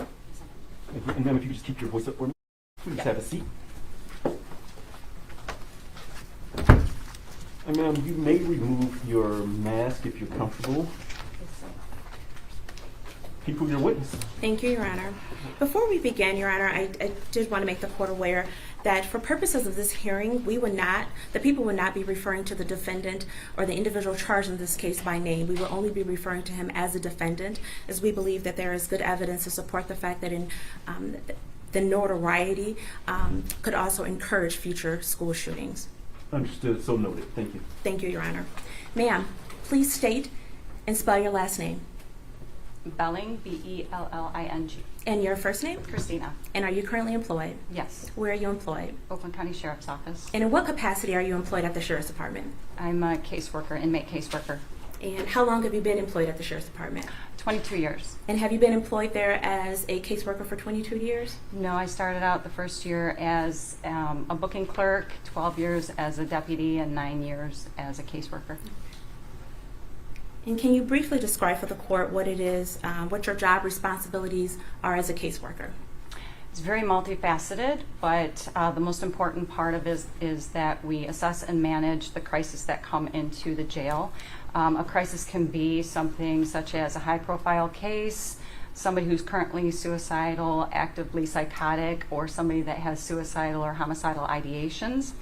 We then work in combination, if needed, with medical and the psychiatrist to get services. And then after their behaviors become manageable, then we continue to work with them to continue to assess any kind of mental health changes as well as adjustments into the jail. In order to be a caseworker, what is your educational background? I have a master's degree from Oakland University and a licensure through the state of Michigan. It's an LPC, a licensed professional counselor. Okay. And are you required to do any continuing education? Yes. And do you, in fact, do that? Yes, I do. And are you current on that? Yes.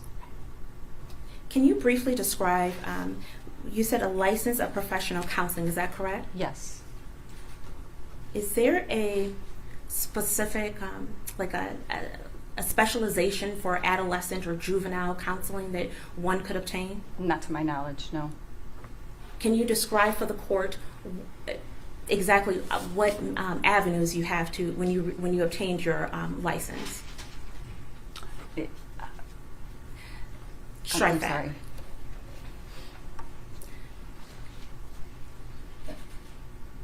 In regards to your specific title as a licensed professional counselor, are you in the community or are you in the school? I'm in the community. And what is the difference between the two? There are several different classes you take to choose the school route when you go into your master's.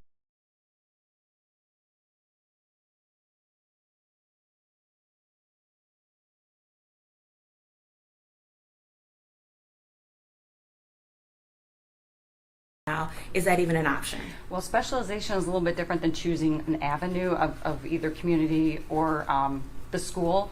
So as with school, they work as school counselors in your school settings. Community, then you can do family specializations, but to my knowledge, there is no just juvenile specializations. Thank you.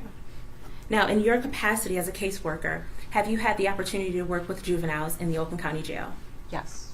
And in your capacity as a caseworker, approximately how many juveniles would you say you've worked with in the past? If you know. Do you want my deputy years or do you want just as a caseworker? As a caseworker. Under 10. Okay. And are you currently assigned to the defendant? Are you the current caseworker for the defendant in this case? Yes, ma'am. When were you assigned to his case? The day he came in, from my knowledge. Is that fair to say that would be December 1st?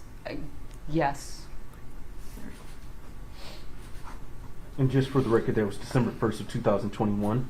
Yes, sir. Thank you. Do you recall how often you were meeting with the defendant when he initially arrived at the Oakland County Jail? Daily. Multiple times a day or just once a day? There may have been a couple occasions where I met with him multiple times just to check in, but it was just mostly one time a day. And how long were those meetings? It can range anywhere from 5-10 minutes and up. It depends on if there's things to cover. Okay. And what were the purpose of those meetings? Without getting to the specifics of his treatment, can you just give a general idea of what the purpose is when you do meet with inmates at the Oakland County Jail? I assess for mental health issues. Okay. As we sit here today, on February 22nd, are you still meeting with him on a daily basis? Not on a daily basis, no. How often are you meeting with the defendant? Approximately twice a week. And when did that change? When he came off of a constant watch. And do you know when he came off constant watch? Maybe a month ago.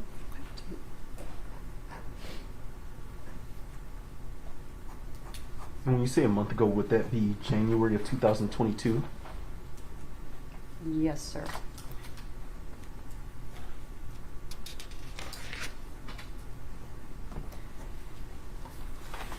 If the defendant needed access to medical treatment for any reason whatsoever, would that treatment be available to him? Yes. Where exactly were you meeting with the defendant?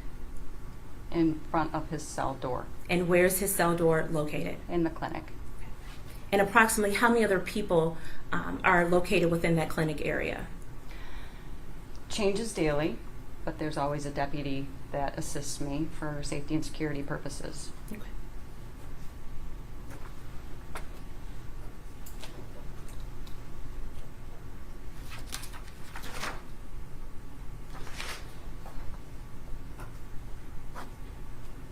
If the defendant required any other professional visits, such as that to a licensed psychologist, a licensed psychiatrist, or a licensed therapist, would that be available to him? Licensed psychiatrist, yes. And to the best of your knowledge, would that, if it was deemed necessary, would that be in person or by some other means? If currently with COVID, when any inmate in the jail is given access to the psychiatrist, it is done over video at this time. Is the defendant at any time allowed to refuse meeting with you? Individuals may not want to speak with me, but that doesn't mean I'm not going to attempt to speak with them. Okay. So is it fair to say you would meet with the defendant at this moment in time 2 times a week, no matter what? Yes. Okay. Now, on average... I'm sorry, Ms. Washington, when you Yes. say this moment in time, can we just give a time frame? Yes, Your Honor. Meaning, since he's been taken off a constant watch, you've been meeting with him 2 times a week. That was your testimony, correct? To my best of my ability, of my knowledge, yes. Okay. How many other inmates are on your case load, if you know? Okay, mac and roughly? cheese. Now I'm ordering mac and cheese. You just made up my mind. Honestly, 70-ish, maybe Okay. more, maybe less. I'm not sure. Pre-COVID, it was The probably devil more like 120. is Do you meet with dancing any tonight. of your other inmates 2 times a week? No, ma'am. And yet you meet with the defendant twice a week. Yes, ma'am. And why is that? Because of his housing and because he's a juvenile. Don't make me cut your mic in the first 3 minutes of the show, please. One moment, Your Honor. Thank you.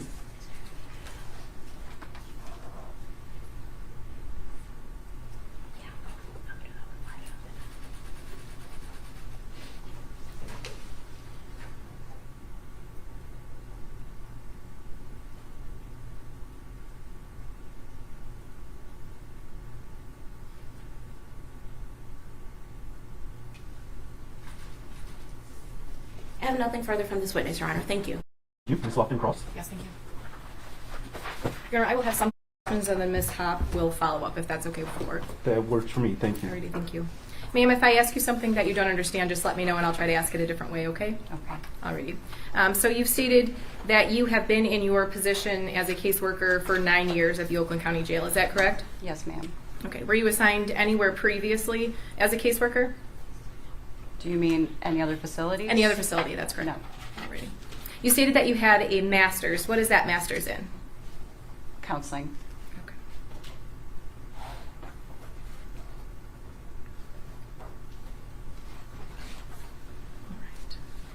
And you stated that you believe in your 9 years of acting as a caseworker, Can a moderator you've please had time 10 out the juveniles spam? assigned to you. Is that correct? Yes, approximately. Okay. And over those 9 years, how many adult inmates do you think you've had assigned to you? I could not even answer that. I do not know. Okay. Hundreds? Thousands? Hundreds. That could be thousands. I don't know. How many juveniles do you currently supervise as a caseworker? Does that count people who have juvenile charges and are now adults, or just juveniles, anybody under the age of 18? I can clarify. Anybody under the age of 18? Just one. Okay. Mr. Crumbley? Yes. Alrighty. Now, you detailed that when he originally When was you've been booked involved in you an were auto, seeing truck, him or on a daily motorcycle basis, accident, correct? insurance. Okay. And you had mentioned different types of watches. I'm not sure if you said suicide watch, but I know you said constant watch. Are you the person who decides what type of watch the defendant is on? Yes. Okay. So when he initially came into the Oakland County Jail, he was on suicide watch. Is that correct? He was on a constant watch. Okay. And can you describe to the court what that constant watch is?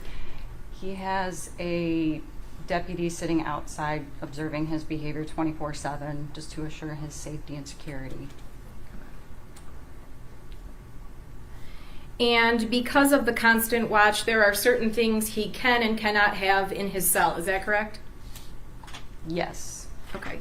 So currently my client still has suicide blankets. Is that correct? Yes. Okay. But your testimony is that he is no longer on constant watch. Is that correct? That is correct. The issuance of blankets is not within my jurisdiction. Okay. And your testimony was that you are currently seeing my client 2 times a week. Is that what you said? Yes. Okay. My client recalls that he sees you on Mondays of each week. Do you recall what other day you see my client? Generally towards the end of the week. This week I was not there towards the end of the week. Do you keep records each time you interact with an inmate? Yes, I do. Okay. So the records would show that you were interacting with Mr. Crumbley 2 times a week since he has been removed from constant watch. Is that correct? Except for this week because I Of course. wasn't there. I understand. There are also other caseworkers, if I'm not around, like we have extended weekends, who will fill in.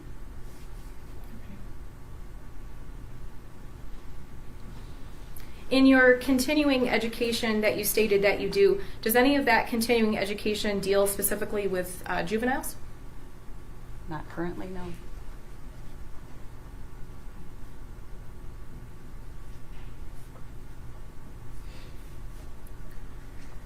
And are you responsible for deciding when my client gets access to the tablet or how long he gets access to the tablet, or is that somebody else's decision making? Somebody else's.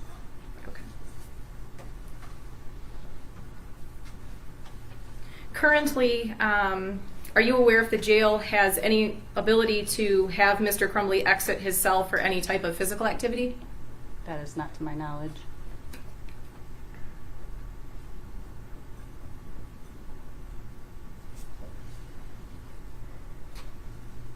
And are you involved at all with the food delivery or the type of food that my client is being delivered? No. I have no further questions, but I know Ms. Hopp may have some. Thank you. Ms. Hopp.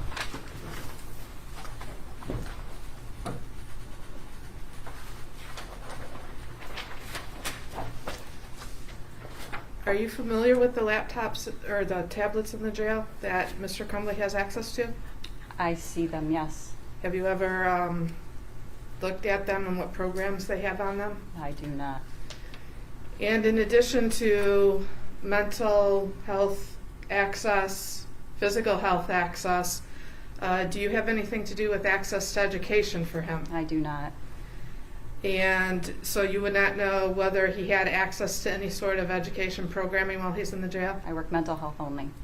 And in your schooling, you mentioned the 2 avenues, community and school. Did you take any courses in the school part of that at all? I took community. Are you aware, even if it's not in your responsibilities, whether he's getting any type of educational services? I am not aware. Thank you. Thank you, Ms. Hopp. Any rebuttal? Just briefly, Your Honor, do I get to question? Oh, my apologies, Mr. Kelby. You're sitting in the back. My apologies. Good afternoon, Ms. Belling. Good afternoon. Just a couple of questions. What's the makeup of the clinic in relation to cell location? He's in an individual cell, correct? Yes, ma'am. And there's a half glass door? Yes, that looks forward. Okay, and if he looked out that door, what would be there? maybe medical staff walking by. But a wall? Or, yes. Oh, there's also a TV. Right outside the door? Yes, right up towards, on the ceiling. So does he have control of that? I do not know. That's not part of anything you'd be involved with? No. Do you know, was he seen at any time by a psychiatrist while you have been? I cannot answer that. That's privileged information. Okay.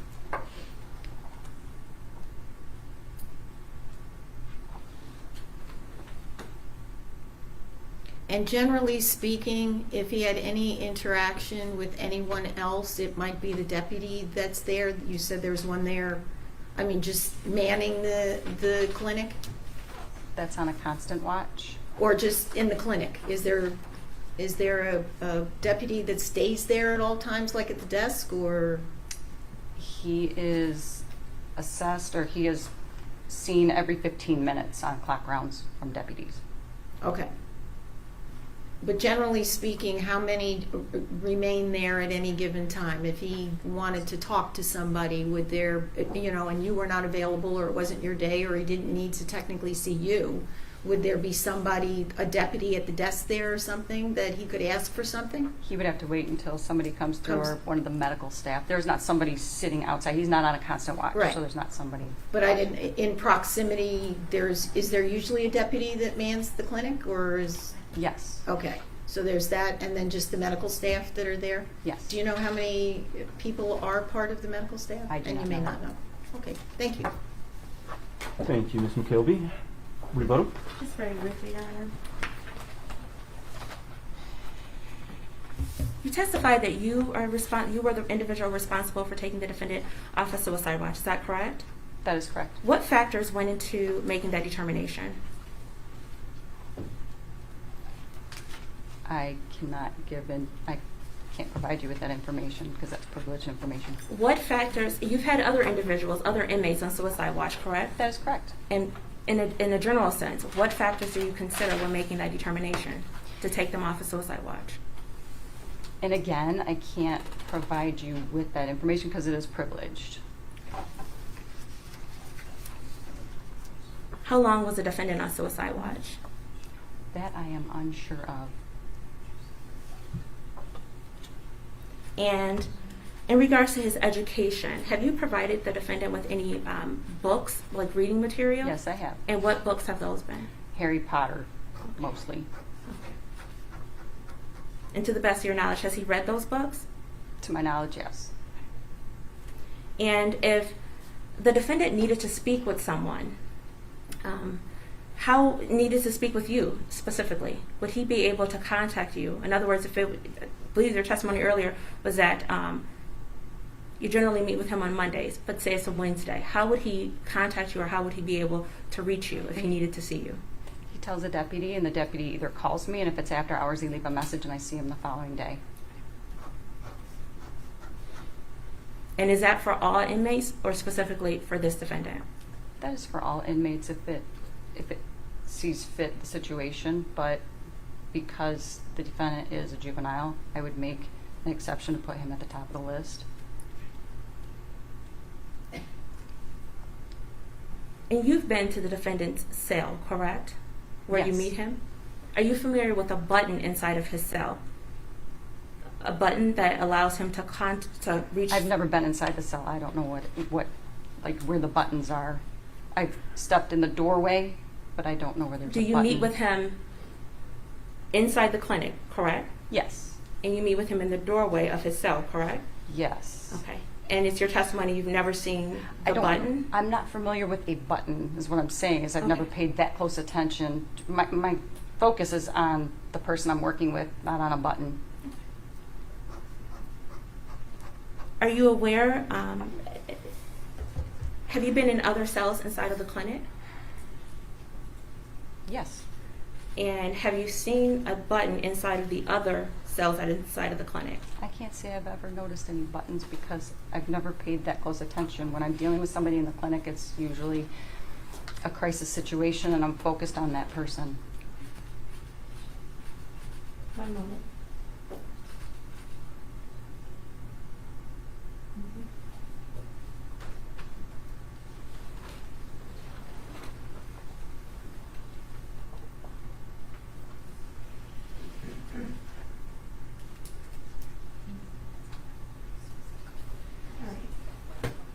Ms. Belling?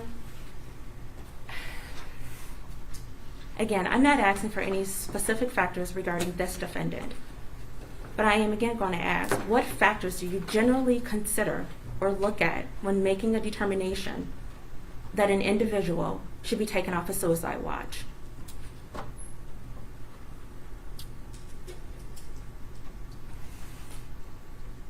And for me, answering that verifies information that I am unable to provide you. So, I mean, if we need a recess, so I can. One moment, I'll interject here. So, I believe the question in general: are you considering a person's age? Are you considering their education? Are you considering their psychological history at that point?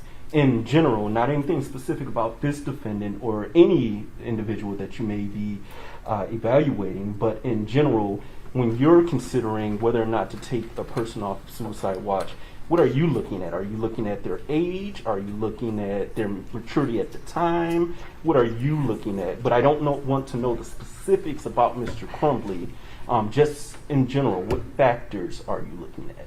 And again, it takes. I am not the only one when making this decision. I collaborate with other people in making this decision. Okay. And I'm trying to be protective of information. So I'm not alone in making this decision, if that makes sense to you. That makes sense, Mrs. Belling. Let me ask you this.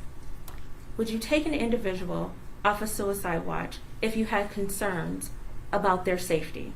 No.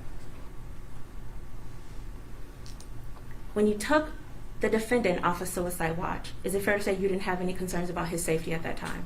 Correct. Thank you. Thank you, Ms. Washington. I did have a couple of follow-up questions. I understand that he's not on a constant watch or suicide watch right now. What type of watch is he on, if any? He's currently on a behavior watch. Can you tell me what that means?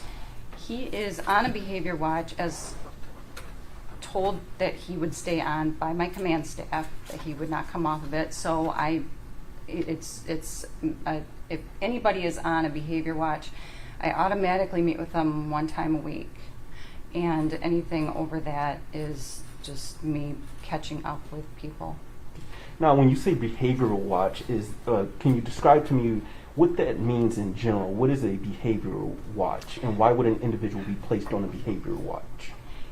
Behavior watch is usually a step down from being on a suicide watch. After they are cleared from being on suicide watch, they step down into a behavior watch, and we just further assess for any kind of behavioral changes at that time.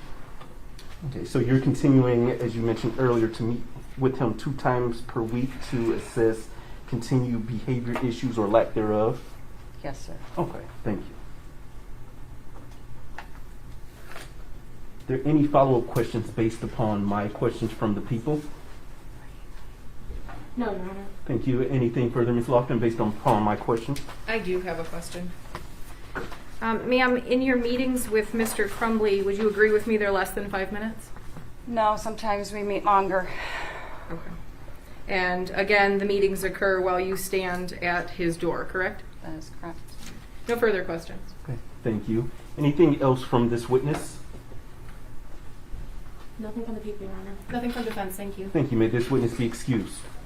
Yes, Your Honor. No objection. Thank you, ma'am. You are all set. You are excused. Please don't talk about your testimony with anyone outside, okay? People, you may call your next witness. Your Honor, the people next call Heather Calcaterra to the stand. Okay, thank you. My staff will retrieve her. Could you spell the last name for me, please? Certainly. C-A-L-C-A-T as in Tom, E-R-R-A. Thank you.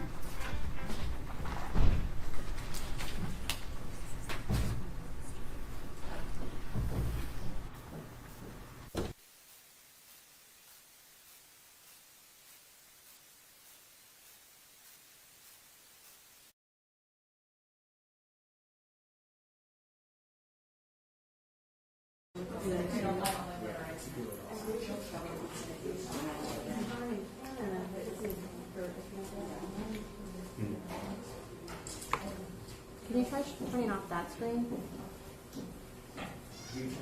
Yeah, there are no.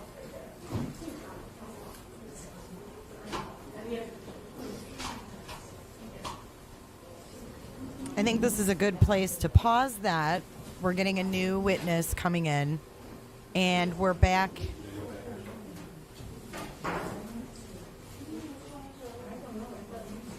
Oh, we're getting ready to be back, so let me go ahead and turn that off.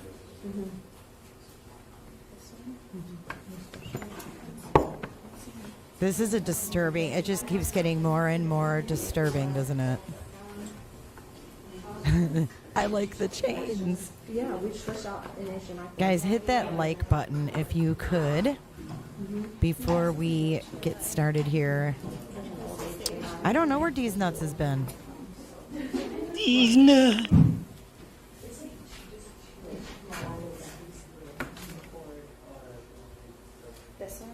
So I've got to go. I'm getting ready to take the dogs out and stuff. So I will be back. I'm going to leave you guys with the afternoon session of Jennifer and James Crumbley.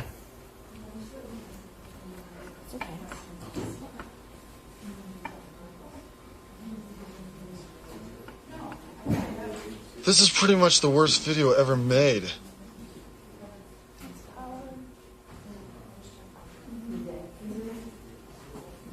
We planted flowers on the side of the house.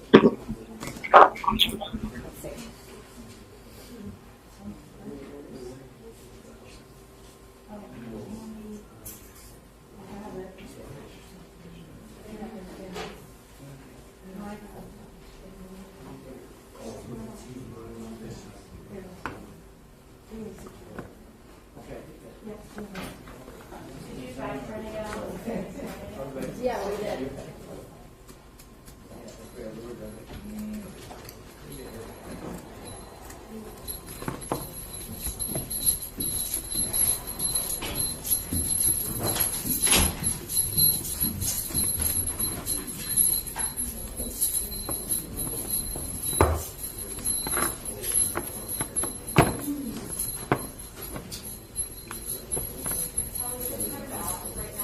The computer, is that shut off? No. Plug it back in, wait, turn the computer off and then plug it back in.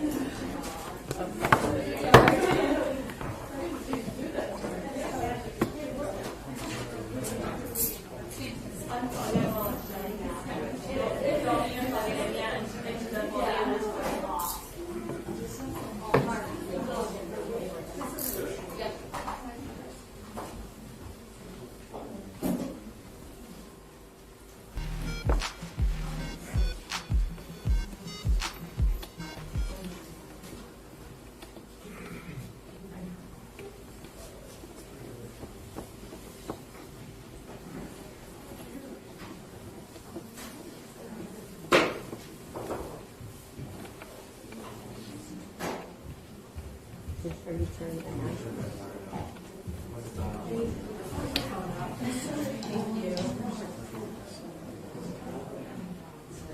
You let me know when it's back on and I'll plug it back in. No, it has to be plugged into the podium. Is it connected to the podium right Not now? right now. No, well, it's all connected to the podium and then turn it all on. Okay. So is it off? I just turned it back on.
Please rise.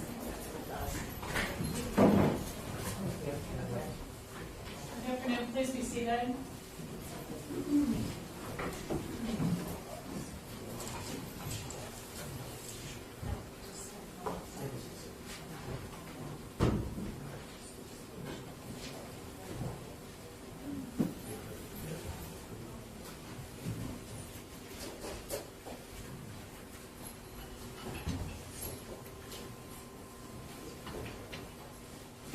Okay, we are back on the record of People versus James Crumbley, docket number 21006-651, and People versus Jennifer Crumbley, docket number 21006-652. Now have appearances on the record, starting with the prosecutor. Karen McDonald, appearing on behalf of the people. Thank you, Mark Keast, on behalf of the people. Good afternoon, Your Honor. I'm Shannon Smith on behalf of Jennifer Crumbley. Good afternoon, Your Honor. Marielle Lehman on behalf of James Crumbley. Okay, we are returning from a lunch break, and are all parties ready to proceed? Yes, Your Honor. Yes, Your Honor. Okay, if everybody in the gallery would please have a seat. There's plenty of room to be seated. Sir, you are still under oath. Okay? Understood. Okay, Mr. Hopkins, earlier when you were testifying, you testified about being a mandatory reporter. Is that correct? Correct. And you would agree with me that that is a responsibility you take seriously? Yes. And when something needs to be reported, you absolutely report it and file the 3200 form you're supposed to file, correct? Correct. And in this case, obviously, you did not file those forms. It did not rise to the level where you felt a 3200 had to be filed, correct? Yes. And with that, your main concern was about Ethan's suicidal ideation. And my understanding is that's different than him being an active suicidal person. Is that correct? Correct.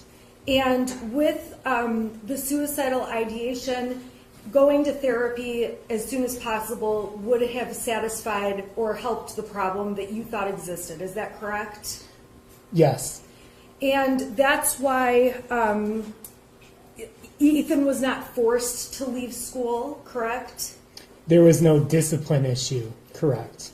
Okay, and if mental illness could also be a sickness, there was no illness that caused him, reason that caused him to have to leave either, correct? I misunderstand. Please rephrase what you're saying. Discipline is not the only reason a child would have to leave school. Ethan did not have to leave school that day, period, correct? Correct.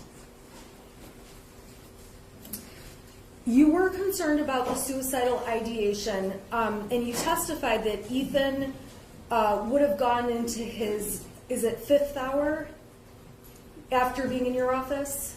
3rd hour. I'm sorry, 3rd hour and then 4th hour and lunch, is that correct? Correct. Did you notify his teachers in the 3rd hour, 4th hour, or anyone in the lunchroom that you believed he might have suicidal ideation? No. And you obviously didn't do that because you didn't think there was any reason to have to protect him in any extra way, correct? No, I would want him to be with people. Okay, so him being with people was what was important, correct? Correct. And that's why him going home alone and having his parents be working would also not have been ideal, correct? Correct.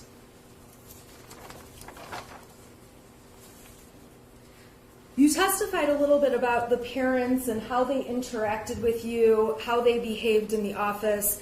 It's fair to say that Mr. and Mrs. Crumbley were not parents that were frequently in your office.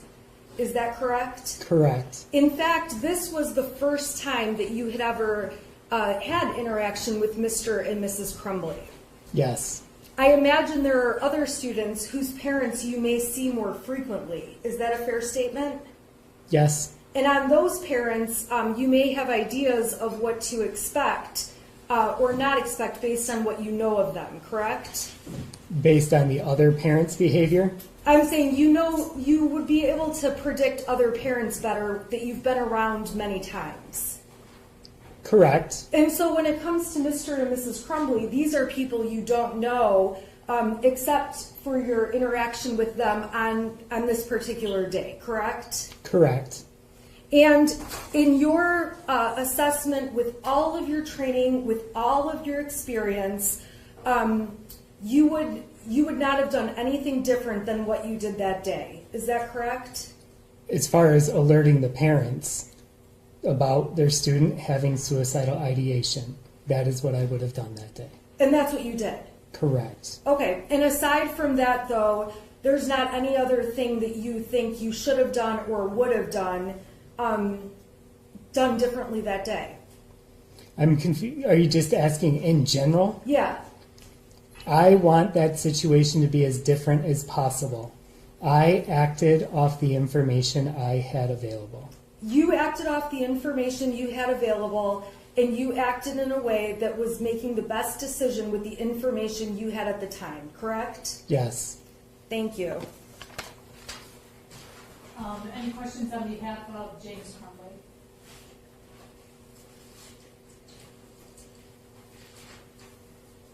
One moment, Your Honor.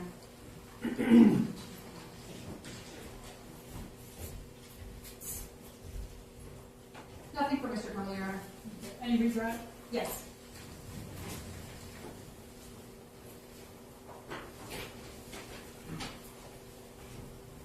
Mr. Hopkins, counsel spent a lot of time before lunch talking to you about what you knew. Yes. I want to talk a little bit about all of what you knew and what you didn't know. Okay. So I have some questions for you. Did you know that that James Crumbley had recently purchased a weapon for Ethan? No. Objection, Your Honor. Those are facts, not evidence, and that's a misstatement of what the testimony was by Ms. Back. That's absolutely in evidence. We just had testimony that the gun was purchased. We've already introduced exhibits showing that both Jennifer and Ethan posted about his gun. Jennifer texted him that day or the day before, your gun. So it's a question of fact, but it's absolutely relevant. I'm going to overrule. Go ahead and answer the question. Did you know they bought him a gun for an early Christmas present? No. Did you know that gun was identical to the drawing of the gun on that worksheet? No. Did Mom or Dad ever tell you that they bought that gun for him recently? Just No. 4 days prior? No. Did you know he posted on Instagram about his new gun? No. Did you know that he had been experiencing hallucinations in the several months prior to this? No. Did Mom and Dad ever tell you that he had any significant mental health issues? No. Did you know that he spent hours and hours by himself at home? Objection, No. Your Honor, that has not been proven. The prosecution keeps asking this question. There has not been testimony to show that. I'm going to sustain the objection. Let's move on, please. Did you know that the Crumbleys spent 2 to 3 hours a night, 3 to 4 times a week at the stable without their son? No. Did you know that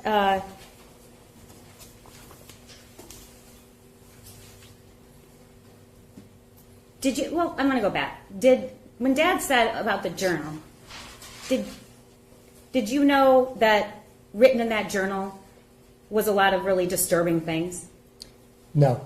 Did Dad seem to understand that Ethan would write about his feelings in that journal? That was how I understood it. Okay. Were you aware that Ethan had texted were you aware that Ethan had texted his mom about seeing demons? No. Were you aware that he texted his mom about things flying off shelves? No. Were you aware that he had asked several times to see a therapist? No. Were you aware that he thought he was having a mental breakdown at some point? No. Were you aware that he told his parents I that? object to the question about several times to see a therapist.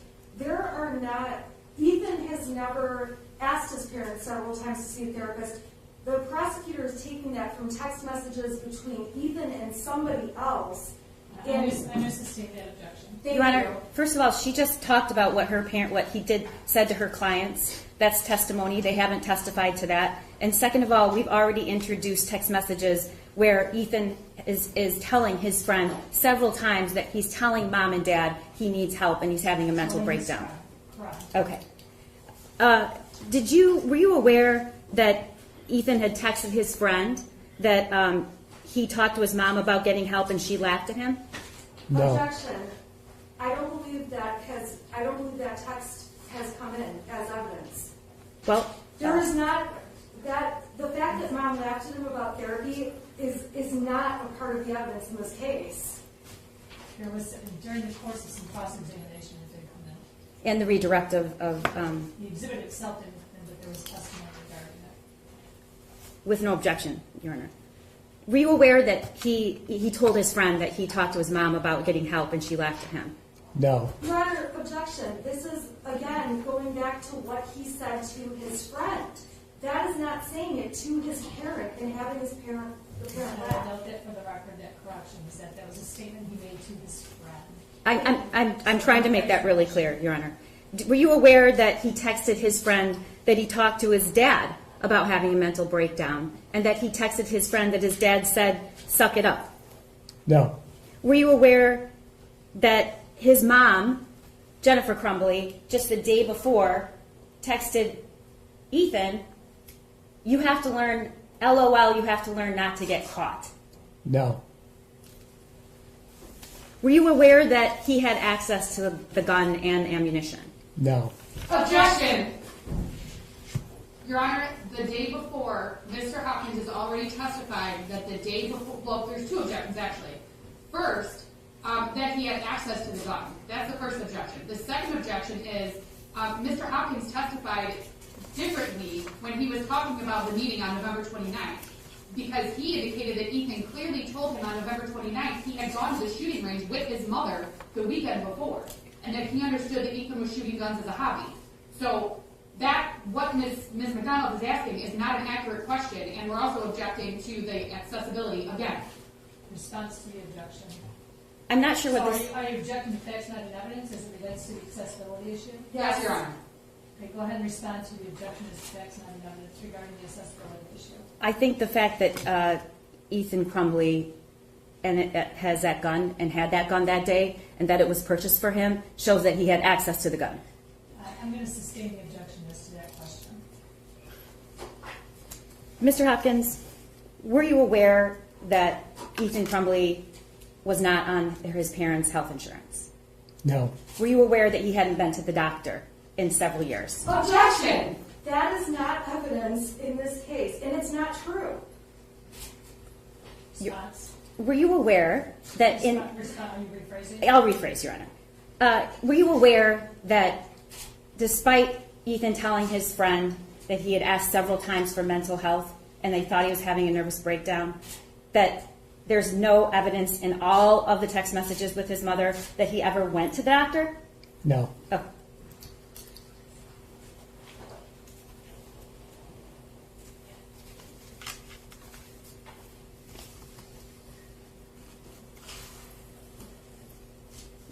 Were you aware that Ethan texted his friend that mom thought he was on drugs?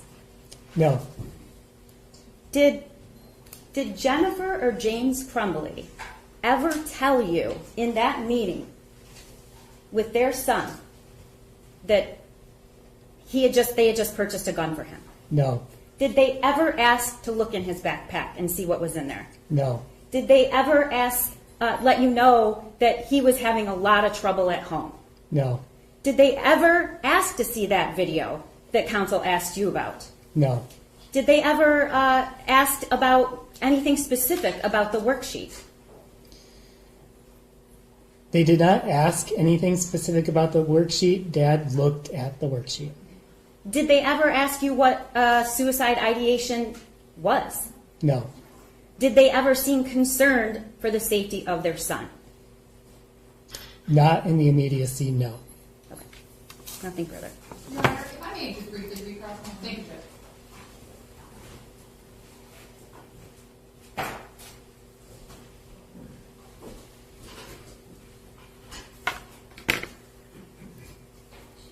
Mr. Hopkins, the prosecutor was just asking you a bunch of questions about the things that you didn't know. Now, is it your understanding that, let me back up. You testified about your education and training as it relates to psychology. Is that accurate? Counseling. Counseling, okay. And you've worked with teenagers. You were a youth pastor previously? Yes. Okay. And so you've worked with teenagers for since about 2009. Did I hear that correctly? Yes. You have a lot of experience with teenagers. Is that fair? Fair. And based on all of your experience with teenagers, based on your counseling, education, and training, at no time in your interactions with Ethan Crumbley did you feel that he was a threat to anyone else other than himself. Is that fair? Correct.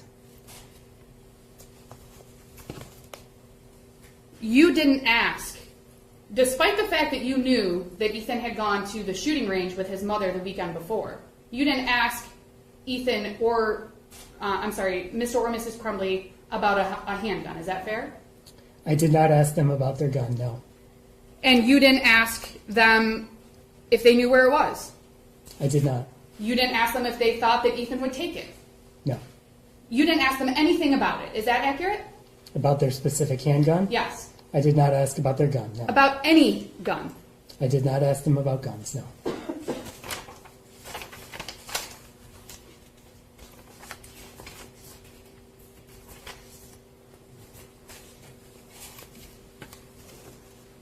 And the prosecutor was asking you questions about what you didn't know about text messages between Ethan and his friend.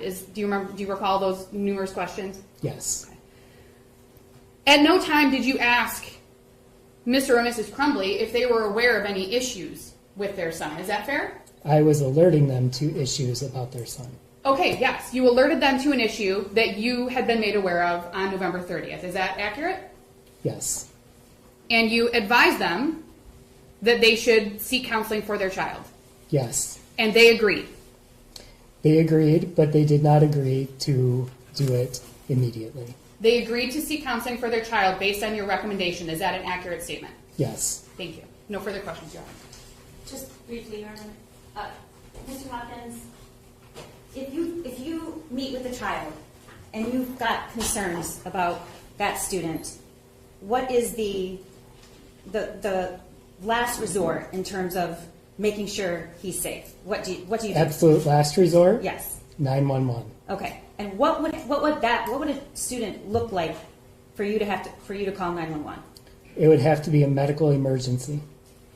And when you bring parents in, and you've done this in the past, we talked about this earlier, do you just give them information, or do they talk about their child? Your Honor, objection. This so far exceeds the scope of requests. I disagree, Your Honor. She just got up and asked about what he would do, why he felt that there was no concerns, that mom and dad didn't, I think the assumption is, did nothing wrong, that it was Mr. Hopkins that did something wrong. But I have a right to ask him what he did or didn't do because they just crossed again on it. Let's answer that question and we're tying this up. I'll rephrase. Who's the best person to find out about a student other than the student? The parents. Thank you. Right. You may step down. Any reason why this witness may be excused, prosecutor? No, Your Honor. Contempt. Any questions? No, Your Honor. Call your next witness, please. Thank you. Mr. Dylan O'Connell. Name again? Dylan O'Connell. O'Connell. We had a bit of an issue with the projector. We're going to try it again.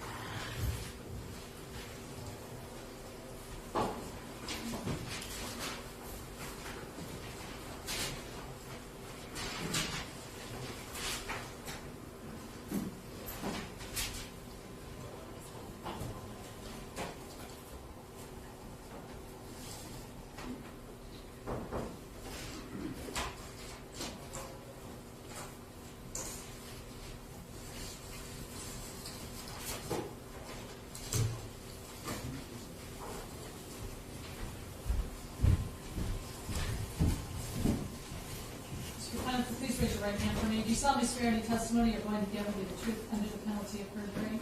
I do. Please have a seat. And if you will state and spell both your first and last name for the record. My name is Dylan O'Connell, Dillon. Last name O'Connell, Oconnell. Thank you, Judge. Sir, is it fair to say that you work at a business that sells firearms and ammunition? Correct. And is there also a place there for target shooting? Correct. Okay. Now, how long have you worked there? About a year and a half. And what is your current position? Office manager, bookkeeper. Okay. So you would be the person, if someone were to inquire about certain records, you could pull that? Correct. All right. And your company does keep receipts for purchases? We do. And also for range time? Correct. Is your company equipped with an internal CCTV recording system? Yes, we are. Okay, that's capable of being recorded to watch at a later date? Yes. And was it operational on November the 27th of 2021? Yes, it was. Okay. I'd like to direct your attention to December the 1st of 2021. On that date, were you contacted by special agents of the ATF to review certain records from your business? We were. Okay. And did those agents come and meet with you at your store? They did. Were you given information to search by those agents? Given information. Well, let me ask you this. You were made aware at some point of the school shooting at Oxford High School on November the 30th of 2021? That's correct. Okay. And after that shooting occurred, were you provided with certain information to search for your company's records? We were, yes. Okay. And in fact, were you requested to pull a receipt for ammunition and range time from November the 27th, 2021, purchased by Jennifer Crumbley? We were. Okay. And did you provide that information to the ATF? Yes.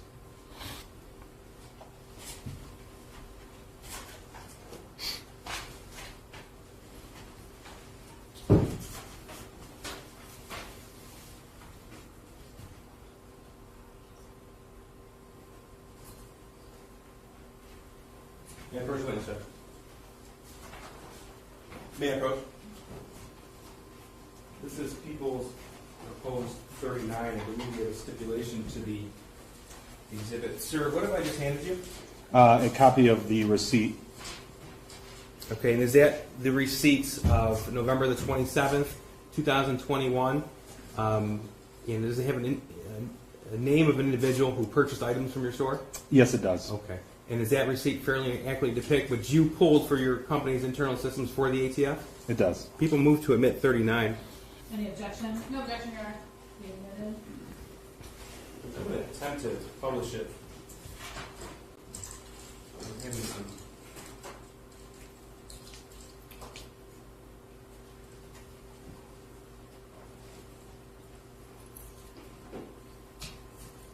Sir, I'll just refer you to the actual exhibit in front of you there. Can you tell us from that receipt what was purchased from your store on November the 27th, 2021? Yes, there was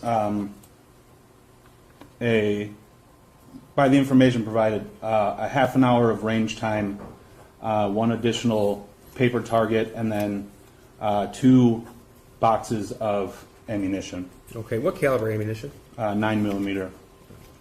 Were you also requested to review the surveillance recordings from that day? I was. And does your internal system, does the surveillance footage capture both the lobby as well as the range? It does. Okay. And did you provide that information to the ATF? I did. Did you make any additions, modifications, or deletions to that footage prior to turning it over? No, I did not. Judge, that is Exhibit 40. We do have a stipulation that it is a condensed version of the video that this witness turned over to the ATF. It's approximately 9 minutes long. I'm going to ask the court to view it at the bench because I don't believe publishing it with the way the projector is will help. I have it on a flash drive.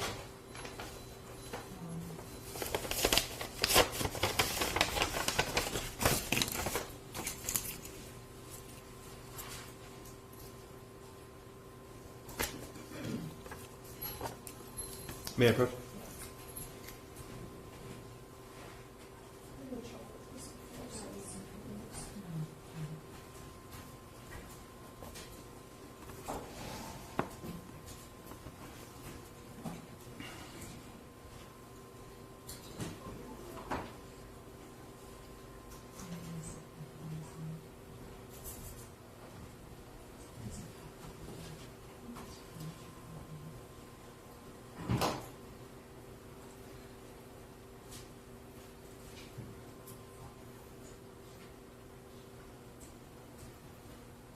Tell me when you're ready. Whenever the court is ready. I'm going to attempt to play it at the same time as you're being judged. And this is approximately 9 minutes long. This is, for the record, again, the condensed version that Detective Ogrowski put together and the parties are stipulating to its admission. Thank you, Judge. I'll play it on mine.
Mr. O'Connell, again, that video is from November the 27th, 2021? That is correct. Okay. Thank you. I have nothing further. May I approach for the contract?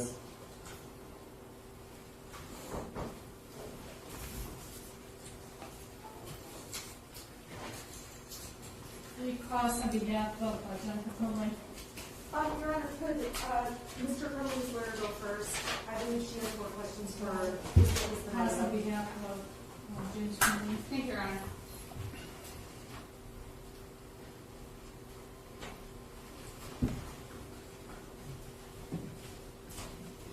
Good afternoon, Mr. O'Connell. Good afternoon. I am going to keep this brief. Okay.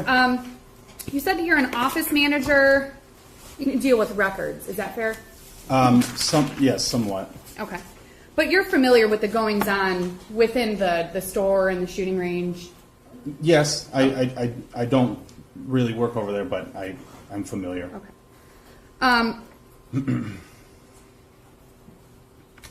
And you're familiar that people come in and bring their children to go to the shooting range. Is that accurate? Correct. Okay. And there's nothing illegal about that, is there? Correct. And they let their children use firearms. Is that correct? Correct. And that's not illegal either? Correct.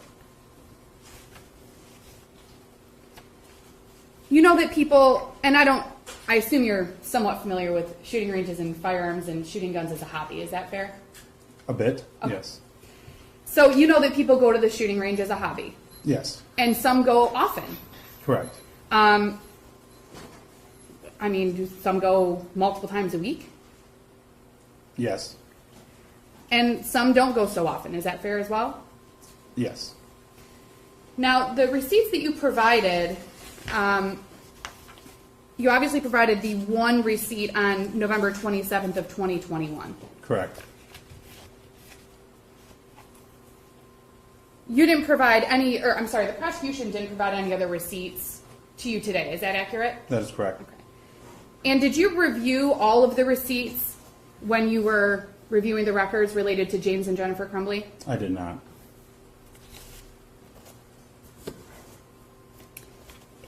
If I were to say that James or Jennifer Crumbley went to the shooting range 3 or 4 times in a matter of 5 or 6 months, that doesn't sound like a lot to you, does it?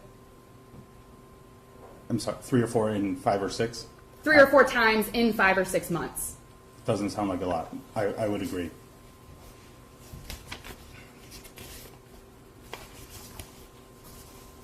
And just to be clear, obviously if it were illegal for a minor to shoot a handgun in your shooting range, you all would not allow that. Is that fair? Correct. So it was not illegal for Jennifer Crumbley to have Ethan Crumbley shooting a gun at your shooting range, correct? That is correct. No further questions, Your Honor. Any questions on behalf of Jennifer Crumbley? No, thank you, Judge. Any redirect? Just very briefly. Mr. O'Connell, what does someone need to do to bring a minor into the shooting range to shoot? They just have to fill out our waiver form as a parent or guardian with the minor's information. Okay. And that's what Jennifer Crumbley did on November the 27th of 21?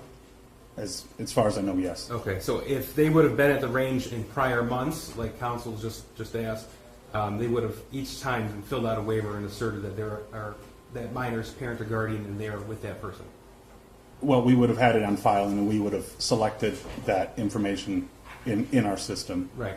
Because it's illegal for a 15-year-old just to show up and shoot on their own, right? That is correct. Right. Okay. Nothing further. I just have one follow-up question. You were talking about the waiver that was filled out. In this case, the waiver was actually filled out by Dad months prior to Jennifer Crumbley coming in. Is that correct?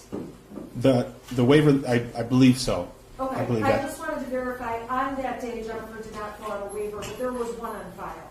I don't know, unfortunately, when her waiver form was filled out. I don't have that information. Okay, thank you. You may step down. Thank you. Any replies that this may be excused? Not from the people. Thank you. No, Judge. No, Your Honor. Thank you. The people called Detective Adam Stoyek. Just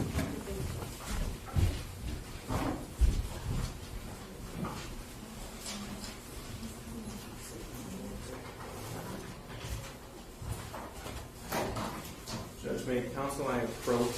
I have some changes to our exhibit list.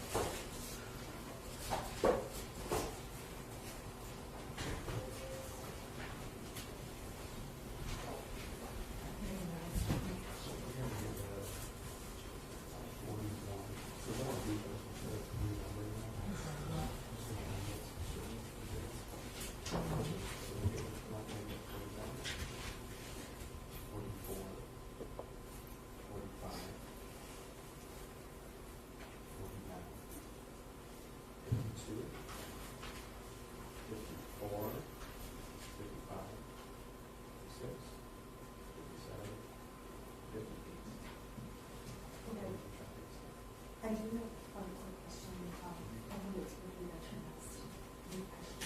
We have some objections to some of the legal facts. Oh, you might have. Okay. All right. No, just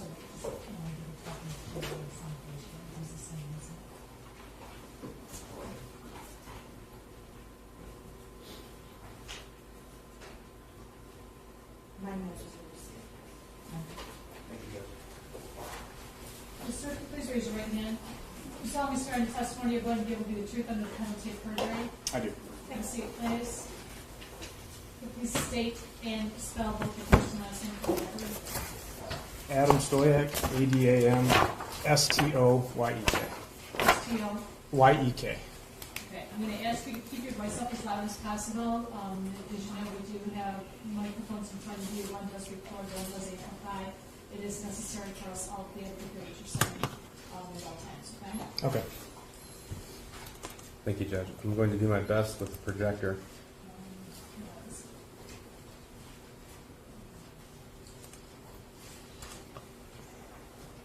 Oh, there we go. May I proceed, Judge? Sir, what is your occupation? Detective with the Oakland County Sheriff's Office. And how long have you been a detective with the Oakland County Sheriff's Office? 2 years. What's your current, where's your current assignment at? What substation? The Pontiac substation. Pontiac, okay. And you've been in the Pontiac DB, the detective bureau, the whole time you've been a detective? Yes, sir. Okay. And how long have you been an officer with or a sheriff's deputy with the Oakland County Sheriff's Office? Just under 10 years.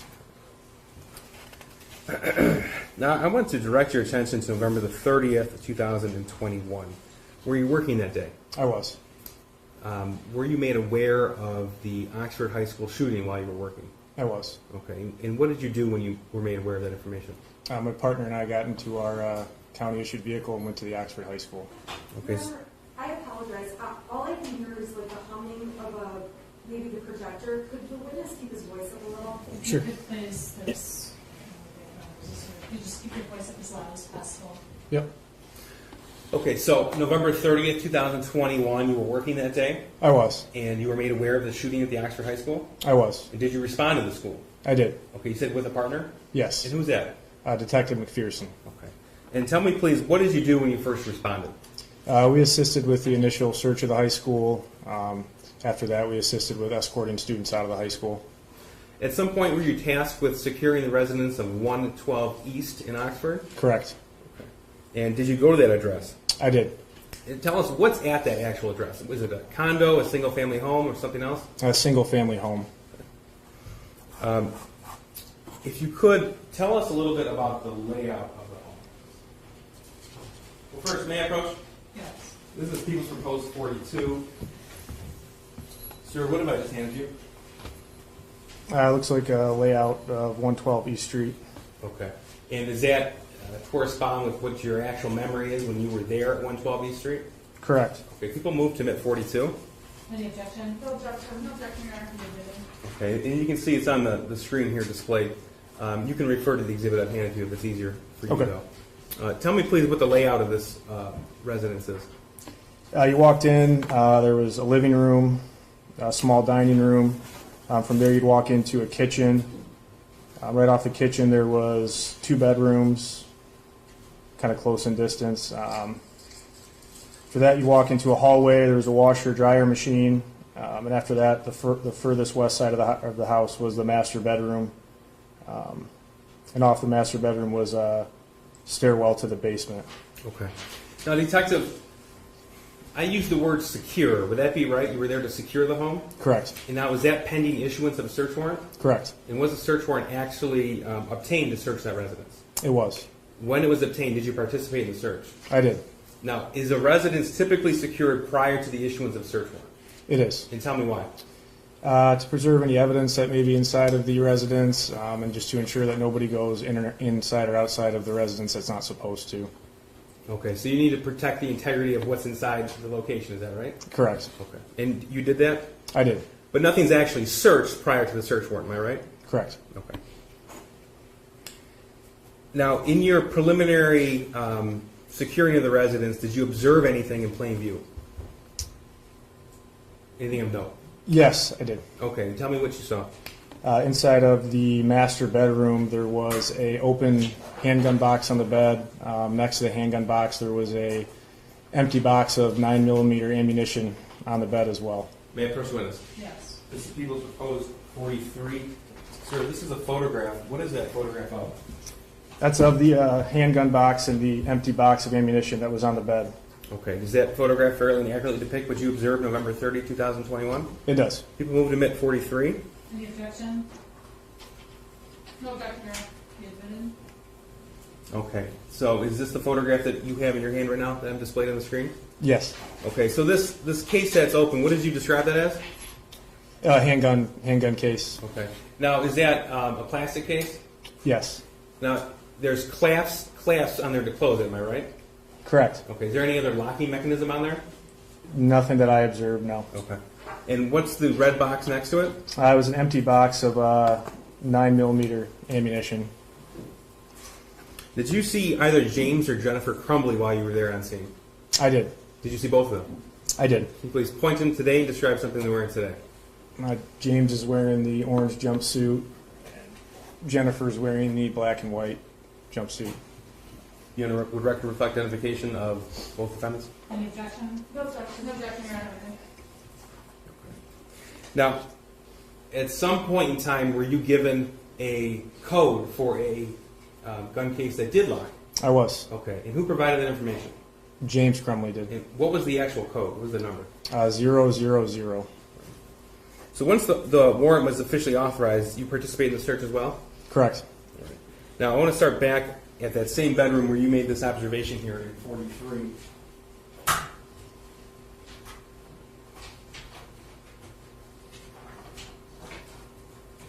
May I approach with this, Judge? Yes. Sir, I'm going to hand you a couple at once.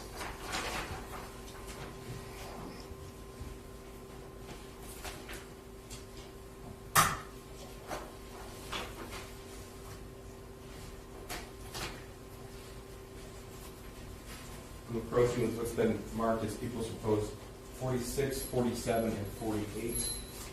46 is on top. Okay. All photographs. All photographs, thank you. Starting with 46, sir, what have I handed you? 46 looks like it's the dresser in the master bedroom. Is that the same bedroom where you made this observation with the open gun case and ammo box? Yes. Okay. And is that photograph? Actually, take a look at all 46, 47, 48. Tell me if those photographs fairly and accurately depict what you observed on November 30, 2021. They do. People moved to admit 46, 47, 48. Any objection? No objection, Your Honor. No objection. Be admitted. Okay, thank you. Starting first with 46. Now, you said this is the same bedroom where you found the empty gun case? Correct. Okay. And we're looking at a TV with a dresser drawers? Yes. Now, do any of these drawers themselves lock? Not that I saw, no. Okay. And did you have occasion to open up the far right drawer? Yes. Okay. Was this photograph here, this is 47. Does this depict what you observed when you opened that up? Yes. Okay. And what were you looking at here? It's a handheld gun safe. And on the top of it, I see some kind of dial. What is that? That's the combination for the lock. Okay. And did you use 000? Yes. And did it open? It did. Okay. And when you opened it, this is 48 here. What did you find? It was a 22 Derringer and a 22 caliber Kel-Tec handgun. Okay. And the Kel-Tec, that's a semi-automatic handgun? Correct. Okay. And what's the Derringer? I believe that's a single shot handgun. You said the 22, the Kel-Tec, that was 22 caliber? Correct. Did you also have occasion to look in the kitchen of the home? I did. May I approach witness? This is People's Proposed 50. So that's a photograph. Do you recognize that photograph? I do. And how do you recognize it? That's the kitchen at 112 East Street. Okay. And does that photograph fairly accurately depict what you observed that day? It does.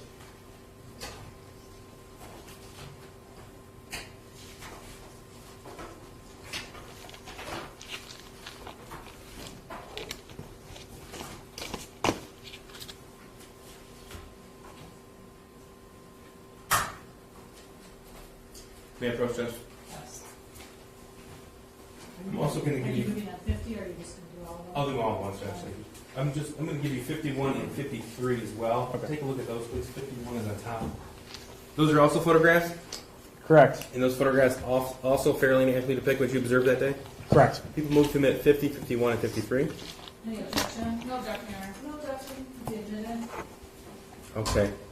Now, this is 50. This is a photograph of the kitchen. Correct. Okay, and so what are we looking at here?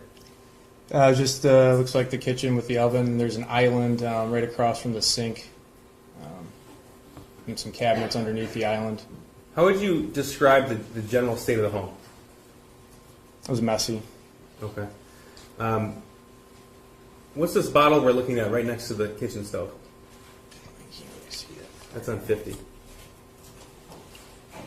Appears to be alcohol, bottled alcohol or liquor. Was that the only one found? No, there was multiple bottles of liquor and alcohol throughout the kitchen. Okay, so we're looking at the kitchen island to the left of the screen here. Did you look in that kitchen island? I did. Okay, this is Exhibit 51. Is this inside the kitchen island? It is. And what's this black case that we're looking at? It's a Kel-Tec handgun box. Okay. And did you have occasion to open that up? I did. And the Kel-Tec, that's the firearm that you found in the locked gun container, correct? Correct. Okay. Now here's 53. Is that a photograph of what that black Kel-Tec gun case looked like when open? Yes. Okay, and then what's inside here? That was appeared to be a trigger lock, cable lock of some kind. A cable lock? Yeah. And that's still in its packaging? Correct. Now, throughout the search of the home, did you find any cable locks that were broken or tampered with? No. Did you find any cable locks that were not contained in their original packaging? No.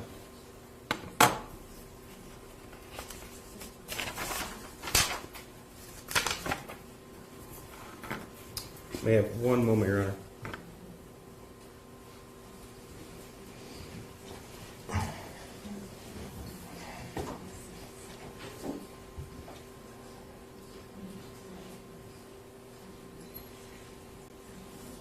I've nothing further, just witness judge.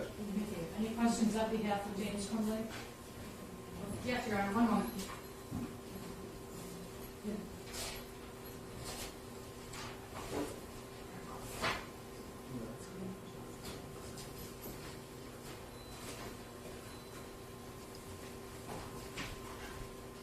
Good afternoon today. Afternoon. So first we're going to start, when you first went into the home, one of the first exhibits that the prosecution showed you was the empty gun box. Do you recall that? Yes. Okay. And you spoke with James Crumbley when you entered the Crumbley house, is that correct? I spoke with him briefly prior to entering the house. And he told you where his firearms were located? Correct. Okay. And he directed you where to go? Correct. And they were all in his bedroom? Correct. Now, the Kel-Tec that you said there was a Kel-Tec box found in the kitchen. We just saw that. It's empty, right? Correct. And you located a Kel-Tec firearm, 22 caliber firearm, in the safe, right? Yes. And it was unloaded, correct? It was unloaded. With the Kel-Tec was also a Derringer handgun. Mm-hmm. Correct. And that was also unloaded? Correct. In the safe? Correct. And then there was another empty gun box that you found on the bed? Correct. Now, is it your understanding that James Crumbley had placed that on the bed after he'd located it? I can't answer that. I don't know. But the handgun, the empty handgun box and the ammunition were both placed on the bed. They weren't strewn on the bed. Is that fair? They were seated on the bed. I don't know how they got there or no. They were seated on the bed. Just gonna look for the photograph. Oh, you have. I believe it is 43. Exhibit 43. Uh-huh. Yes. So looking at Exhibit 43, they're kind of next to each other on the bed, right? Correct. The bed isn't made, but the boxes are seated next to each other. Is that fair? That's fair. Okay.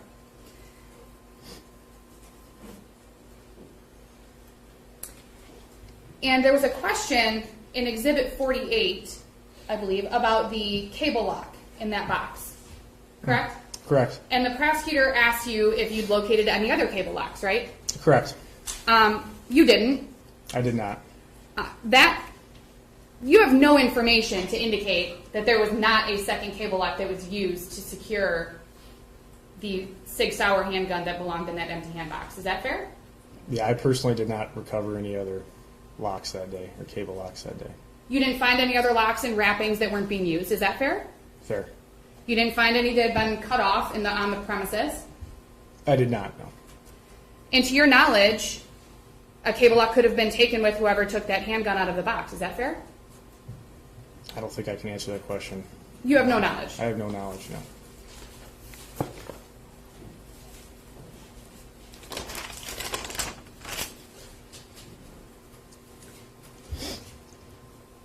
And also, just to make very clear, all of the firearms, the Kel-Tac, the Derringer, and the Sig Sauer handgun, obviously the Sig Sauer handgun was not in the home at the time. The other firearms were all located in James and Jennifer Crumbley's bedroom. Yeah, Correct? the two 22 handguns were located in their bedroom, correct. Okay. And the empty Sig Sauer box was also in their bedroom. Correct. And you have no reason to believe that that Sig Sauer had been stored anywhere other than in the bedroom. Is that fair? Objection to speculation, Judge. You already testified. You can't possibly testify anything. Sustained. One moment, Your Honor.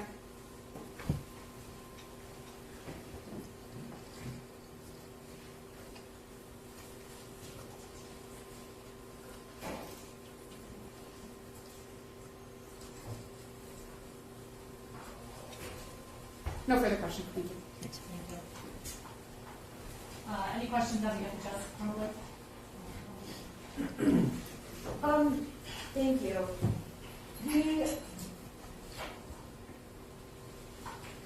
When you came into the house and saw the Sig Sauer case and the ammunition box on the bed, you have no idea when the box was placed there or when the ammunition box was placed there. Is that correct? Correct.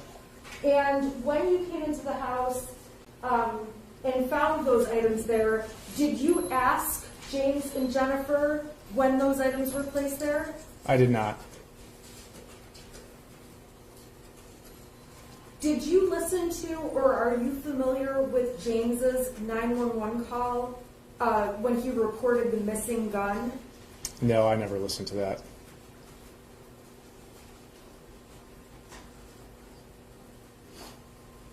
I have nothing further. Thank you. Any redirect? Just very briefly. Sir, the Kel-Tac and the Derringer were both unloaded, is that correct? Correct. Did you find ammunition for those weapons? No, I did not. Okay, were there So bullets? that you don't know or you know? No, I did not. I personally did not know. I guess not specific to those firearms. Were there bullets found in that dresser as well? I don't recall if there was. Okay, that's fair. Now, how far from the school is 112 East?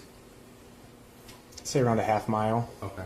And it's just a straight shot down that road, isn't it? Correct. I have nothing further. You may step down. Thank you. Play next witness. Call Sergeant Peschke. Judge, we have going to take some of these out as well. Would you like me to approach and? Yes, please.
So please raise your right hand. You solemnly swear the testimony you're going to give will be the truth under the penalty of perjury. I do. Please have a seat. Could you please state and spell both the first and last name for the record? Matthew Peschke, MATTHEWPESCHKE.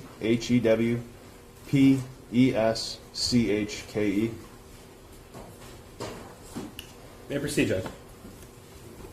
Thank you. Sir, what's your occupation? I am a sergeant with the Oakland County Sheriff's Office. Okay. If you're comfortable, you can remove your mask. Thank you.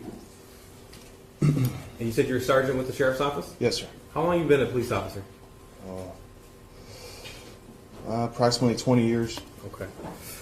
Now, I want to direct your attention to November the 30th, 2021. Were you working that day? I was. Did you receive notification about a shooting at the Oxford High School? I did. And what did you do? I went to Oxford High School. Okay, so you responded to the scene? Yes, sir. What did you do while you were there? While I was there, I entered inside. I helped clear the area of any other victims or suspects, did a perimeter search. Okay.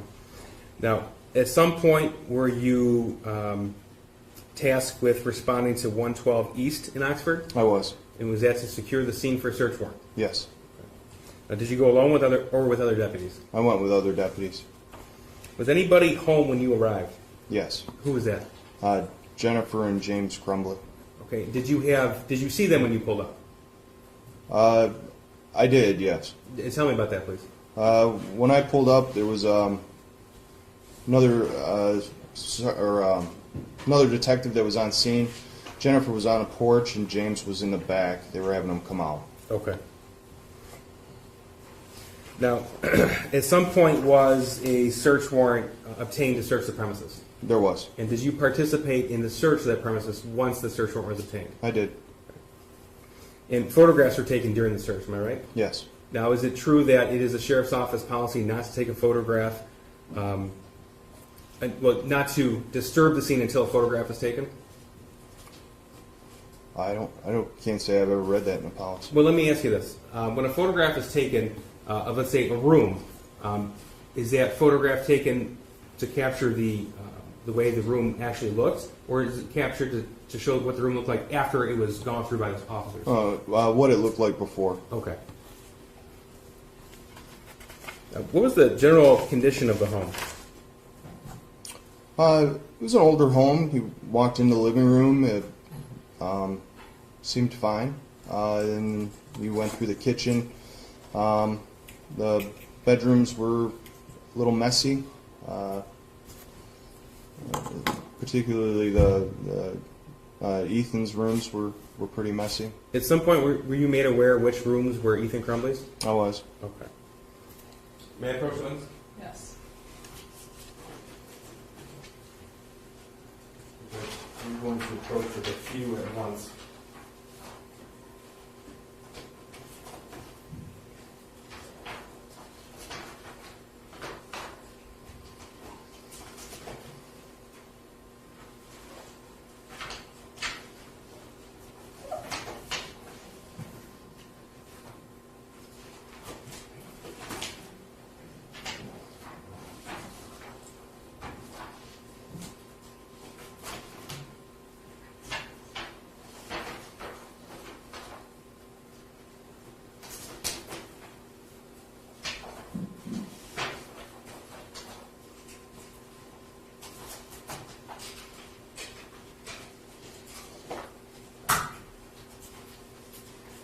Sir, I'm going to hand you a stack of photographs. I'll identify them as I hand them to you. We have proposed exhibits 59, 60, 61, 64, 65, 66, and 67. Sir, just take a second. Look through these. 59 is on top. Tell me if those photographs fairly and accurately depict what you observed from 112 East on November the 30th, 2021.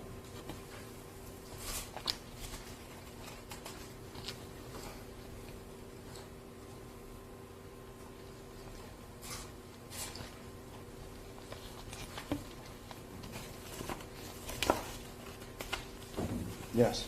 People move to admit those exhibits, Judge. Any objection on behalf of John Crumbley? No, Your Honor. James Crumbley. No objection, Your Honor. All will be admitted. Thank you. All right, sir, I'm going to start with 59. I'm going to have it up here on the screen as well. If it's easier, you can refer to the exhibit in front of you. Okay, this is Exhibit 59. What are we looking at here? That's the northwest bedroom. Was it identified to you whose bedroom this was? It was identified as Ethan's. Okay. In fact, were you made aware that there were 2 bedrooms attributed to Ethan Crumbley? Yes. Okay, so this is one of them? Yes. Okay. Now, was this photograph taken before anybody from the sheriff's office went through it, or is this the way it looked? This was before.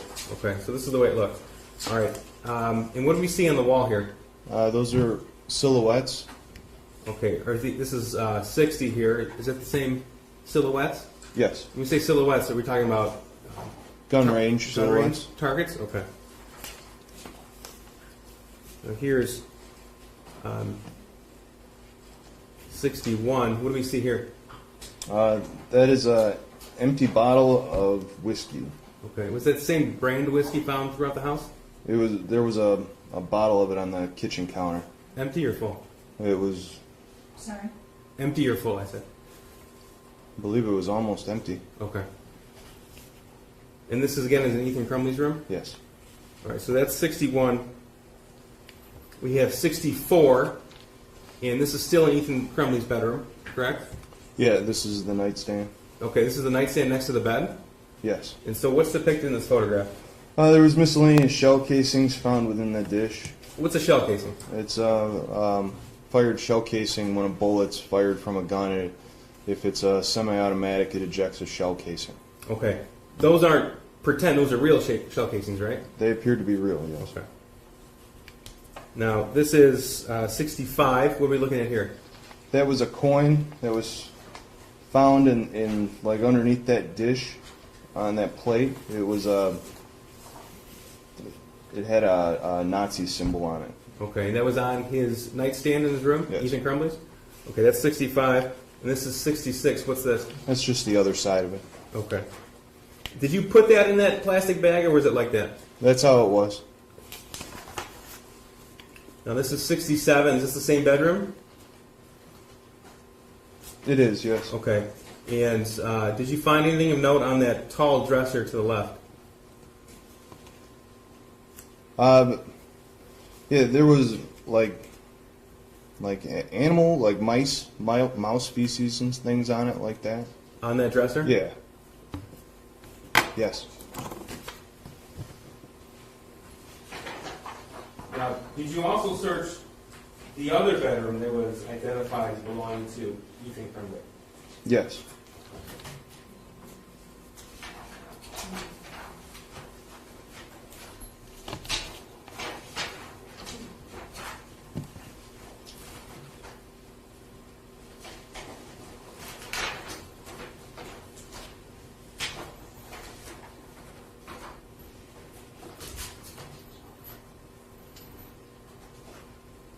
May I approach witness?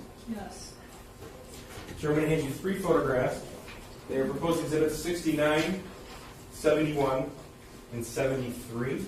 Again, if you don't mind, just take a second to go through those and let me know if they fairly and accurately depict what you observed on November 30th, 2021. They do. People move to admit those exhibits, Judge. Any objection on behalf of John Crumbley? No objection. No objection, Your Honor. All will be admitted. Okay, thank you. Okay, 69. Tell us what's in there. This was the other bedroom, the northeast bedroom. Again, does that photograph depict what the room looked like prior to searching or after searching it? Prior. Okay. Did you find a notebook on that bed? The notebook was located by Detective Steele. Okay. It was found in that room, though? Yes. Okay, and it was opened? Yes, I believe it was a green notebook. Green notebook? Okay. And this photograph here in Exhibit 71, what does it depict? It depicts the open notebook. Okay, so these appear to be drawings? Yes. And what are the drawings of? I can see that one is of a rifle-style gun. It looks like there's another handgun on there with an extended magazine, possibly. That's really all I can make out. Okay. Now, were there any weapons found in that room?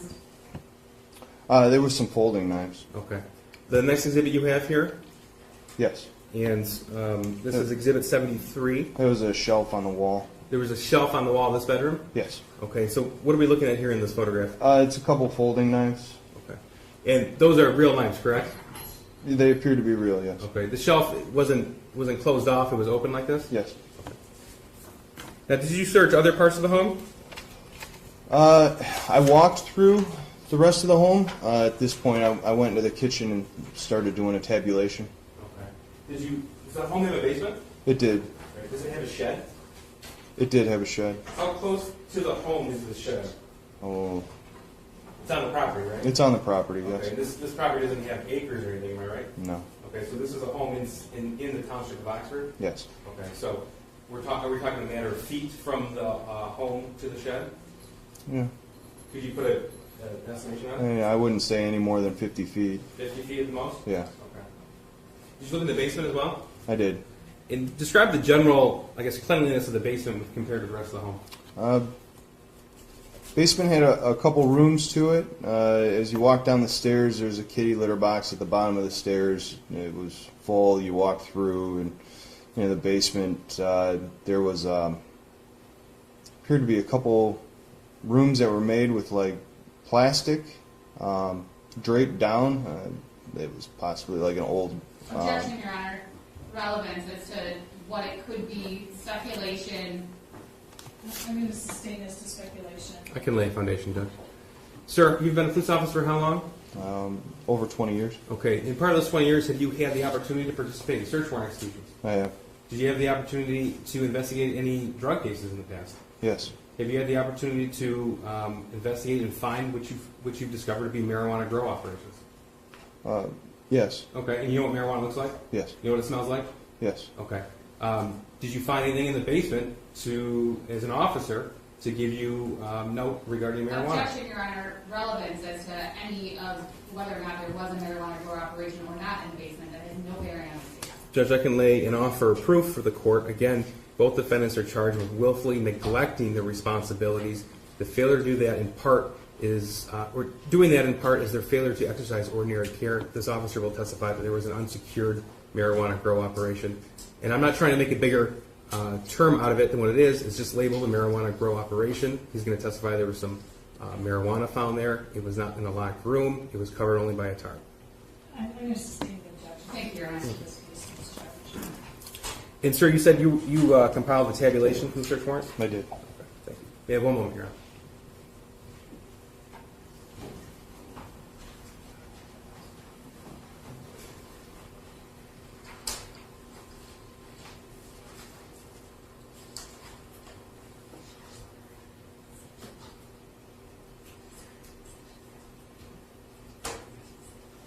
Thank you. Nothing further, Judge. Any cross on behalf of Jeff Crumbley? Thank you, Judge. Detective, you are not an expert in mouse poop, correct? No. So if I told you that was chinchilla poop from an old pet, would that surprise you? No. Okay. And so the bits and pieces that you found in the room, it looked like feces from a small animal. Is that correct? Yes. The coin that you found that was wrapped in plastic, it's fair to say it was wrapped in plastic like a collector's item would be. Is that correct? Yes. And Ethan actually had many, many coins that were wrapped in plastic all about his room. Is that correct? I can't comment on that. I don't remember seeing any other coins. Okay. So, but that one was wrapped like a collector coin? It was. Okay. Thank you. I have no further questions. Any questions of James Crumbley? No, Your Honor. Any redirect? No, Judge, thank you. You may step down. Thank you, Judge. Want to call your next witness? We can call Lieutenant Mills.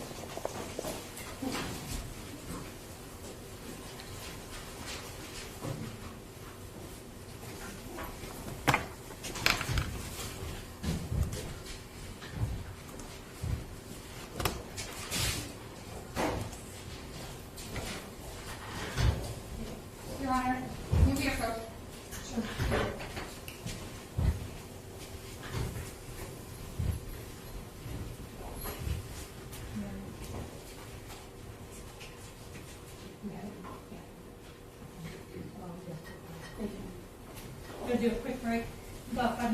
officers. Thank you, Judge.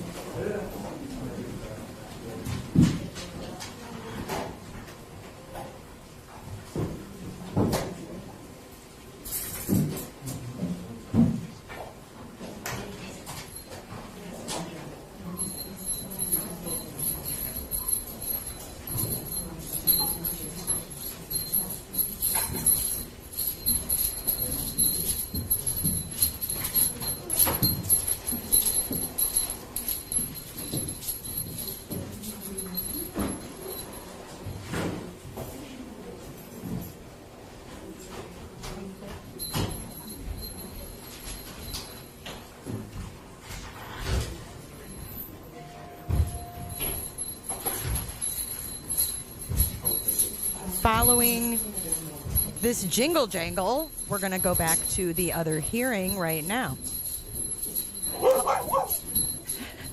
And that's from Summer.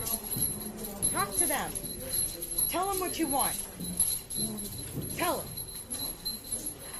We planted flowers on the side of the house. Go outside? I think they want to go outside. All right, we're going to switch gears. I will switch it back. We're going to go back to Ethan.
Under penalty of perjury? I do. Thank you. Ma'am, you may have a seat, and if you are comfortable, you are more than welcome to remove your mask. Thank you. You are very welcome. And people, your witness. Thank you, Your Honor. Good afternoon. Good afternoon. Could I please have you state your full name and spell your last name for the record? Heather Calcaterra, Calcaterra. Wanted to make sure I spelled it correctly for the court. Could you tell me where you are employed? Oakland County Children's Village. And in what capacity? What's your job title? I am the manager. Okay. And how long have you been with Children's Village? Since 2013. Okay. And did you start off as a manager, or did you work to that position? I started as an administrator. Okay. And as a manager, what are your duties there at Children's Village? Generally, I oversee the day-to-day operations of the campus. Okay. So you're familiar with the campus and its individual buildings? Yes. Could you just give us an explanation of what is Children's Village, what it consists of, what it looks like, that kind of thing? Children's Village is Oakland County's child caring campus for youth. We have three separate licenses. One of them is for secure detention, one of them is for residential treatment, both secure and non-secure, and one of them is for shelter care services. And you've mentioned a campus, so are all of these separate programs, I'll call them, hopefully I'm calling them the right word, but are all of these separate programs within the same general vicinity? The buildings are not all connected, but there are multiple buildings on a large campus. And are any of the buildings connected to each other? Our secure treatment program is connected by a hallway to our detention center. Okay. And what is the difference between a secure placement program versus the detention center? The youth in our secure treatment program are there for treatment. So it's a residential treatment program, meaning they will live there until they finish accomplishing various treatment goals. Detention is where youth stay when they are detained, awaiting court action or placement. So if I understand you correctly, a secure treatment portion of the facility is for those who have already been, I'll use the word sentenced, or those who have already been sentenced to serve in that treatment program. Correct. Would a person who is simply being held at Children's Village prior to a trial, let's say, would they ever be a participant in the secure treatment area of the building? Only if the court ordered that action. Okay. And when you talk about secure treatment, what types of treatment programs are you talking about? Our young people in treatment participate in family therapy, group therapy. We use an evidence-based journaling system. Okay. So let's talk about the secure detention area and what that consists of. Who is housed at the secure detention area? Young people who are detained awaiting court action. Okay. How many people does it hold? 60 is our capacity. Okay. I'm sorry, was that 16 or 60? 60. Thank you. And what are the age ranges of those individuals who are or can be in secure detention? Typically 11 to 17. Okay. Can it be older? Yes. Can it be younger? Yes. Okay. The other areas of the campus, fair to say that those areas can, and specifically the shelter care, children even younger than 10, 9, 8, can they be housed in the shelter area? Shelter care is birth to 17. Okay. What types of individuals can be housed in the secure detention facility? When I say what types of individuals, I guess that was a poor question. Presumably, and correct me if I'm wrong, those people in secure detention have been accused of committing a crime. Correct. What types of crimes are, I guess, encompassed in that secure detention facility? All crimes. It could be anything from a drug offense to joyriding to retail fraud to assault, all crimes. Okay. So fair to say it could be something that is absolutely nonviolent and is purely, I'll say, delinquent up to the most violent crime. Correct. Okay. How many do you currently have in secure detention, if you know? 38. Okay. How many do you currently have housed in the Children's Village secure detention that are there on a charge of murder? None.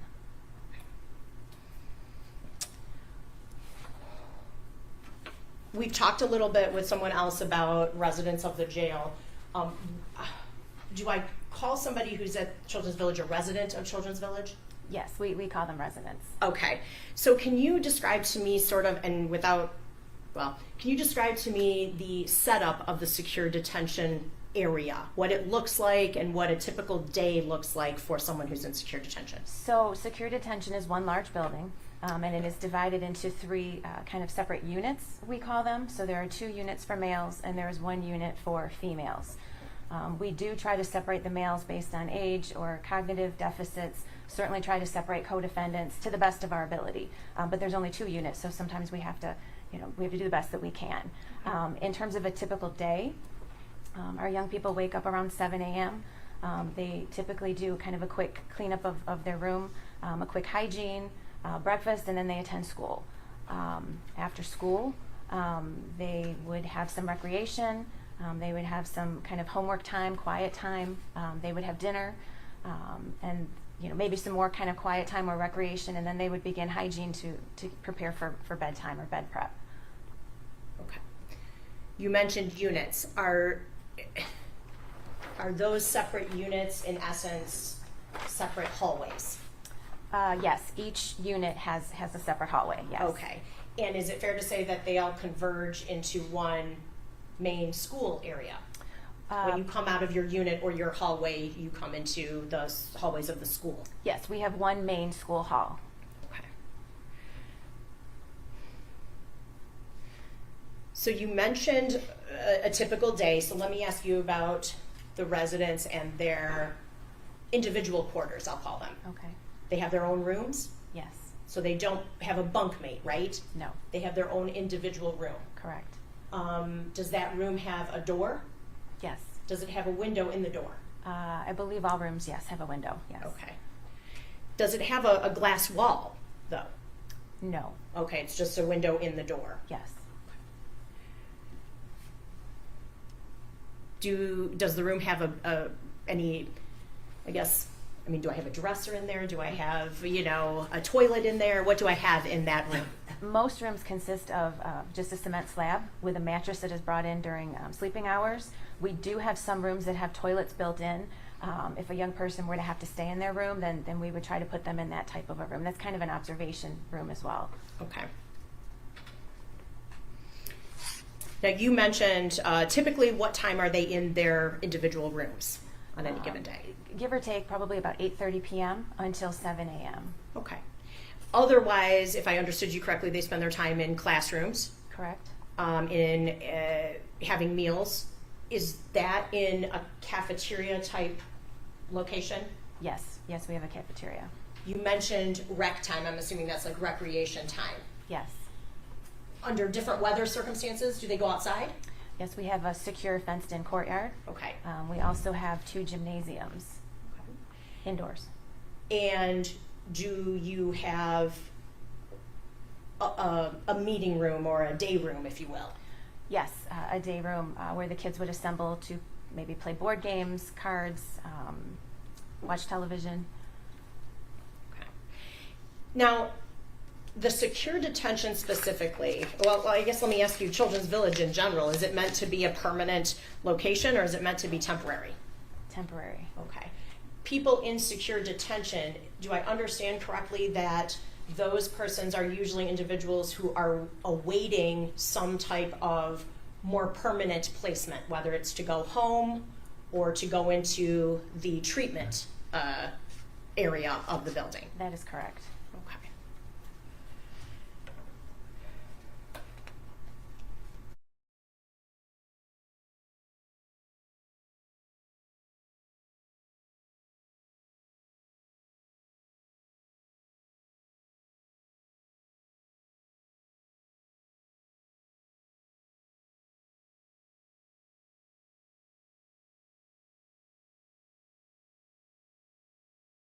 Opportunity to review the narrative reports generated in this case. Yes. Have you been made aware of the 911 calls made in regards to the November 30, 2021 Oxford school shooting? Yes. Now, first of all, I want to ask you, you, as officer in charge, you sat through the hearing today as well as February the 8th, is that right? Correct. And you were present when we admitted Exhibit 10, which would be text messages between Ethan Crumbley and Jennifer Crumbley, and specific the last text message that said, "Ethan, don't do it." You were here for that? Yes. Okay. And do you recall the time on that text message? 1:22. Okay, 1:22 in the afternoon. And what time did James Crumbley call 911, if you recall? 1:34 p.m. Okay. And tell us, sir, if you know approximately what time did the actual shooting begin? 12:51. Okay. And do you know the time the shooting actually stopped? 12:58. Okay. Now, at 1:22 p.m., had the shooter's name been made public? No. At 1:34 p.m., had the shooter's name been made public? No. How many 911 calls were made on November the 30th, 2021 regarding the Oxford High School shooting? Over 100. Out of those over 100 phone calls, how many of them identified their own son as the possible shooter? Just one, James Crumbley. James Crumbley. Now, sir, you were here when Sean Hopkins testified, correct? Yes. Okay.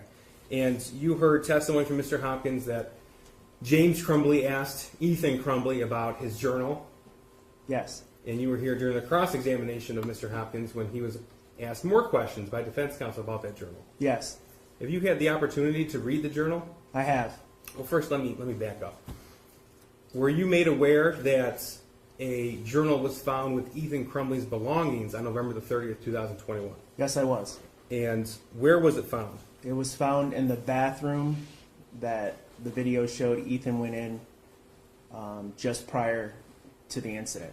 Okay. He entered with his backpack. He exited without his backpack. The backpack was found in the bathroom with his journal. Were you able, when you read the journal, were you able to identify it as being written by Ethan Crumbley? I was. How so? Well, his name was all over it in it. the way his handwriting was very similar. In fact, the way that he makes his D's are very unique. It's almost like a number 2. He references the bird head incident. He references his best friend that we know. We've come to know who that is. So it's not just from the handwriting or from the location, but also from the content as well? Correct. Is that fair? Yes, sir. Okay. Now, could you describe what the actual journal looks like? Yeah, it's a hardbound black journal with apartments.com imprinted on the front of it. Okay.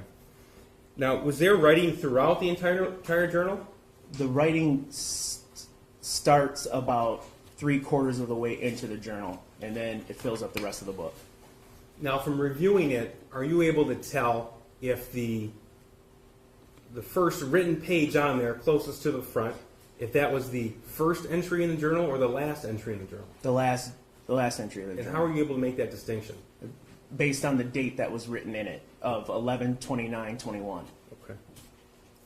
And if you were to, let's say, make a photocopy of just the written pages of the journal, how many pages would it be?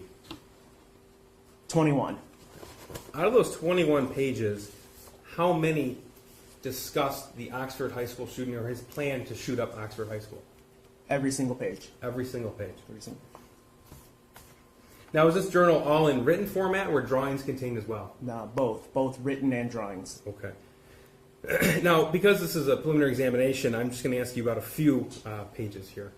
Now, we talked about the first written page and how it said, well, first of all, it being 21 pages long, if I showed you a photocopy of it, would that refresh your recollection when we talk about it? Yes, that'd be helpful. Thank you. May I approach witness?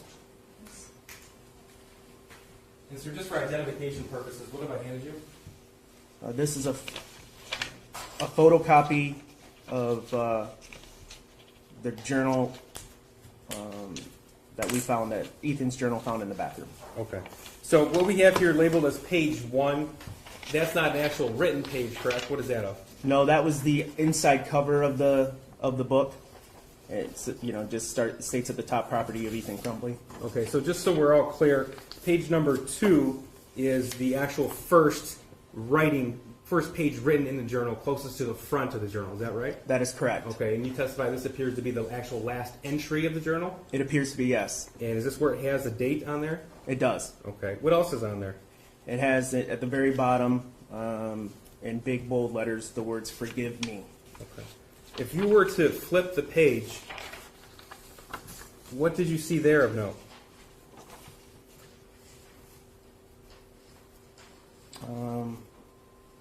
Toward the bottom half of the page, it says, "First off, I got my gun. It's a SP 2022 6 hour 9mm. Second, the shooting is tomorrow, comma, I have access to the gun and ammo." Okay. Now, you said there's drawings in there as well? Yes. Okay. Now, again, I'm not going to go through every single page here. I'm going to direct you what's been labeled as page 15.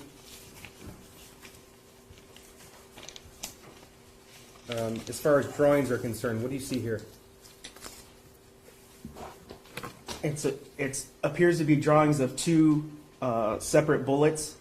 One's labeled a 22, the other one's labeled a 9mm. The 22 next to it has kill range 25 max, and the 9mm has kill range 100 M. Okay. If you were to flip the page to page 16, is there a drawing on that page as well? There is. The bottom half of the page, a large drawing of what appears to be a cup with liquid in it, a severed bird head, and what I could only describe as a demon standing drawn next to it. Okay, now is this a little drawing or is it a bigger drawing? It takes up the bottom quarter of the page. It's a large drawing. Now, what about on page 18? What do you see on that page with regards to drawings? From the drawing, it appears it's the drawing of a head with where the eye is an X. The head appears to have a ponytail, and then a gun extended, a semi-automatic handgun extended out, with a round being fired into the back of the person's head. Okay. Is there any context to that drawing? Any written context? Just above it, it says the first victim has to be pretty girl with a future so she can suffer like me. And you said that drawing of the gun, it depicted a semi-automatic handgun? Correct. And earlier you referenced the passage where he says, I have access to the gun and ammo. It's an SP-2022 6-hour? Yes, sir. What is SP-2000? I'm sorry, SP-2022. What is that? That is the model number of the weapon used in the shooting. And is that a semi-automatic handgun? It is. Okay. Now, if you flip through the journal, are some passages written with larger letters, bolded letters? Yes. Okay. If you were to flip the page to page 19, what do you see there? In the middle of the page, in all caps, I will kill everyone I fucking see. Is there any context made to that statement?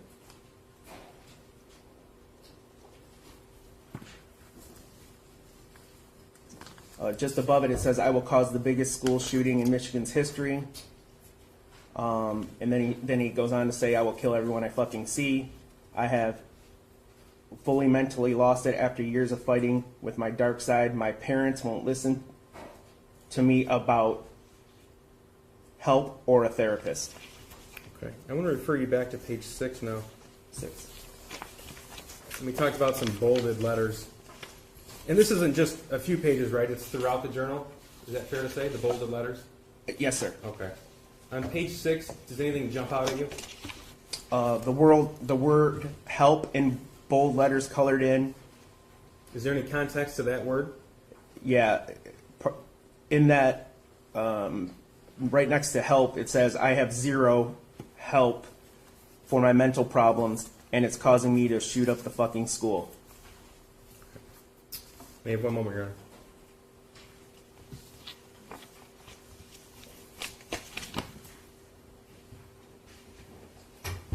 I have nothing further. Any questions that we have, like Dr. Compton? Yes, Your Honor.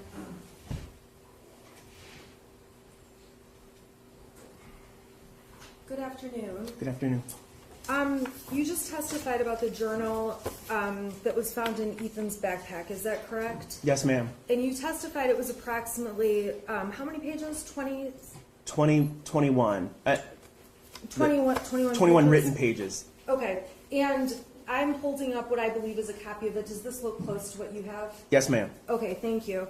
Now, throughout this journal, you testified that you can see it's Ethan Crumbley's writing in the journal, and you can tell it's his writing based on the way he shapes letters, correct? Yes. It's fair to say that the only person who you can identify having written in this journal is Ethan Crumbley. Yes. There are no messages written in the journal like to Ethan from mom, anything like that. No. There's no messages in there like from James saying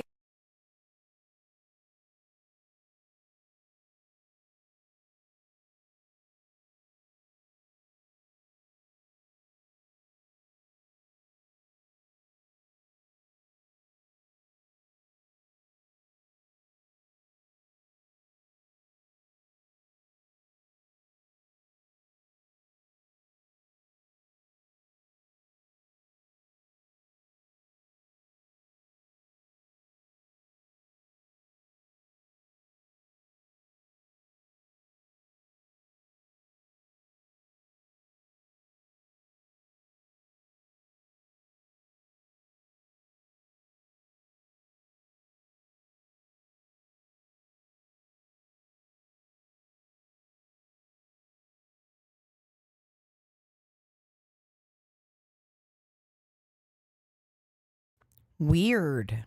What happened? Their feed. It's their feed. Hold on. Let me refresh and see what happens.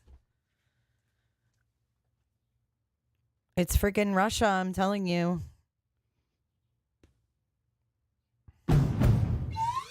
Oh, sorry. Let's. Ooh.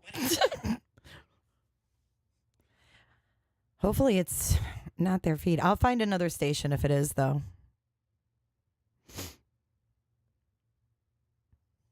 Yeah, it is their feed. All right, let's go to WXYZ. Oh, shit. They're back. Son of a gun. No ad again, please. Damn it. Honda impresses too with a short ad. Why do they got to make those ads so frickin' ass loud?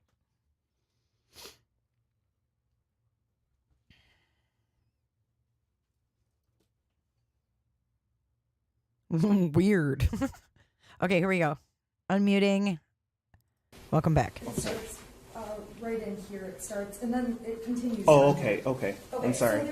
So in that first part, we see there's a message there that says, I'm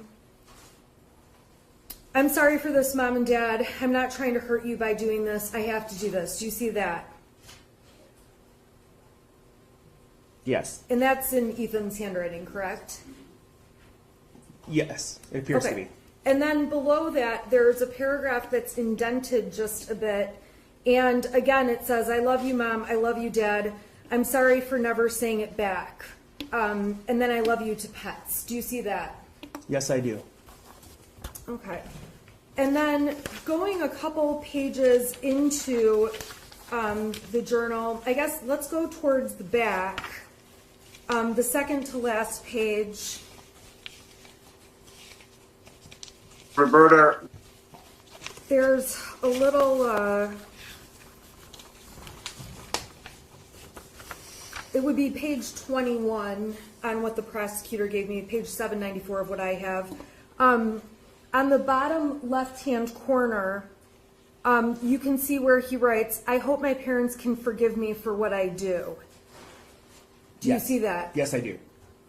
And in this journal, it's fair to say that there is nothing that indicates Jennifer and James know what Ethan is going to do in terms of the school shooting. Repeat it, please. I'm sorry, ma'am. There is no evidence in this journal that shows Ethan told his mom and dad what he planned to do in terms of that school shooting. No, ma'am. And if anything, his messages about his parents are more so ones of, I love you and please forgive me. Yes, in the journal, yes. From what you've seen. Yes.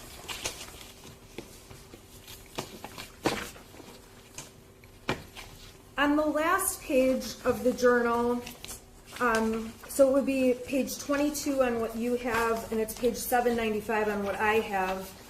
I want to draw your attention to the left side of the page. There's writing written up the side. Do you see where it reads, I will have to find where my dad hid my 9mm before I can shoot the school? Yes.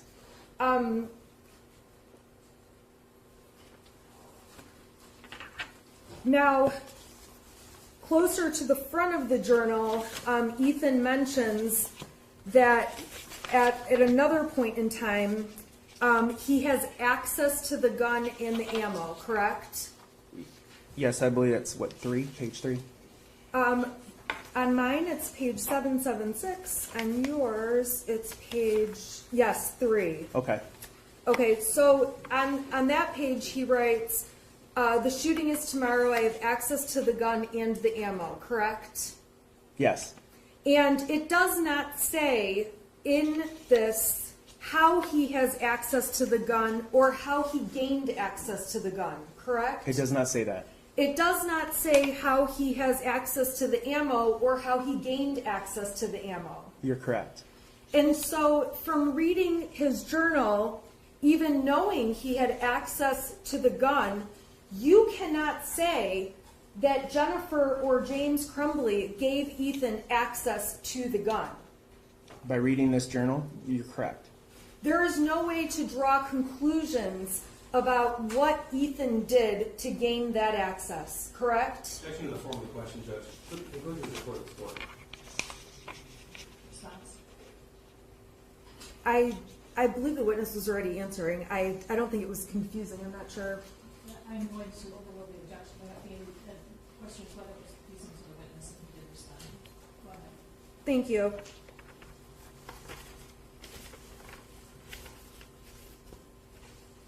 Now, this journal also, just so we can be clear, was found in Ethan's backpack, correct? Yes. And when I say backpack, I'm talking about the bag he used at school that he had the last day he attended Oxford High School, the day of the school shooting, correct? Yes. And this journal was found in the backpack where the gun was also located. No. Well, the gun was located there at some point in time prior to the shooting. Is that correct? I don't know what you mean, ma'am. The gun was... I'm sorry. You know what? I'm asking a really bad question. Let me back up. The backpack had certain items that remained in it. The backpack was found in a bathroom by law enforcement. Is that correct? Yes. And in the backpack that belonged to Ethan, that is where his journal was found. Is that correct? Yes. When you found the journal in the backpack, you have no other knowledge of where that journal had been other than in Ethan's backpack, correct? I have no... I'm sorry, miss. Can you repeat that, please? You don't... So, for example, you can't say this journal was on the kitchen counter at home where someone would have seen it. This journal would have been here or there. All you know is that that journal, when you saw it, was in Ethan's backpack, correct? Yes. Yes.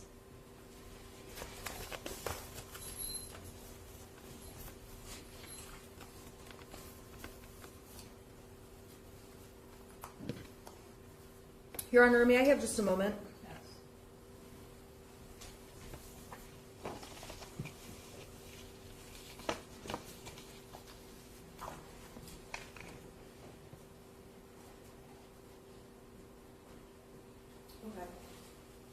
You were able to tell chronologically how the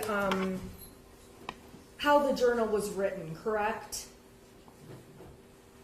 You mean when it was written? Yeah, were you able to tell that Ethan wrote some passages and then wrote passages later in time? It appears that way by the way the journal's written, yes. Do you agree with me that the statement about I need to find where my dad hid the gun, that statement comes before Ethan saying he now has access to the gun? Judge, I have to object from the question. I was going to Let me sustain. Go ahead with it, please. The last page of the journal talking about I will have to find where my dad hid my 9mm before I can shoot the school. This writing was written prior to the writings at the top of the pile on the journal pages.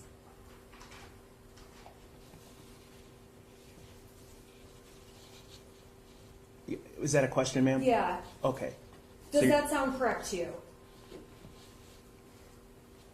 Yes. I mean, I can't say for sure this is a margin writing. It doesn't seem to be, but I don't know. You have no reason to disagree, though. Is that correct? It's speculation. You can't answer. You can't answer. Sustain. I have nothing further. Any questions of the James Crumbley? Not your Honor. Any redirect? Just very briefly. Sir, you said on the whole 21 pages here, every single page references the school shooting?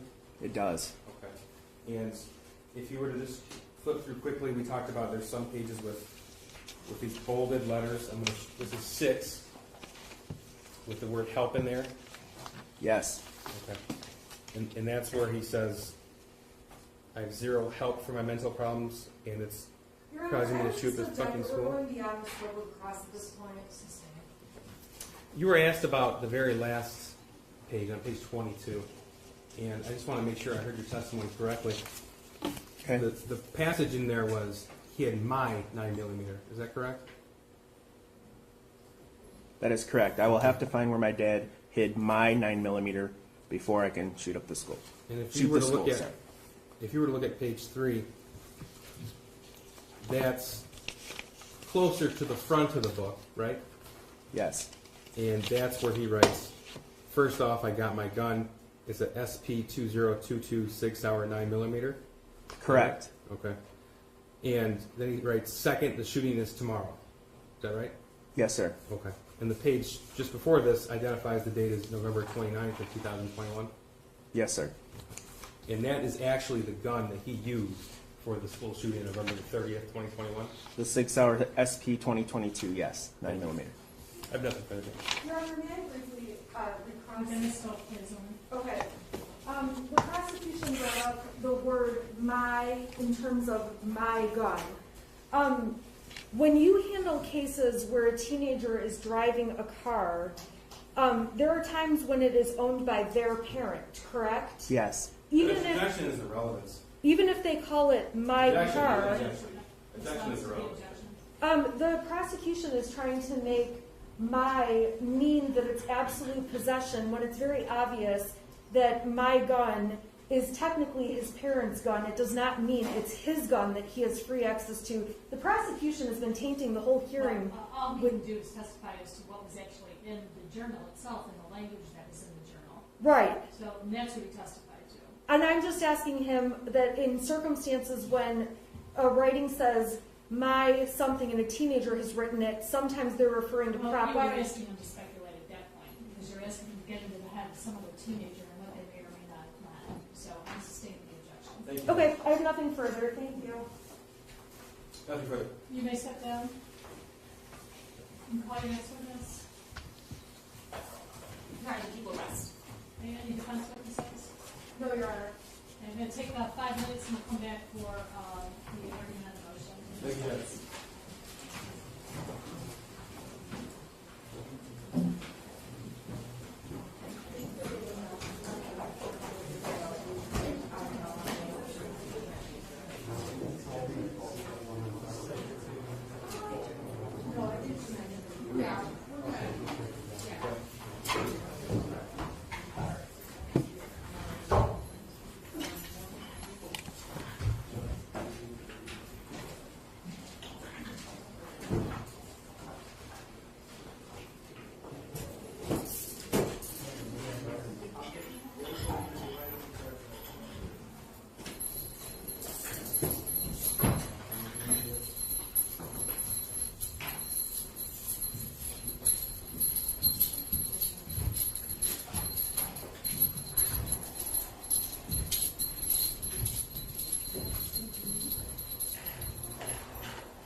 rise.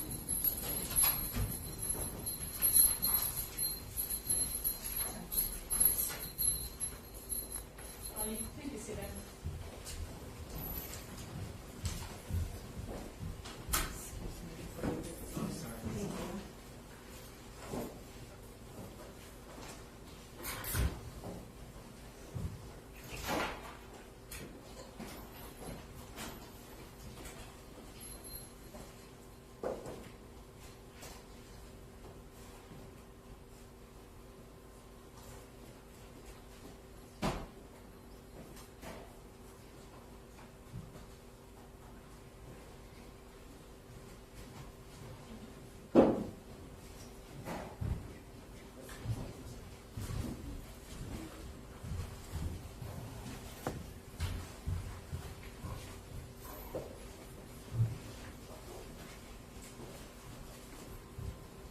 We are back on the record on People versus Crumbley.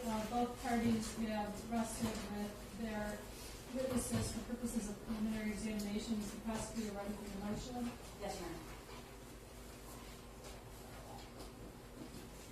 Your Honor.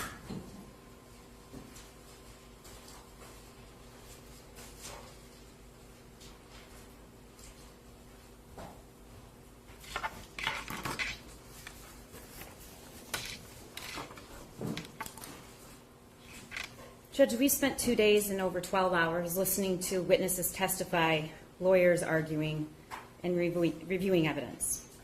Before I begin, though, this afternoon, I want to first talk about 4 people that we haven't mentioned by name. They are Hannah St. Juliana. She was 14 when she was killed from a gunshot to her back, abdomen, forearm, and thighs. Tate Meir, he was 16 when he was killed from a gunshot wound to his head. Justin Schilling, he was 17 when he was killed from a gunshot wound to his head. And Madison Baldwin, who was 17 when she was killed from a gunshot wound to her head. This exam is as much about them as it is the defendant's guilt. Your Honor, you are an experienced jurist, and I know that you know the burden that I have today. But for the record, my burden is to show that there's probable cause to believe a felony was committed and that James and Jennifer Crumbley committed it. Each defendant has been charged with 4 counts of involuntary manslaughter, and this court knows this is defined in Michigan by an unintentional killing without malice. There are 2 ways we will show and have shown that the defendants are guilty of involuntary manslaughter according to Michigan law. One is a gross negligence in the performance of a lawful act. The second is gross negligence in the failure to perform a legal duty. Your Honor, both Jennifer and James Crumbley were grossly negligent when they failed to perform their legal duty as a parent. As parents, we have a legal duty to exercise reasonable care to prevent others and the community and third parties from our child hurting someone else. As parents, we all know this, but it's also well settled in Michigan law. They are also grossly negligent in the storing and securing and buying of a firearm. Gross negligence is defined as a willful neglect and disregard to the results and a failure to use ordinary care to prevent an apparent result. And for both of those theories, Your Honor, we are required to look at what each defendant knew. So let's talk about that. Both Jennifer and James Crumbley knew, the evidence showed, that their son was experiencing disturbing mental health issues in the months leading up to the shooting. He texted his mother, Jennifer, in the March before.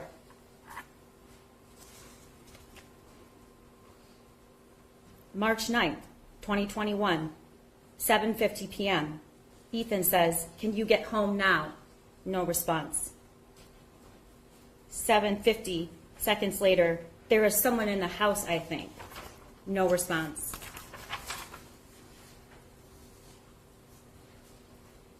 Seconds later, "Someone walked into the bathroom and flushed the toilet and left the light on." No response. "And I thought it was you, but when I came out, no one was home." No response. "There is no one in the house, though." No response. That was at 7:51. At 8 o'clock, "Dude, my door just slammed." No response. "Maybe it's just my paranoia." At 8:01. Seconds later, "But when are you going to get home?"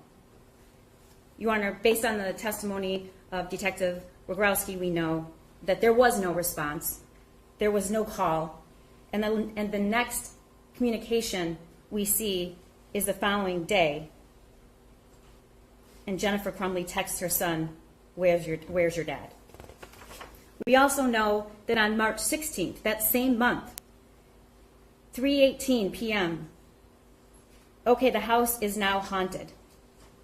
No response. That's at 6:03. Seconds later, "Some weird shit just happens and now I'm scared." No response. Seconds later, "I got some videos." No response. 6:03, "And a picture of a demon." No response. "It is throwing bowls." No response. "I'm not joking, it fucked up the kitchen." No response. "I'm just going to be outside for a while." 6:29. Can you at least text back? No response. We know from the testimony where James and Jennifer were. They were at the stable taking pictures of themselves on horses. We also know that they had evidence that they were told, based on the comments in the journal that was just testified to by Detective Tim Willis. And perhaps the most chilling, from the words of their son, a day before he murdered 4 people. I have zero help in my mental problems, and it's causing me to shoot the school. My parents won't listen to me. According to his journal, he told his dad he needed help. According to the text message to his friend, he told his dad he needed help, and his dad told him to suck it up. We know from texts between both defendants that he had a rough night sometime in March, so much so that he didn't know where or how he woke up or how he got there. Both defendants knew he wanted a gun. Both defendants knew he was obsessed with violent content. There was a picture of a target, 2, we saw today, on his bedroom wall. He's 15 years old. He's got nothing on his walls except 2 targets with bullet holes in them. We know that the defendants James Crumbley purchased that gun for him, and that mom then posted, somewhat bragging about it, in her Instagram post.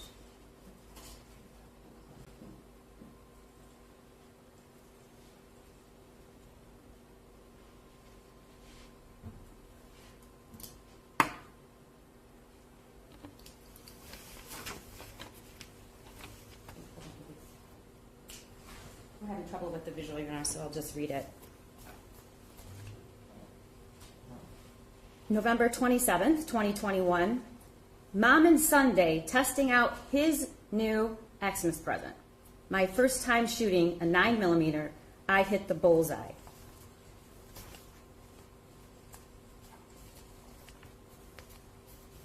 There's a picture of the target.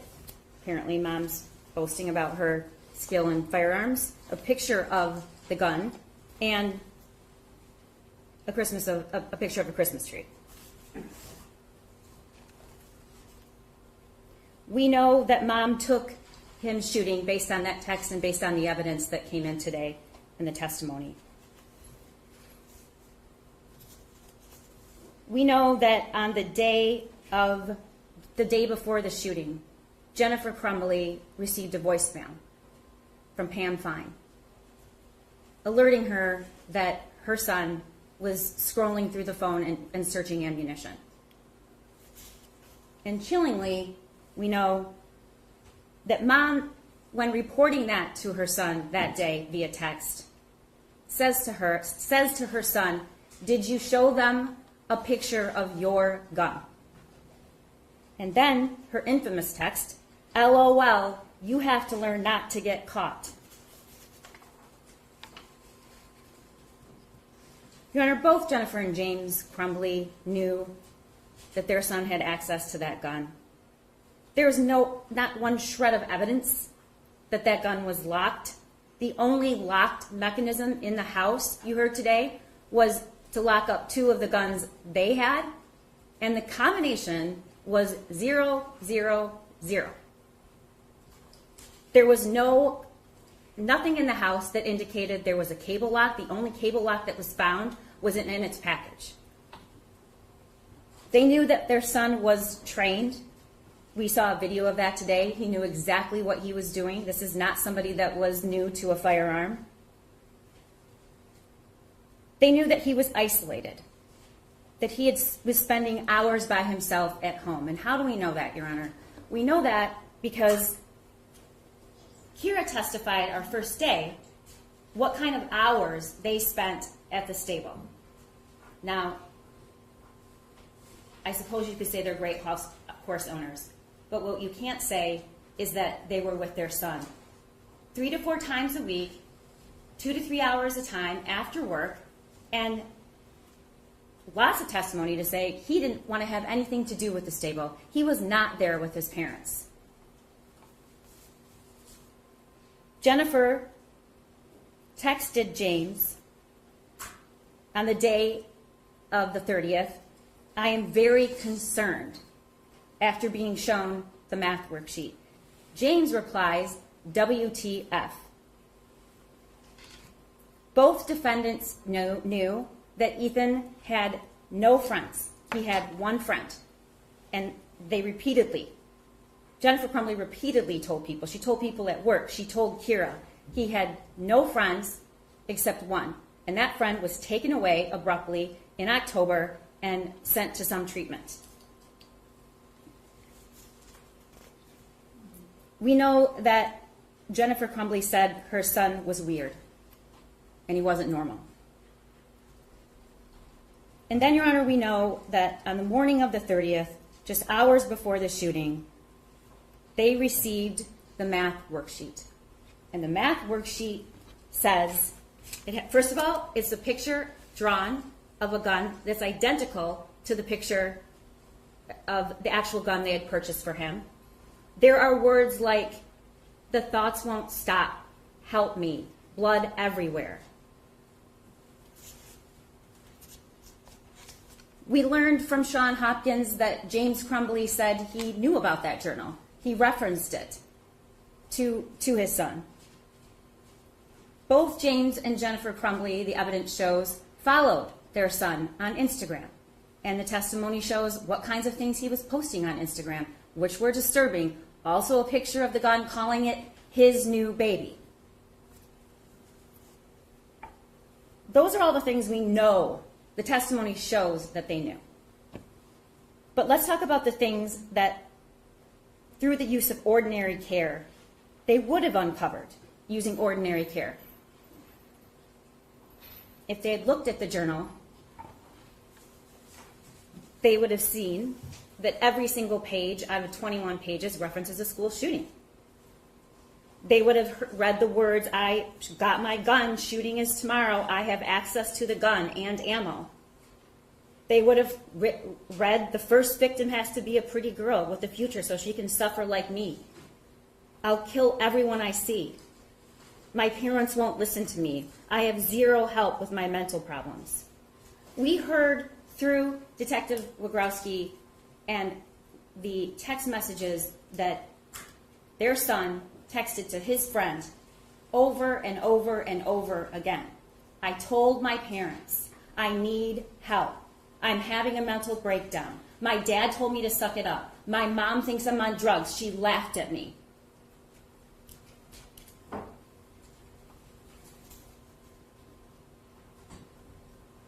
I also have to prove that this was foreseeable.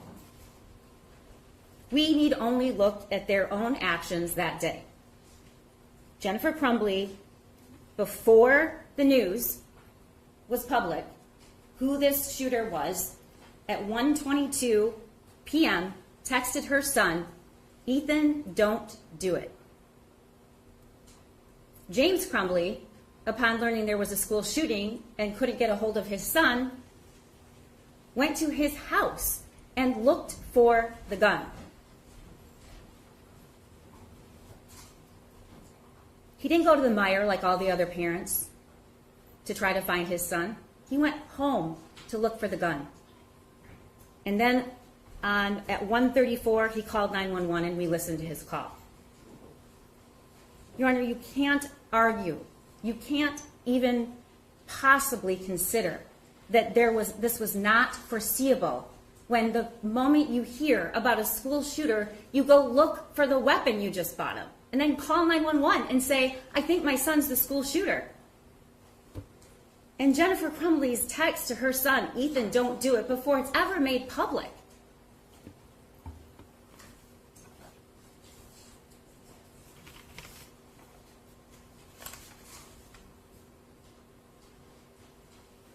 I also have to prove that the defendants could have done something to prevent this. Let's talk about that. They could have taken him home or to get help that day, as Sean Hopkins asked them to do. Did they do that? No. Why not? They said they had to go to work. We heard testimony from Jennifer's employer. She absolutely did not have to come back to work. It's a family-friendly environment. They would have understood she did not have to come back to work. This is not a situation where somebody is going to get fired if they don't come back to work. But by the way, most parents wouldn't care about that. They would just take their son. In fact, she came back to work, talked to Amanda, and said, I guess I'm a failure as a parent. And what did Amanda say? You should probably go get him. She states to Amanda, he can't be alone. James Crumbley was a DoorDash driver. I think the court can take judicial notice that being a DoorDash driver is completely, your work hours, optional. When you start, optional. When you finish, optional. If you take a break, optional. The fact that they looked at Sean Hopkins in front of their son that day and said, we can't do it. Won't work. We have to go to work. It was preventable. They could have gone home to see if the gun was there after they met with the school. They didn't do that. They could have locked the gun and made it completely inaccessible to their son. They did not do that. We have Ethan's own statements saying they didn't do that. And we also have the other big thing, which is that that was the gun he used to murder 4 people. They could have asked him on that day where the gun was. They could have told the school that they had just purchased a gun for him. They could have looked at them in the backpack and asked if it was there and asked to see the journal.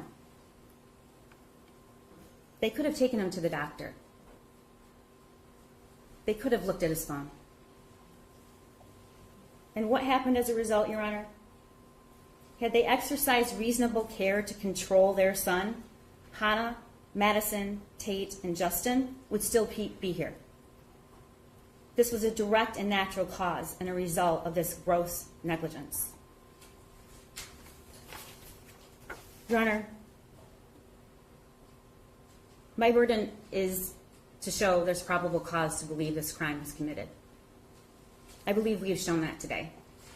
I also believe that on behalf of the people of the state of Michigan, that it is time for Jennifer and James Crumbley to face a juror of their peers in a criminal trial.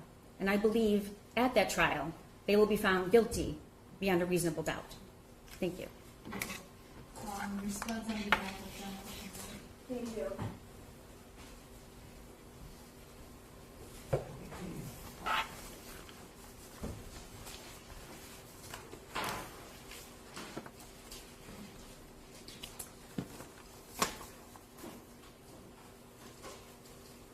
Your Honor, the gravity of the losses that took place on November 30th of last year cannot even be stated in all fairness to the victims in this case.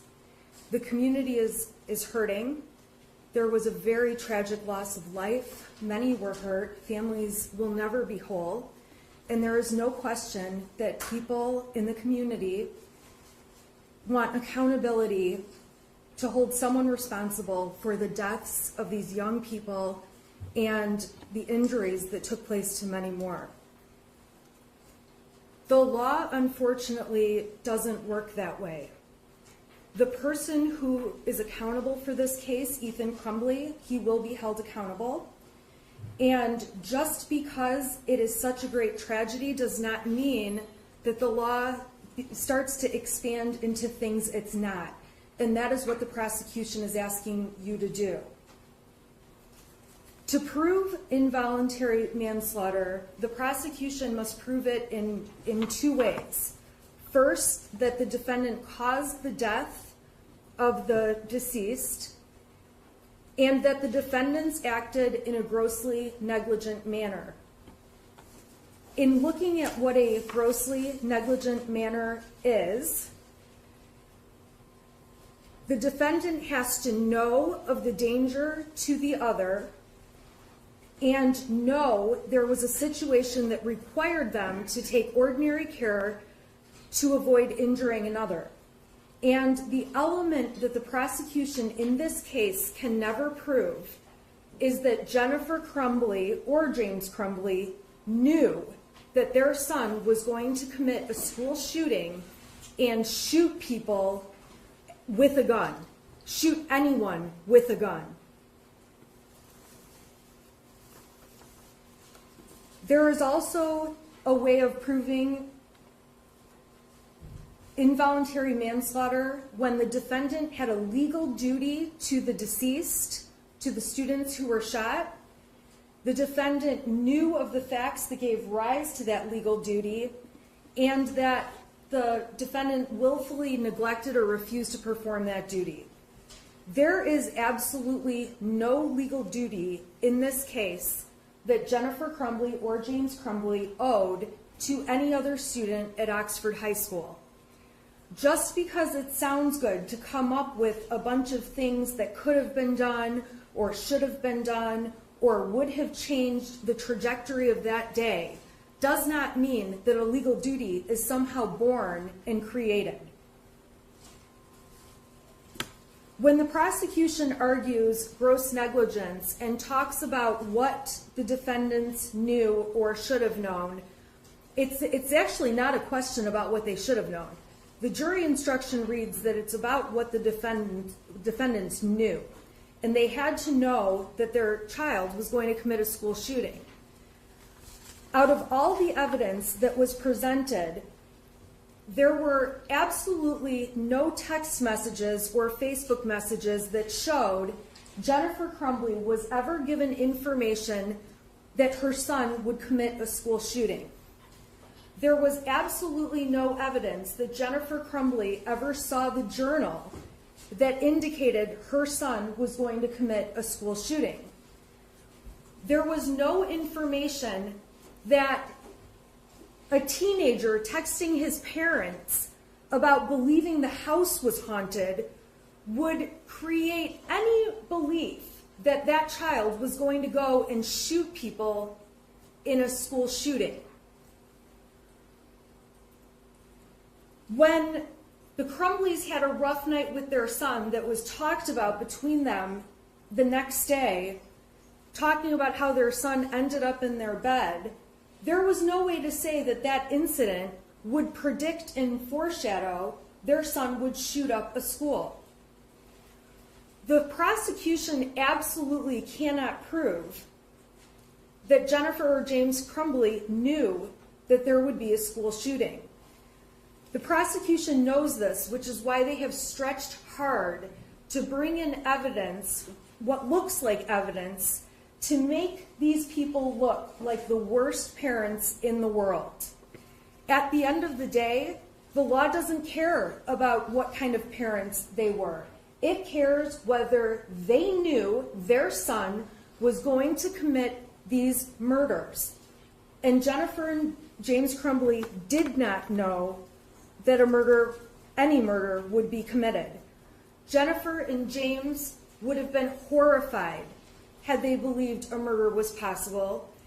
And the extensive testimony from Sean Hopkins, who is a trained professional that did a risk assessment on Ethan Crumbley, and he did actually have a legal duty to take certain actions that he didn't even think he needed to take. Sean Hopkins was afraid this child was suicidal, not homicidal, not that he was a threat to anyone other than himself. And so when Jennifer texted Ethan later that day, after hearing there was a situation at the school, and said, "Don't do it," it makes perfect sense that she would have believed she was stopping a potential suicide after Sean Hopkins had discussed suicide and suicidal ideation with the parents earlier that day. To suggest that Jennifer said, "Don't do it," because she knew her son was going to go into a school and take that gun and shoot students, the evidence does not add up to show that. The prosecution is overstating so much of the evidence to suggest that the voicemail Jennifer Crumbley received about Ethan looking up bullets in the school should have made her know he was going to commit these murders is just complete insanity. We all heard the voicemail. The prosecution admitted it as evidence. In that voicemail, Pam Fine says, you know, shooting and going to the gun range is a hobby, and you don't even have to call me back unless you have questions. How would any person take that message and believe their child was going to go commit a school shooting? There's just no logic that would connect one dot to the other. Talking about Ethan being at home for periods of time while his parents are out with horses and playing video games and doing things alone, there is nothing to suggest that a child who spends 3 to 4 hours at home alone would be expected to go and shoot up a school. That is just not something that a person would logically expect to happen. And any parent this day and age, and I speak as a parent of 4 children, knows that children get busy with video games, their own things, their own lives, they're online, life is different these days, and to suggest that Ethan being alone would lead to the conclusion that he would shoot up a school is absolutely ridiculous, especially after all the alone times our children have spent over these last 2 years through COVID.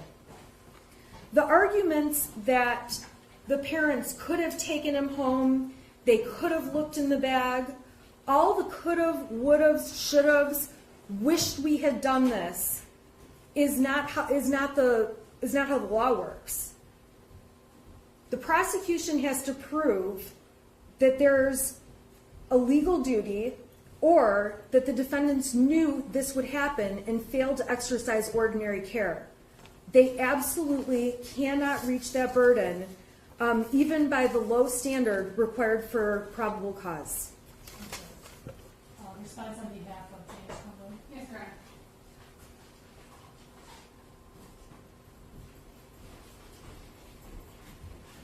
Good afternoon, Your Honor. I'm going to echo a sentiment by Sean Hopkins, Your Honor. He stated that as a school counselor, he's not a mind reader. And, Your Honor, neither are parents. The prosecution, as Ms. Smith has stated, is arguing that James and Jennifer Crumbley should have known about Ethan's plans to execute the shooting at Oxford High School, or that he posed a danger to others. First, Your Honor, as Ms. Smith has stated, that is not the standard. The legal standard is not whether or not James and Jennifer should have known. The jury instruction and the law is that they actually knew. Your Honor, there has not been one witness, nor one piece of evidence admitted, no piece of testimony presented to this court that indicated that James and Jennifer Crumbley knew that Ethan Crumbley was going to commit a shooting at Oxford High School on any day, including November 30th of 2021. Your Honor, using the should have standard extends this criminal liability so far beyond where we are today. It allows the prosecution to prosecute parents for the actions of their children. An example, Your Honor, 2 high school students are texting each other about having sex. One of them is under the age of consent. They carry out the act, and the parents can be charged, assuming that those text messages were sent on phones owned by the parents. 2 high school students are taking and sending nude photographs to each other, which, as this court knows, is a crime, using phones owned by their parents. Using the should have known standard, the parents can be charged for what their children did. Your Honor, the prosecution has presented witnesses who testified about what Ethan Crumbley told other people, not what he told James Crumbley. The comments that he made about his mental health deteriorating, about him asking for help from his parents, None of those messages were sent to James Crumbley, nor Jennifer Crumbley. They were sent to his friend, as the court noted. There have been no witnesses or evidence presented about a duty that James Crumbley had to any of the students who were tragically killed on November 30th of 2021. There has been no evidence or witnesses presented, Your Honor, because that duty does not exist. There is no legal duty identified by the prosecution or evidence presented or testimony obtained about a legal duty that James Crumbley owed to any of these students that were killed on November 30th of 2021. Additionally, Your Honor, there were no witnesses that testified and no evidence presented that James Crumbley knew that Ethan Crumbley was a threat to anyone, including the students of Oxford High School, or that Ethan would commit the shooting on November 30th of 2021. Your Honor, before we even get to whether or not ordinary care should have been or was used, we can't get past that in order to get to ordinary care, the prosecution has to show, even at their very low burden today, that James and Jennifer Crumbley knew.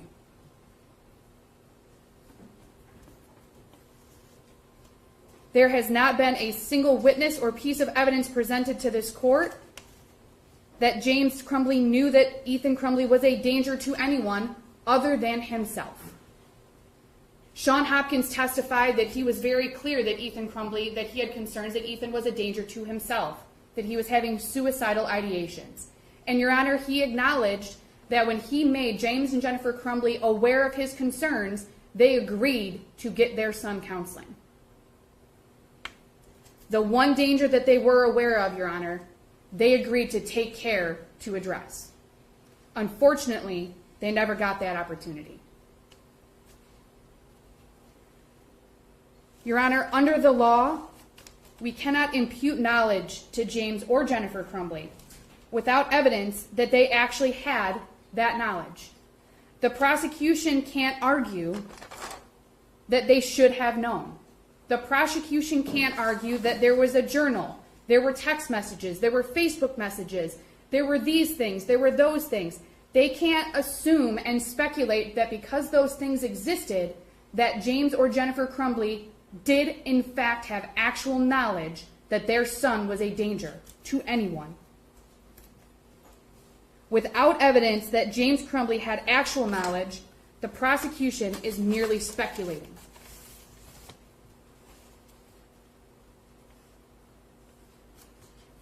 And Your Honor,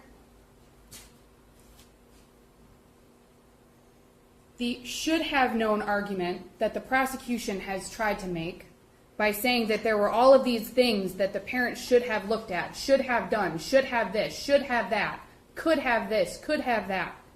The prosecution is essentially conceding, Judge, that James and Jennifer Crumbley did not have actual knowledge that Ethan Crumbley was a danger to anyone other than himself, including the students at Oxford High School.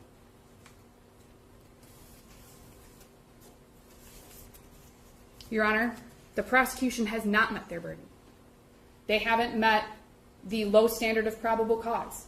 The prosecution has not even satisfied the very first element of the law in showing that James and Jennifer Crumbley had actual knowledge that their son was a danger to anyone other than himself. Rebuttal. Your Honor, I'm an officer of the court. And as an officer of the court, it's my responsibility to bring cases based on law, facts, and common law and statutes. So let's talk about what this case is built on, not speculation. Number one, whether or not there's a legal duty.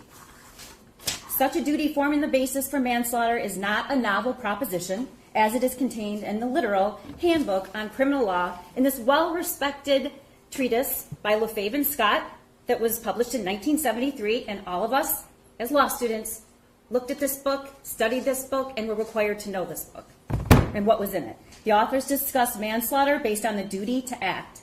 In discussing duties, that it's my rebuttal. I did not object when she was talking. I can object. A treatise is not the law. If she would let me finish, Your Honor. I know what the law is. Okay. Thank you, Your Honor. In discussing duties that can form the basis for manslaughter charges, they state, a parent not only has a duty to act affirmatively to safeguard his children, but he also has a duty to safeguard third persons from his children. And we know Michigan recognizes this duty as noted in American States Insurance Company versus Albin, 118 Mishap 201, 1982, and Dortmund v. Lester, 380 Mish 80, 1968. It has been well settled law that there is a duty. Not once did you hear me argue or Mr. Keese argue about what the parents should have known. I didn't say it because that's not my burden. What I said was what the use of ordinary care would have uncovered. I do not have to show that they had actual knowledge that their son was going to shoot up the school. I don't have to prove that he said, I'm going to shoot up the school. I don't have to prove that he said, I'm going to go murder 4 people. I have to prove foreseeability. That's the law.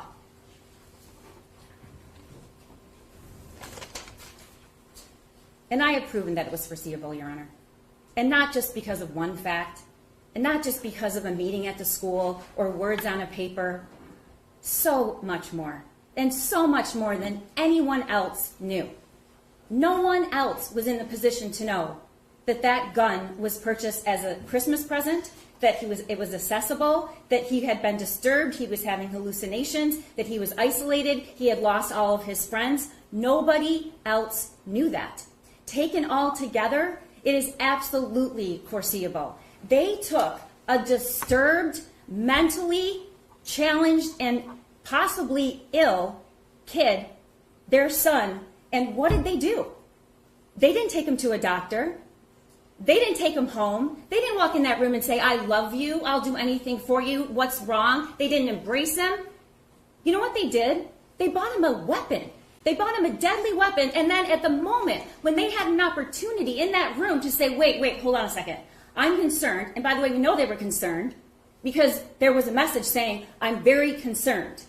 And yet, they didn't even say, we bought him a gun. And we refer to it as his gun. They can't get away from their own words.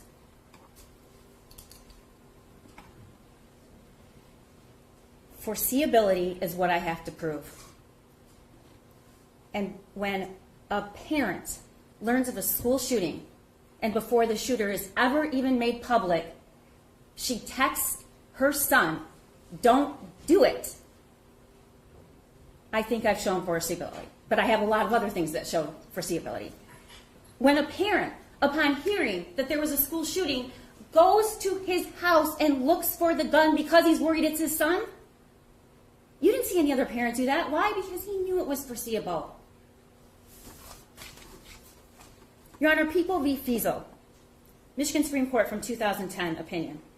Gross negligence occurs when an individual disregards the consequences of their action or inaction while aware of the risks but are indifferent to the foreseeable result. Indifference. This perfectly describes Jennifer and James Crumbley. They were indifferent, but put another way, they just didn't care. I keep thinking about all of the things. Just one thing could have prevented this. Just one action they did. Lock the gun up. Let them know he has a gun. Take him home. Immediately find him care. And I also keep thinking about the statements in their son's journal. If there was any question about who cared about him, it was settled on that day. Because he sat there and his parents didn't greet him or touch him or act at all concerned and said, actually, we have to go to work. We can't do this right now. I think there was no question at that point that no one cared about him. And I think that was actually the final straw for him. Judge, I've proven that the defendants are guilty of involuntary manslaughter.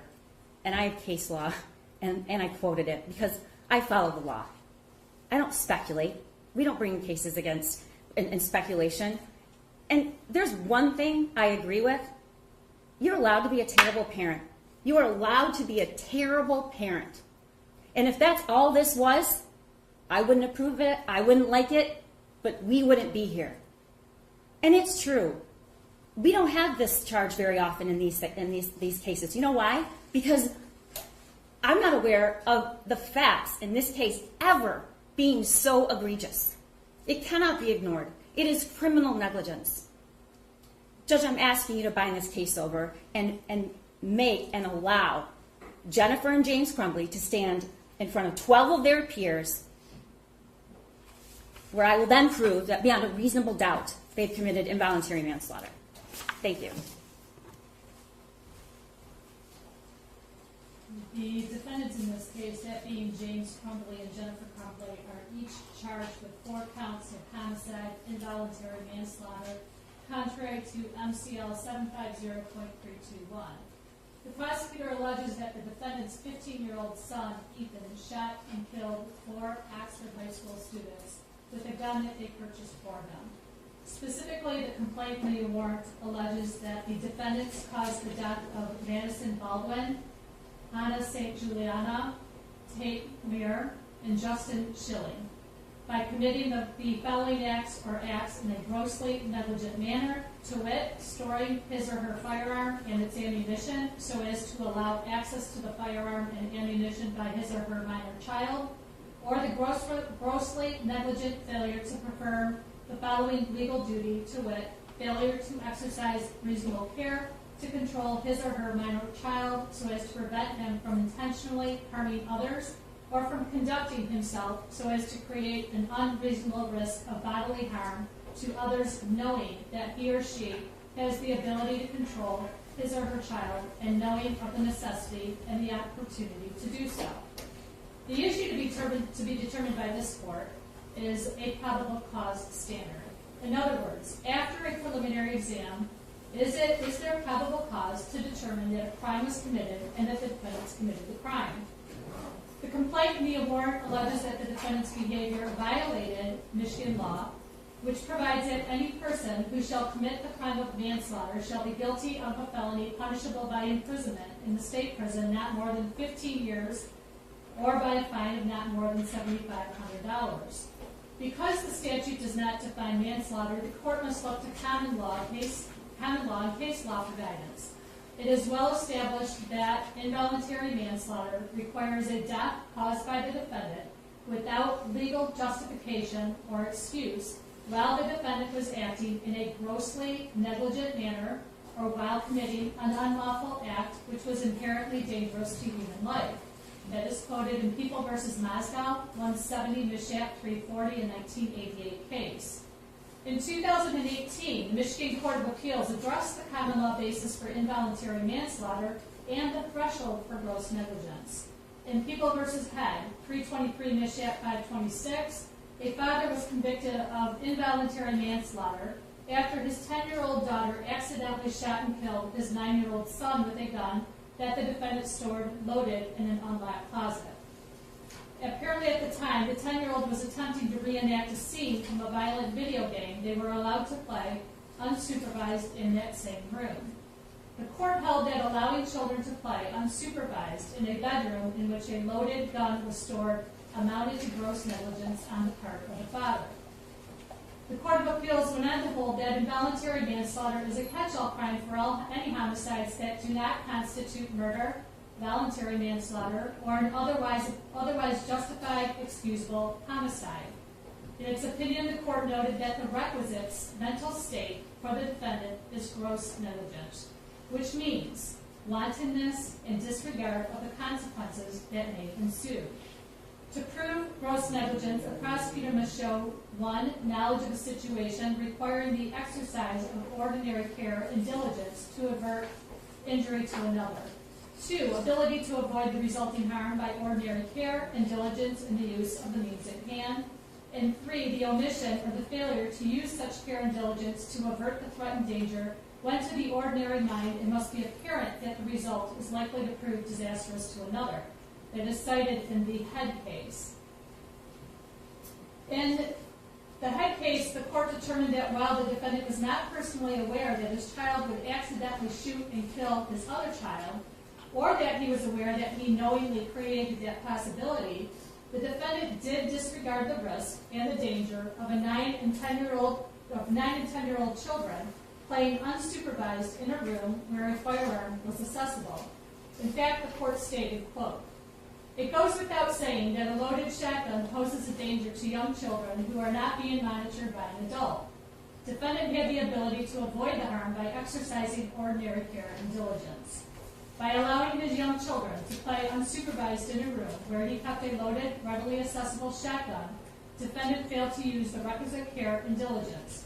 He failed to avert a threatened danger where the result was likely to prove disastrous to his children. Therefore, we conclude that there was sufficient evidence of gross negligence." That court also addressed the factual and proximate causation elements of involuntary manslaughter when it held that it was beyond question that factual causation existed, but for the defendant keeping a loaded shotgun in an unlocked closet of a bedroom where the children were playing without supervision, the shooting would not have occurred. Additionally, the court held that the child's accidental firing of the gun was reasonably foreseeable and thus proximate causation existed. Consequently, the head court affirmed the defendant's involuntary manslaughter conviction. In People v. Harris, the court stated the following: "The crime of involuntary manslaughter does not require that the defendant be personally aware of the danger or that he knowingly and consciously create the danger. The test only requires the danger to be apparent to the ordinary mind." That's 159 Mich. App, 401, 1987, also citing People v. Seeley, 136 Mich. App, 168. In Harris, the defendant was charged with murder after he confronted his daughter's ex-boyfriend with the gun, and upon racking the gun, a shot discharged, and the defendant immediately stated that he did not mean to shoot the victim. At the exam, the magistrate determined the shooting was an accident, so he dismissed the murder charge. On appeal, the court held that the magistrate abused his discretion by dismissing the case entirely because evidence presented at the exam supported a probable cause finding of involuntary manslaughter. The court relied on the OR factors, which this court previously cited, and further held that the test for involuntary manslaughter under a gross negligence theory only requires the danger to be apparent to the ordinary mind, and the killing certainly could have been avoided by exercise of ordinary care and diligence by the defendant in the use of a firearm. Therefore, in this case, after hearing extensive testimony, as well as evidence and reviewing and viewing extensive exhibits, the court finds that the deaths of the 4 victims could have been avoided if James and Jennifer Crumbley exercised ordinary care and diligence in the care of their son. Specifically, the court finds that the prosecutor has shown by a probable cause standard that 1, the defendant's son, Ethan Crumbley, presented a danger to the community. Number 2, that danger was apparent to an ordinary mind. Number 3, that the defendants James and Jennifer Crumbley neglected to diligently address and or divert that danger. And number 4, that the danger resulted in the 4 deaths of the young children at Oxford High School. There was extensive testimony that Ethan Crumbley was certainly a troubled young man, and that the defendants had knowledge of that situation. But they purchased a gun which he believed was his, and that he was free to use. Therefore, the court is binding the defendants over as charged. Any argument on that? No, Your Honor. Thank you. Yes, Your Honor. Your Honor, you've heard extensive testimony, you've seen exhibits. And although the court is binding James and Jennifer over, we are asking that the court reconsider the bond. Your Honor, Ethan Crumbley is incarcerated. James and Jennifer have given this court, they have a minimal criminal history, as we've gone over previously. We've gone through the factors with the court before. There's no substance abuse issues. There's no failure to appear issues. Judge, we're asking that you reduce the bond, allow them to be released. As the court is aware, we've had numerous issues with meeting with our clients while they're incarcerated due to COVID restrictions at the jail.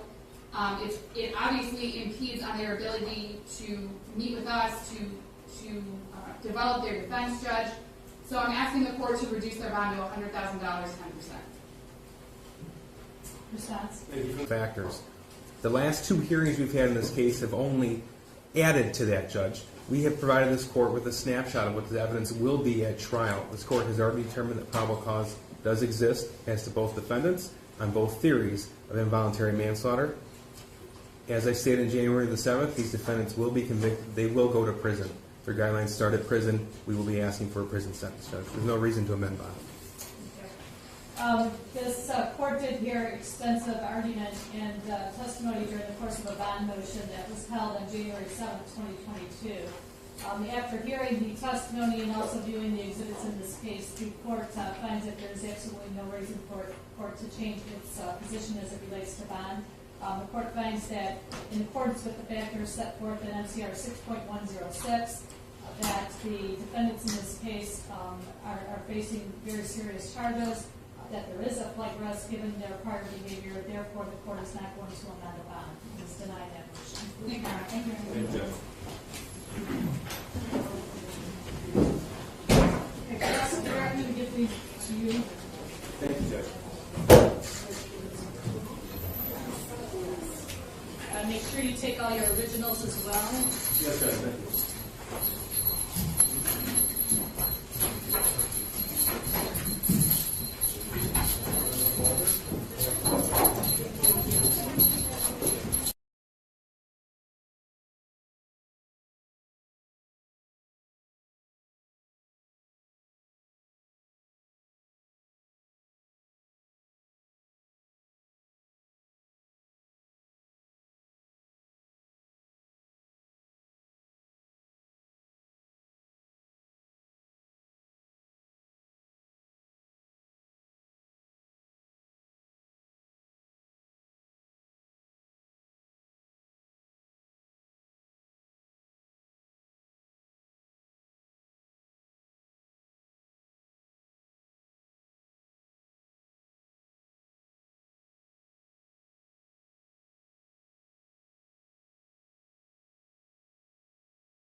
What happened? Did the bond get denied? I totally missed it. Someone was at the door. That's the lovely city of Detroit. That's looking at Detroit, I believe from Canada. That's on the Windsor side.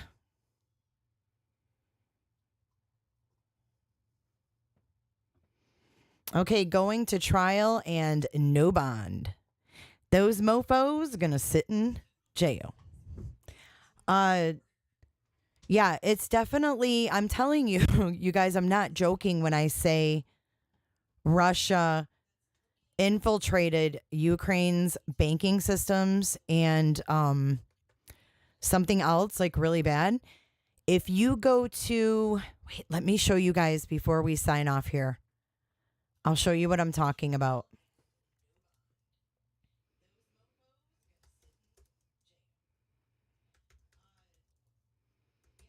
It's like on the FBI website. It's some worm or some shit.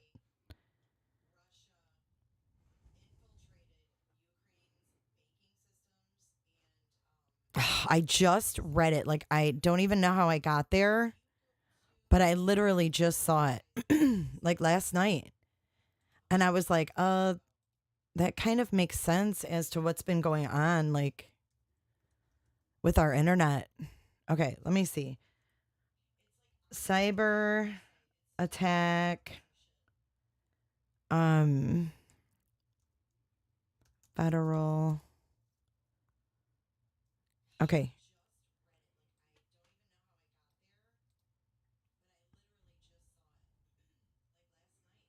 Oh, yeah, here it is. It's under.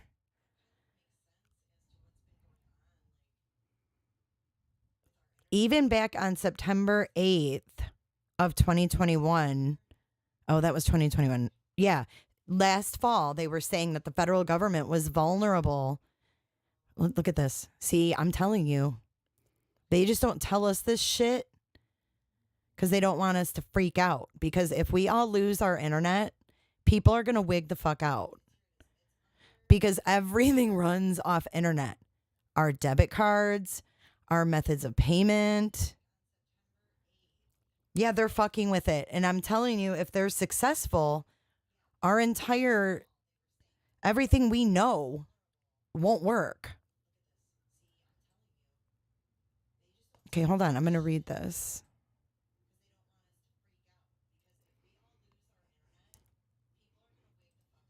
Okay, over the past year, Russia and the People's Republic of China conducted successful cyber espionage campaigns against federal agencies, compromising some of the United States' most sensitive information.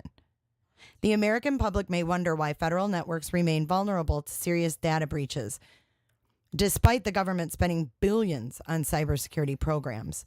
But new reports from key congressional committees reveal lawmakers' apparent concerns that the Department of Homeland Security's key cybersecurity technologies are insufficient to guard against nation-state attacks. Need I say more?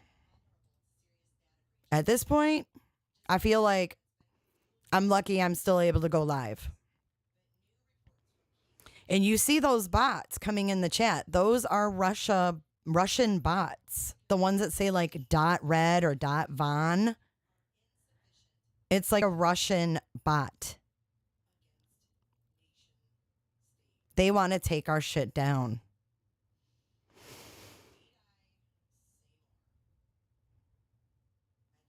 Yeah, it's kind of scary. I mean, as if COVID wasn't enough. And we've already got supply and demand problems. So I don't think we ever fully came back from COVID with supply problems and some things. So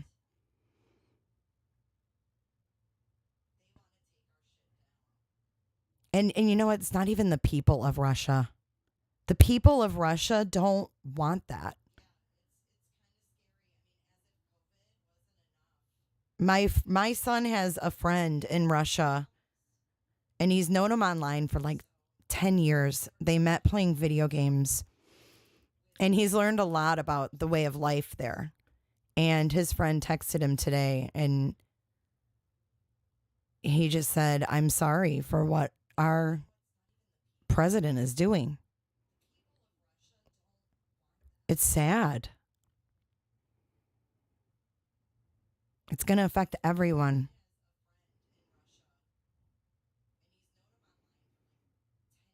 Lisa says, I wish they'd be creative and hack my debt and just get rid of it. Wipe it right out. I think we need to keep in mind, though, that it's not the people. It's their government that want this.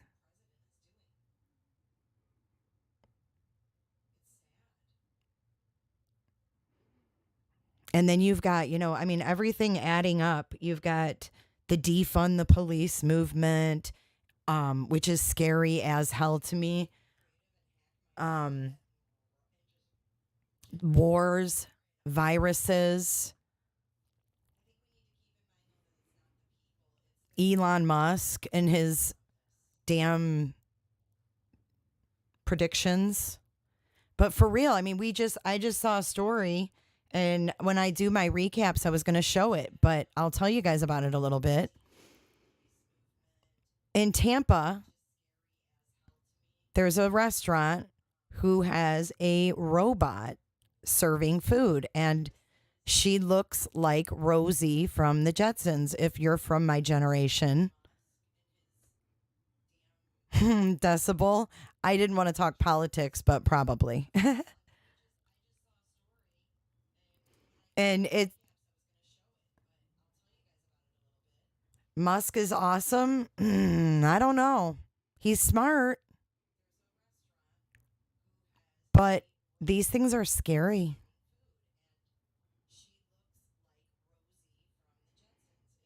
So anyway, yes. So the robot in the restaurant is serving food because he said he couldn't find enough help to stay open. So he invested in this robot. Right. Me too, Potato. When Candace sells, maybe we can go in and buy it.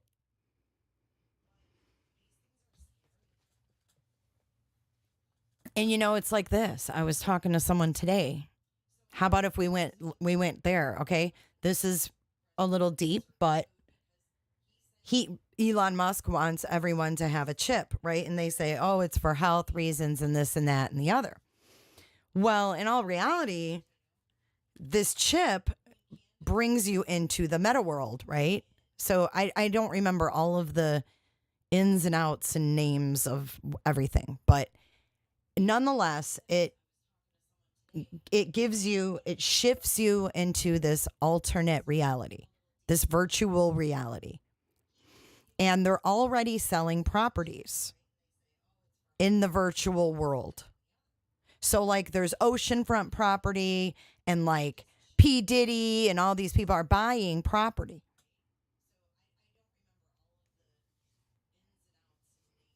But the thing is, you guys say no chip for me, no chip for me, no chip for me. Well, wait, think about this. It's like Elon Musk said. The ones that don't get the chip on their brain will be treated like house pets by the ones that do get them. Put that in your pipe and smoke it. Ashley, nobody said yikes, he hasn't come home, Ashley. And that we wouldn't even have to do anything. Like our phones, we would just have to look at them and they'll do everything we want because our brains will operate everything.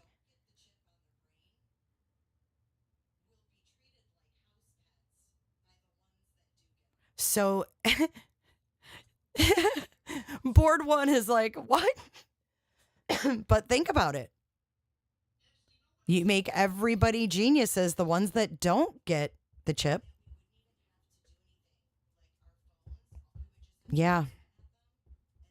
It's a scary thought. And he said that technology is going to skyrocket between now and 2025. And seriously, like 2025 is not that long ago. And it's already, I noticed that technology is already sped up the past year or two. No, like you wouldn't have to even push your phone. Like you'd look at your phone and you would think about, you want to check your text. So whatever you're thinking about, it would pull up your text. No, this isn't a joke. Are you kidding me? They're already testing these chips on monkeys. There's videos of it. Google or go on YouTube and put in the search Elon Musk virtual reality. I don't know, clinical studies, and you'll get all of the videos that come up. Yeah, good point, Tina Gillespie. Tina says they can't find missing people or kids, but they can control us. Oh, 2030. Yeah. You're excited? Oh my God, Squids. I would love to talk to you about this subject. We should have a panel one night and do like a conspiracy night or something. I would love to discuss it. Creep town, dude. It really is creepy. Oh, I'm sure they're way past monkeys now, but I'm just saying there's videos of them using the monkeys. And my suggestion was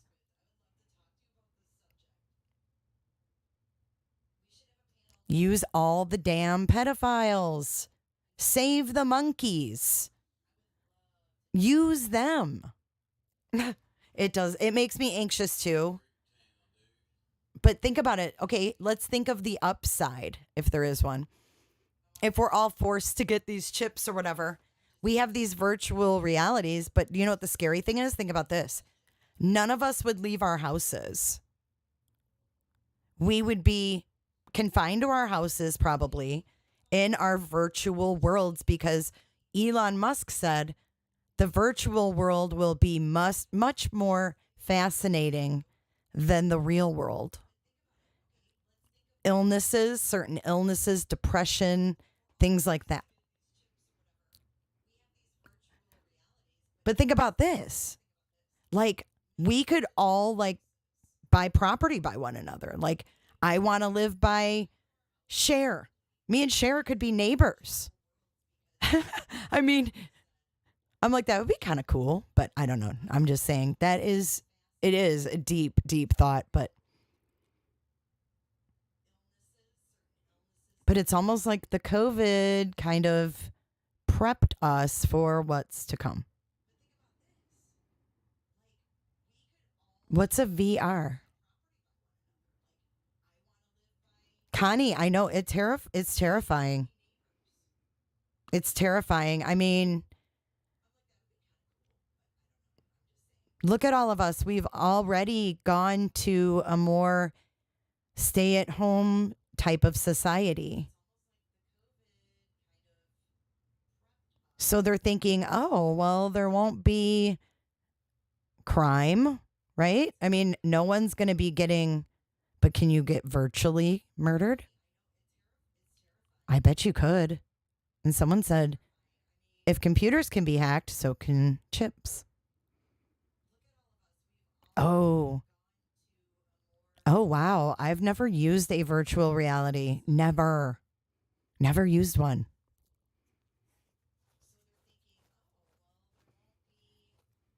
I think we should all buy property in Tennessee. Because maybe they won't, you know what? We can go and buy property in Tennessee, and then we can protest with our bullhorns that they don't give out the chips in the holler. And then we won't have to worry about dying, and we can live there safely. Okay. I wonder if in the virtual world, if there's virtual like oceans, because there is, like P. Diddy bought like oceanfront virtual property, right?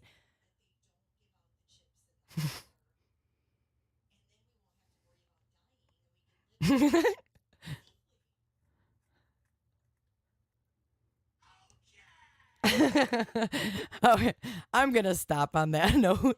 I'm reading chat and I am dying. Neuralink, that's it. Katie Shoemaker, thank you. It's Neuralink. Look up Neuralink and then come back and tell me I'm making this shit up. Maple syrup loves the way my brain works. I don't know. Sometimes my brain works a little too much. Well, Anne, meet maple syrup. She's already in a log cabin house. So maple syrup, you can go live with her. Dizzy, I agree. So if you're a religious person or you've read the Bible, you go by the Bible or believe the Bible, whatever. As far as the Bible story goes, who would Elon Musk be in the Bible?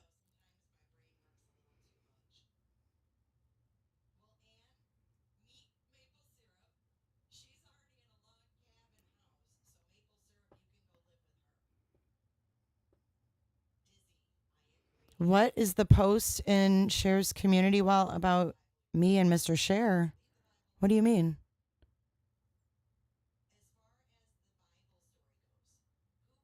Would he be Satan? Oh, man. I've never seen the movie The Matrix. Should I watch it? I'm not a movie person. But it seems like seems like fiction is turning into reality.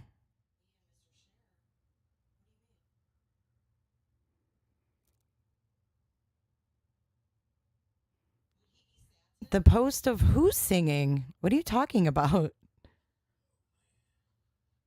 I don't know what you're talking about. I didn't sing with Mr. Cher. Now I have to go look.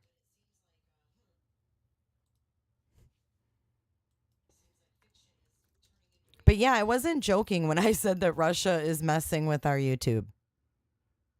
Because they are. Or with our internet, I'm sorry.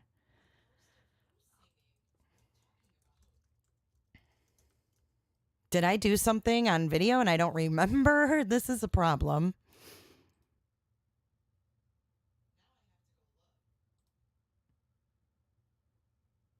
What the fuck? It started when we were younger. Now another brother's taking over, but it's still in your life. Even though we used to argue, it's alright, girl. Holy shit. We haven't seen each other in a while, but you will always be my Oh my God, you guys are crazy. The shares, y'all are freaking crazy. Hold on. It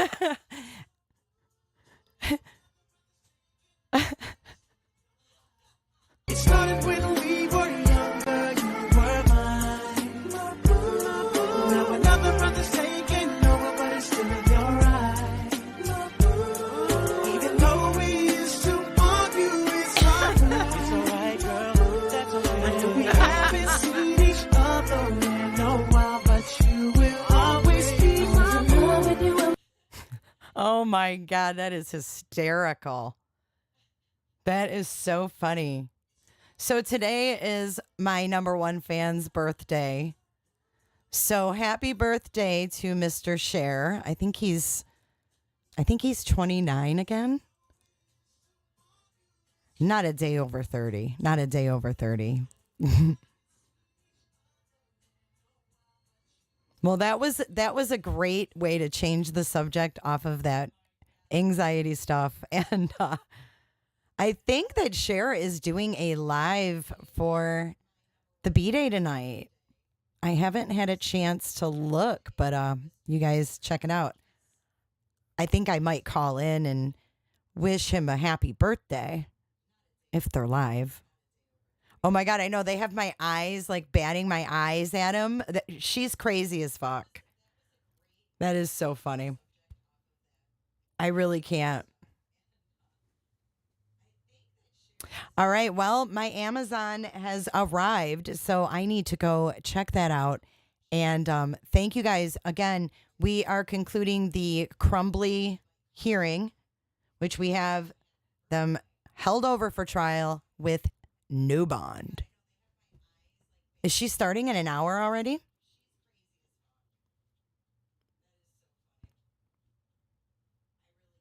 That's a lot of fun. That's cool. All right, you guys, we'll see you later tonight. And happy birthday, Mr. Cher. Mark.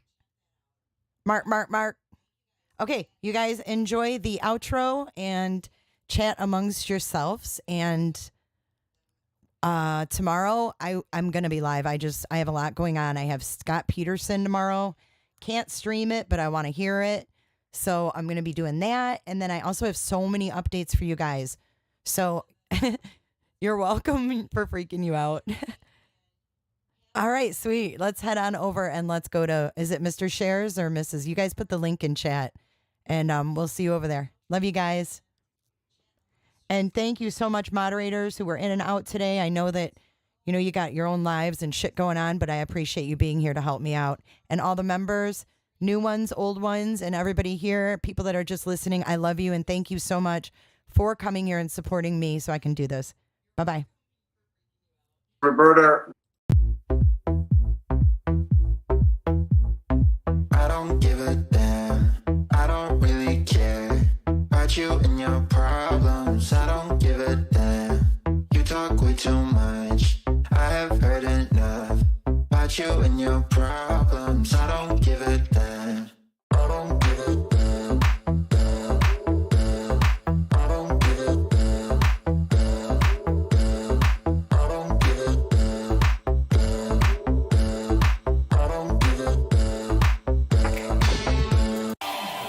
You wanna be with me. You wanna feel something real, but I'm feeling differently. to get to friends, but don't wanna face the fact that I ain't got time, I ain't got time, I ain't got time for that. Staying up late, sleeping all day, dreaming about Cadillacs. Buying new shoes, hanging by the pool, sipping on Coke and Jack. Calling my phone when you feel alone, but I'll never call you back. 'Cause I ain't got time, I ain't got time,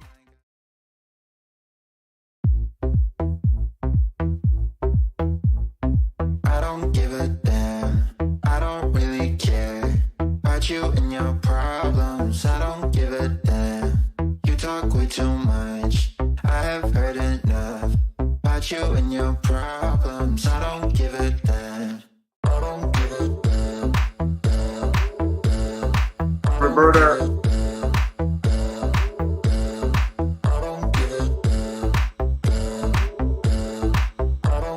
Roberta. You wanna be with me. You wanna feel something real, but I'm feeling differently. You're making plans to get to friends, but don't wanna face the fact that I ain't got time, I ain't got time, I ain't got time for that. Staying up late, sleeping all day, dreaming about Cadillacs. Maybe I have to sign it. Shoes, hanging by the pool, sipping on Coke and Jack. What? When you feel alone, but I'll never call you back. I hold my hand so I can twirl, and I'd hold my arm, and she'd just sit there and twirl till my arm just about give out. I don't give a damn, I don't really care about you and your problems. I don't give a damn, you talk way too much. I have heard enough about you and your problems. I don't give a damn. Hey, if you're listening, you can put that on your Christmas tree.